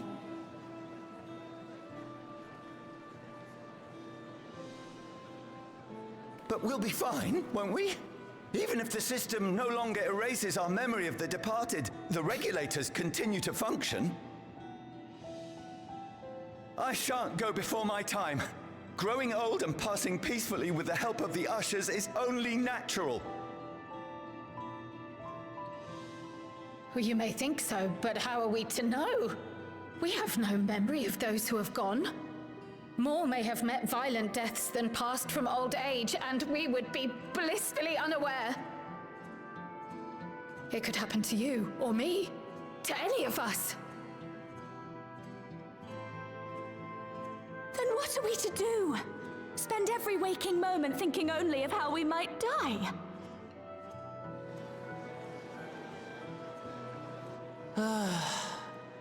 With time, I had hoped that they'd be able to adjust to their new situation.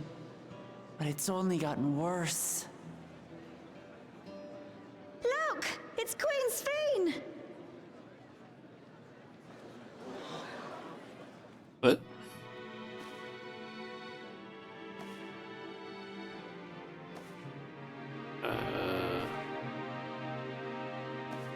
Wait, what?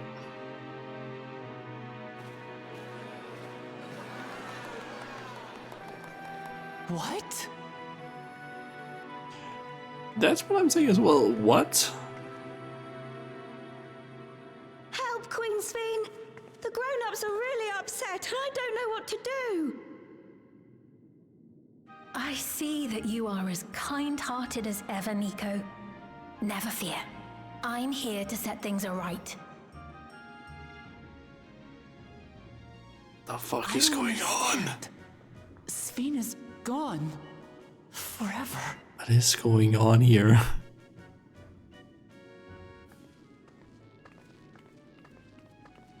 You there, Gusson. You were the Queen's aide, weren't you? What's the meaning of this? Begging your pardon, Vow of Resolve. But Her Majesty Queen Sphene is paying visit to her people, as is her wont. What are you talking about? Sphene is dead. You officiated the funeral yourself. We all placed flowers to mourn her passing. A funeral? For Her Majesty?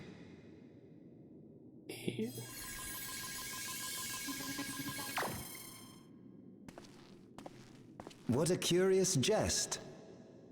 You know full well that ceremony was to commemorate those lives lost during the attack of Alexandria. Oh my god, something is manipulating their fucking memories. Basically deleting her death. Or reversing the fact that she died, what the fuck? Her Majesty walks among her people that she might support them in this most trying of times. Surely that is not cause for consternation.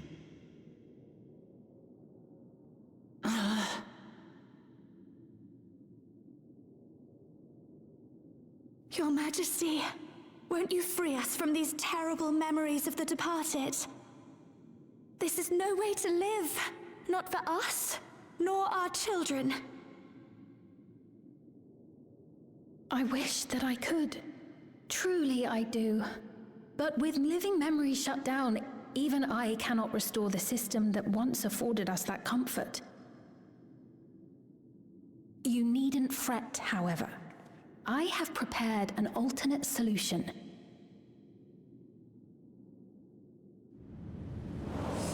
All of us shall be made endless.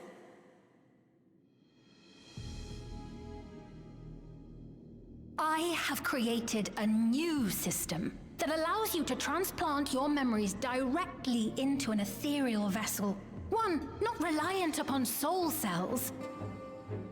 This way, you need never again fear death. You may live as you please, and for as long as you like.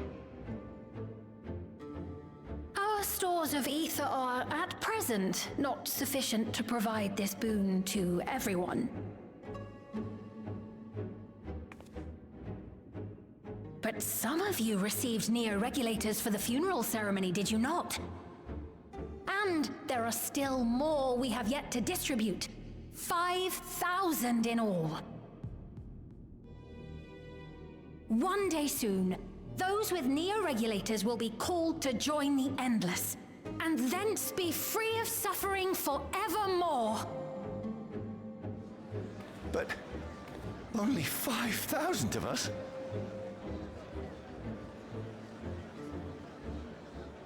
You Victral!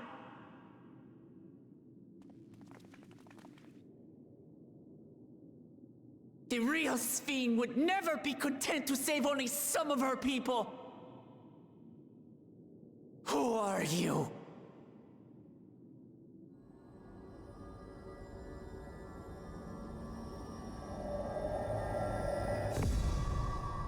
I am Sphene, the Queen of Reason.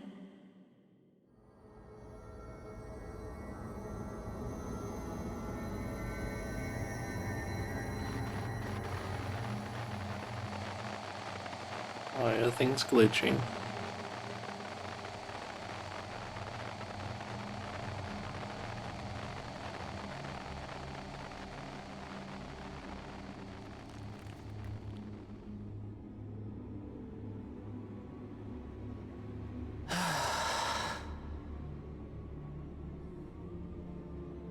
Let's return to the back room.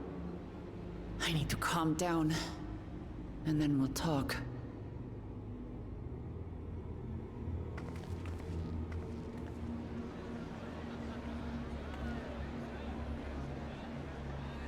This is kind of fucked up.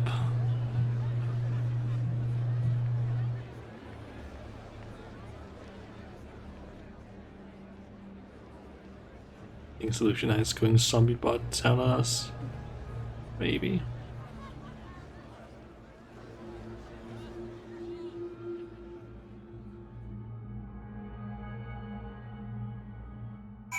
What the fuck is going on with that? What the fuck? You saw Sphene with your own eyes, then? So it wasn't someone else. We've heard about the Queen of Reason's proclamation. The rumors spread through the district like wildfire. There's not to report yet, but we have all eyes and ears out in Everkeep and Heritage found. Sphene was erased. If she's back, then are the Endless. Seriously, what was that? Queen Sphene has returned. How? Without the Meso terminal, how does she propose to create new Endless? We must contact Wishtala as soon as possible. Who knows, maybe the memory is gonna get restored? Like to the nice looking version again? Knows?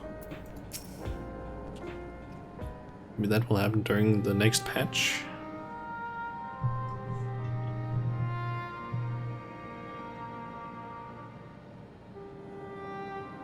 We only caught the proclamation from a distance, but I can tell you that the message about neo-regulators was received with utmost clarity.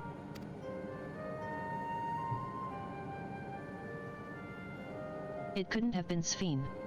She should have been destroyed when the Meso terminal shut down. Without a single Alexandrian to bear witness. Presented with an identical figure claiming to be their beloved queen, 'tis no surprise that they would choose to believe she's alive.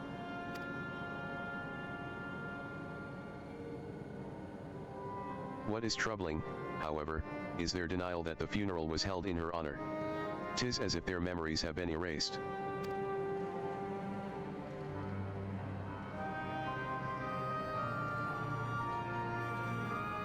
Given that the members of Oblivion remain unaffected, that was likely the work of the regulators. But by whose design? Someone smart enough to play at being the Queen of Reason. In that guise, even if some suspect deception, most of Alexandria will be on her side. We need to find out who she really is.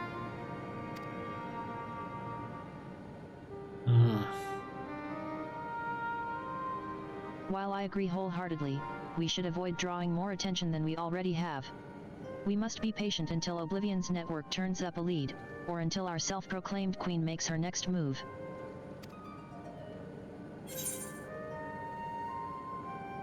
I'll go with the crit.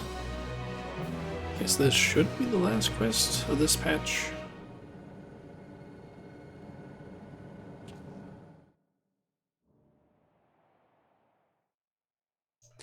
Meanwhile, in living memory.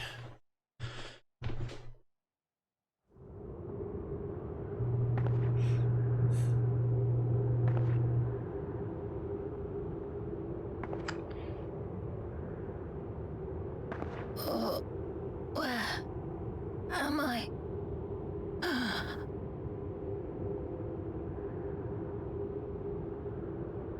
Is that Gulja's mother?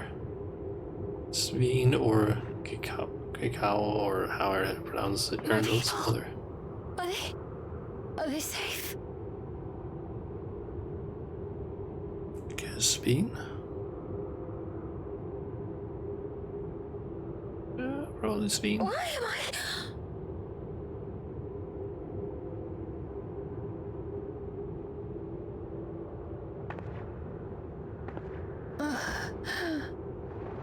Okay, she is able to be seen by Yustola from the looks of it. Because Yustola's running over.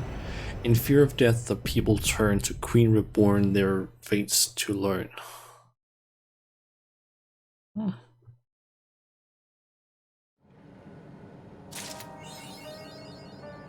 Crossroads. Okay. Let's see, Kral, Gulja, and Ra have taken up residence here, it seems, for now. Okay, I'm guessing that Jimin gave a title? Yep, of Neon Horizons. Slowly getting a rather good back half of Dawn Trail. Yeah, I will say that this is starting to actually lead into something that seems interesting, because I will still say that the first half of Dawn Trail, honestly, not half bad. It wasn't terrible, but it dragged on in places. Second half of Dawn Trail was honestly better, I feel like, when we got to go through some of that stuff, because there was like mysteries. But I still feel like overall it wasn't. It's kind of on the same level as, I feel like, base Stormblood, in a way. But I think the main problem is just the fact that they're trying to, like, reintroduce the new thing, basically. Say the first half was vacation, the second half a bit funky, yeah. The second half felt, in some ways, I feel like, decent, but some of the pacing was kind of fucking weird. Like, the second half of the story. The first half I felt like took a bit too long sometimes, and I feel like some of the time that they spent on it would have been nicer to like develop some of the characters a bit more, like some more backstory for Wuklamat and Koana and Soralja, for example. Especially the end of the main patch was kind of like, I don't know what the doing, yo. Yeah. Like I think one of the main reasons why the like 0 or 7.0 MSQ of Dawn Trail feels a little bit like iffy to people is probably because of the fact that it's basically the start of a new story. They don't have any sort of like things to hook us with. There wasn't really any like sort of big villain we were trying to deal with in any way. It was just like, okay, we're just going around, kind of. Like, in a way, I kind of would have wished that I don't know exactly how I would have wanted it, but for one, I really wish that they hadn't revealed Solution 9 originally during the live letters. I feel like that was a really dumb thing that they did. Because that just, like, I will 100% say this, after I knew about Solution 9, when we basically started doing when I started playing the MSQ, I was just like, when are we getting there? When are we getting there? What's going on with that? That kind of ruined the entire, like, MSQ to an extent for me, because I was just like, I just want to know where the fuck we were going. Like, how are we gonna get to, like, this whole weird place? Like, they brought too many characters from the past story, only to sit around for the first half, yeah. Also that, I think there's, like, they need to be there for until the second half, yeah. I think I watched, I think they're called Grinding Gears, if I remember correctly. They had a sort of round table podcast thing with, I believe it was OKMH, Preach, and Jesse Cox, and they basically talked about the base game, and I think they said some of the same stuff where they would kind of have wished that of the scions that actually was along, the only ones that would kind of have made sense was basically Krile. Maybe Graha, if we really wanted to. The twins didn't make any sense to bring those along. I will say both Thancred and Oranje didn't mind those two that much being on a separate team, because we didn't really interact with them that much. But I feel like Kral was really one of the only scions that made sense for us to basically party up with during the whole thing, because she had a reason to be here. And they still fucked over her story or involvement in the story by basically just not giving her anything until like very far into the MSQ, and then she didn't really get to do anything with that either. Like, oh, here's the earring. Oh, it's a key to basically open up the way to the Golden City. Oh wait, you can't use it. We have to get Baby King to use it. Like, god damn it, just let her use it. Let her be the key to basically opening up the goddamn door. Very moody, yeah. Like, I feel like the base game of the MSQ, it's not like, there's definitely games you can play that have like significantly worse stories than Dawn Trail's base story. But compared to the others, I would probably put it at like as one of the lowest ones so far. I will say this one is seemingly leading up to some good stuff. And that's purely, like, right now I am really interested in what they're gonna do with the patch quests, specifically because of the key. Like, because of Asim's key thingy. I am so interested in what they're gonna do with that thing. Because one of the things that I believe Jesse Cox talked about during that podcast thing that I just mentioned, he is basically thinking like, okay, they're going to use that for some of the next expansions, potentially, where it's like, okay, we need to basically like, maybe we find out that, oh, there's this big threat. We don't have the manpower to use it, or something like that. We need to basically have ASM to basically fight this thing. How do we do that? We go to the remaining reflections, find all the other shards of ASM, and basically fight whatever it is together. That's the thing that he had an idea with. But like, it would be really cool if we basically had some expansions, like one of the next expansions being, we go to maybe like, maybe not only one reflection, but like have opened up ways to go to multiple different reflections, and basically have it so that, hey, we can basically go there and everyone else can also come along to basically different reflections, and maybe we would see like, oh, here's a different reflection of Yastola, things like that.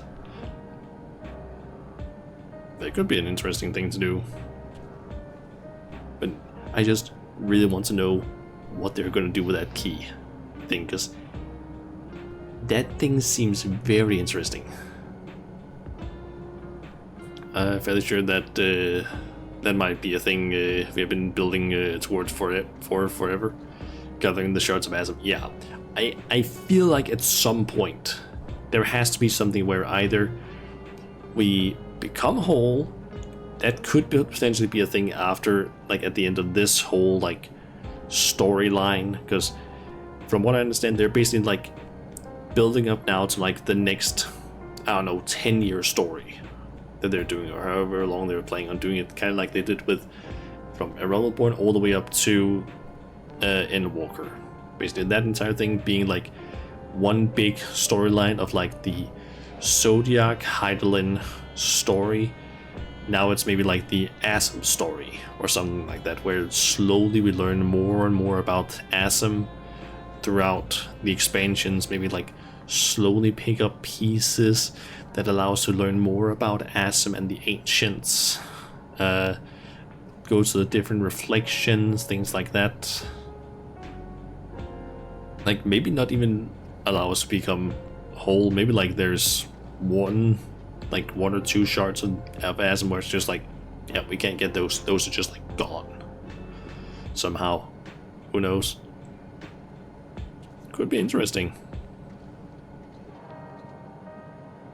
But yeah, I am definitely looking forward to the next patch now, because this little thing is like, I feel like, I forget, during what was that actually? That was during the first patch for, actually now that I think about it, at the end of 7.0 we had a cutscene where we basically saw Sven's crown on the ground, like, or just kind of in the void, kind of the dark area basically, I think slightly glowing. I think that was supposed to be a hint at like, hey, Sven is not gone fully, there's still stuff that's gonna happen with Sven. I think they did the same thing at the end of Stormblood, where we had lost Gosetsu and I forget what her actual name was, but Yotsuyu, that's what her name was.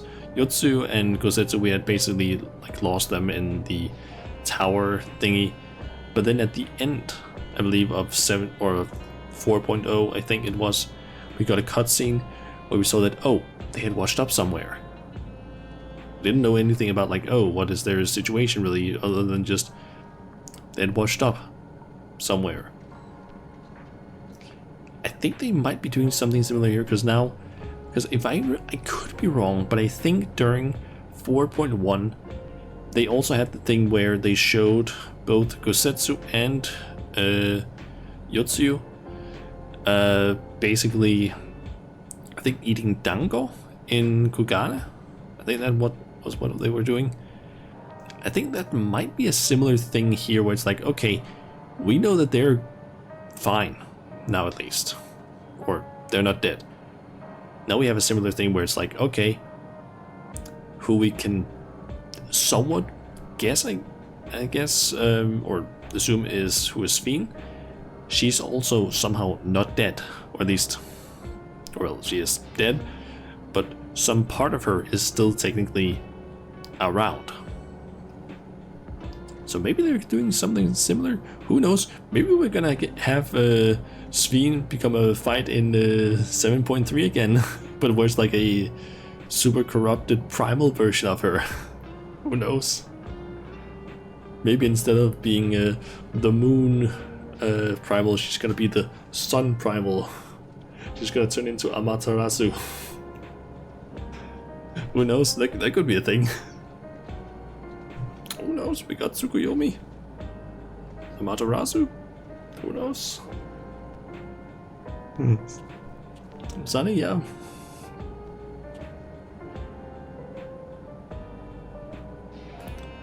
But yeah, I'm definitely curious for what's gonna happen next. We're gonna still have to wait, like, what is that gonna be like? I don't think we should assume. I think it's been around like maybe a month. I'm guessing that we're maybe gonna get the next patch, like 7.2, maybe in February, March-ish, I'm guessing. At least I would assume that it's around there at least. So there's still some time for that. Or until that. But we are actually going to be getting some new content as well on Tuesday, I believe. Apparently that's when 7.15 is going to drop, which I'm also excited for. I believe on Lodestone they had some info on what was going to be in that patch. Let me just quickly pull that up. Oh yeah, also for those of you who might be interested in getting the game, currently Dawn's Rail is 30% off, apparently. Let's see, here's the special site thingy. Okay, so let's see, what was it said here?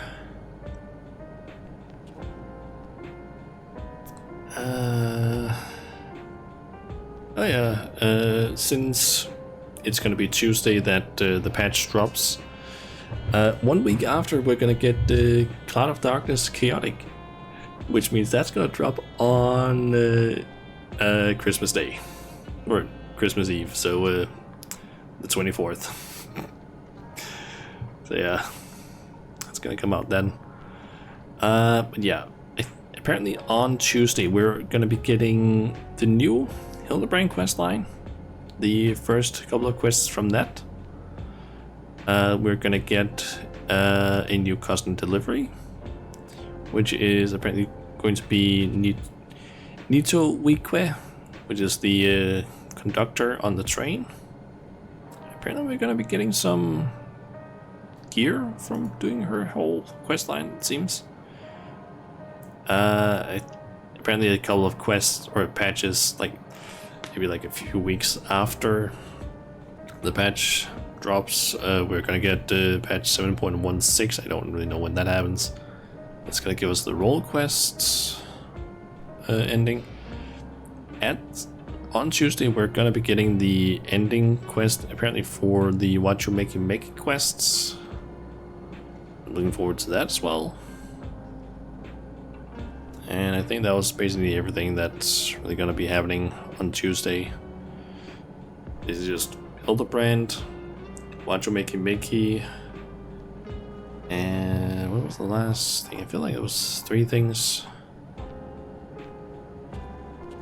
Wachumeki, oh yeah, and custom deliveries. Hildebrand, custom deliveries, and Wachumeki, and then not that long after, we should also be getting Roll Quest Ender, which I still need to finish all of those. Yeah, looking forward to that.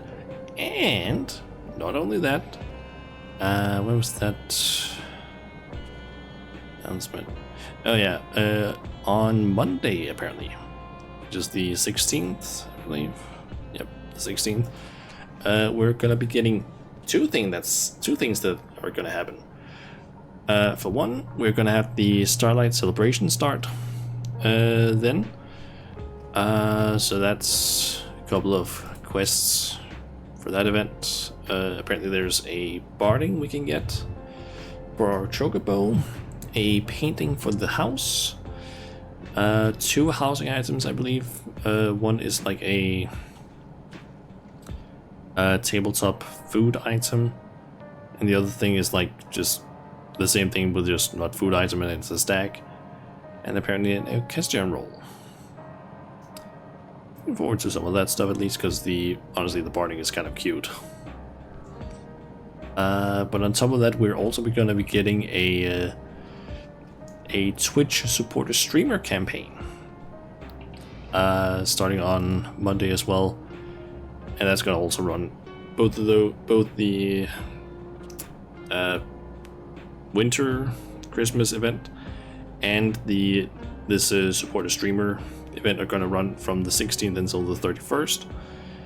And apparently, if you buy 3 Twitch subscriptions to a channel that is streaming Final Fantasy XIV online, you will apparently receive some rewards, which is basically 50 Aetheryte tickets and a Snow Streamer bell item, or code for that basically. And yeah, the Snow Streamer is essentially just the snowman mount, but with a purple scarf instead. So yeah, that's a whole thing that they're going to be doing apparently. So yeah, bell, yeah, it's just called like the Snow Streamer bell, the item that you get. But yeah, it's just the snowman mount that was, I guess, from a Christmas event like some years ago, but in this case it's just like a slightly differently colored one. Like, it's basically looking the same. I think it's just like the hat and the scarf are purple with like small white stripes instead of red with white stripes, as far as I can see. But yeah, you basically just need to either buy or gift 3 Twitch subscriptions to someone streaming Final Fantasy XIV, and then you get the codes apparently.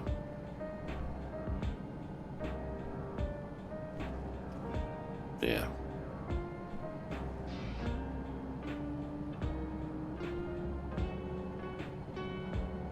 And according to this, apparently you can participate even if you don't have an account. Huh. Apparently it's just like any viewer with a Twitch account can participate in the campaign to receive the item codes. So I guess if people want to, they can basically just like get the item codes and then just give them out or something like that, I guess. Huh. You can only get it once per Twitch account apparently. I read that as well. There's basically a bunch of information here. Oh yeah, also, funny thing about some of these event things that they have, they also have a sweepstake currently. Denmark can't participate.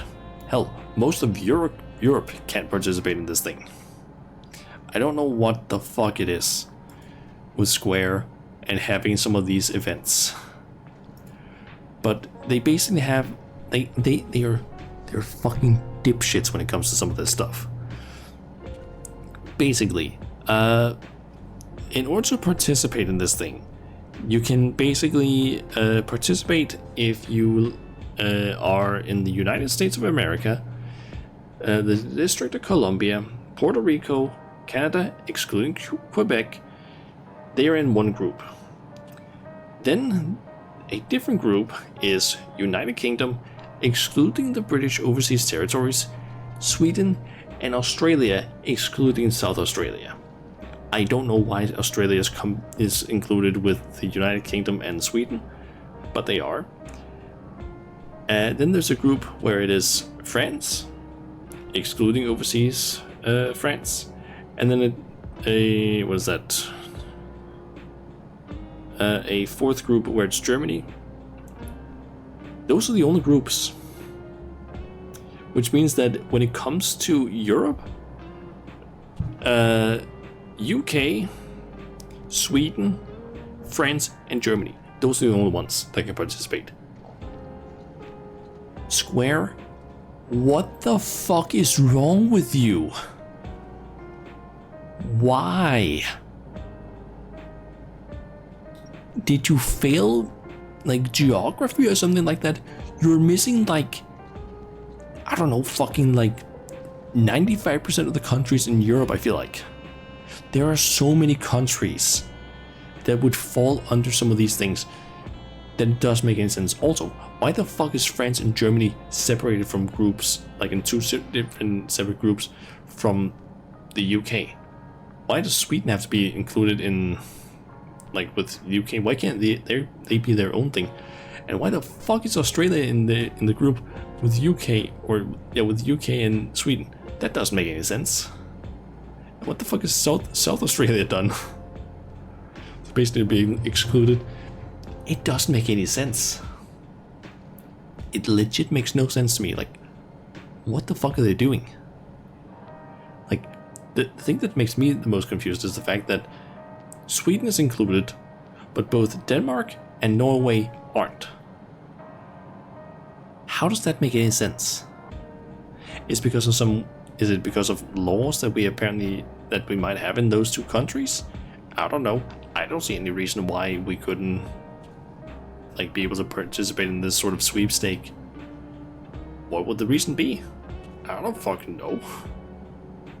But apparently we just aren't available and or able to.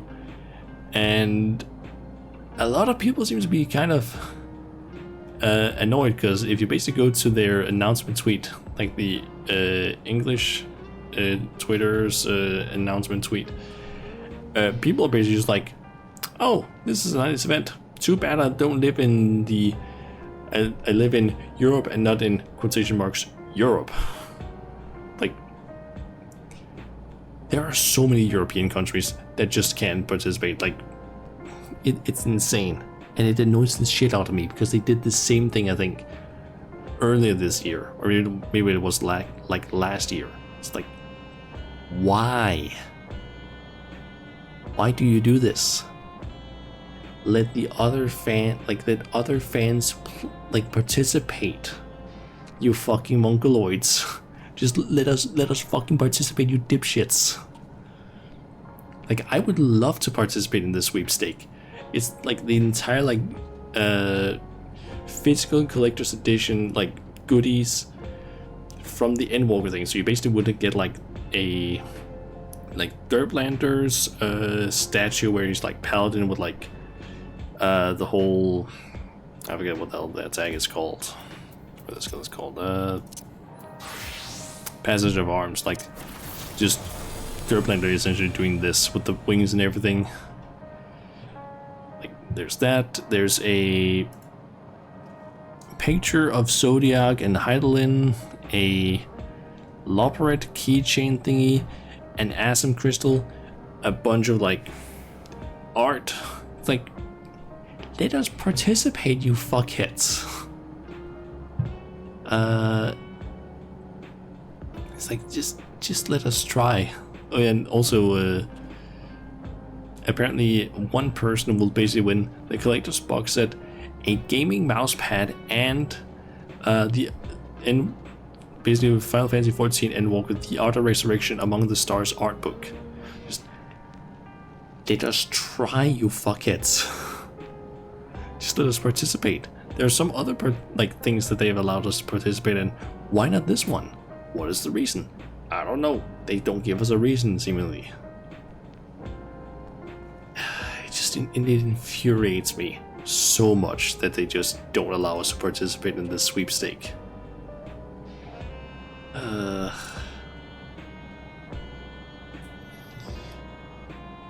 But yeah, I should probably just go ahead and probably end the stream here, because it's like past midnight now. I've been streaming for 5 hours and I still have work tomorrow. God, I need to finish up an assignment that I have had like for several days now. The only problem is just that it's an assignment that's been a kind of a pain, because it's a customer that's confusing to work with due to like so many like restrictions, and I had to do so much math stuff in order to get this thing to work. It was fun finally getting it to work, but holy shit, was it also annoying. But yeah, let's jump over to this scene, I guess, and let's see, who do I want to rate?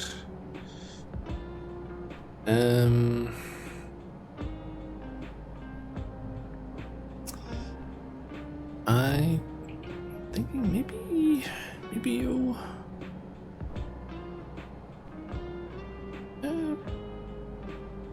You know what? Yeah, sure.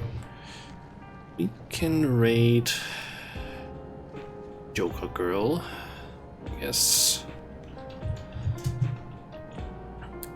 She is currently playing some Infinity Nikki.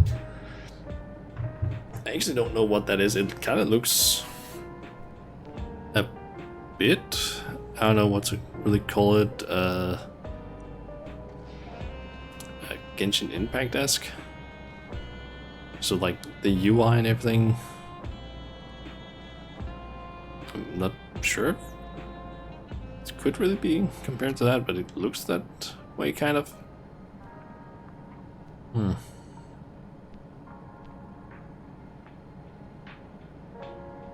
not sure though, but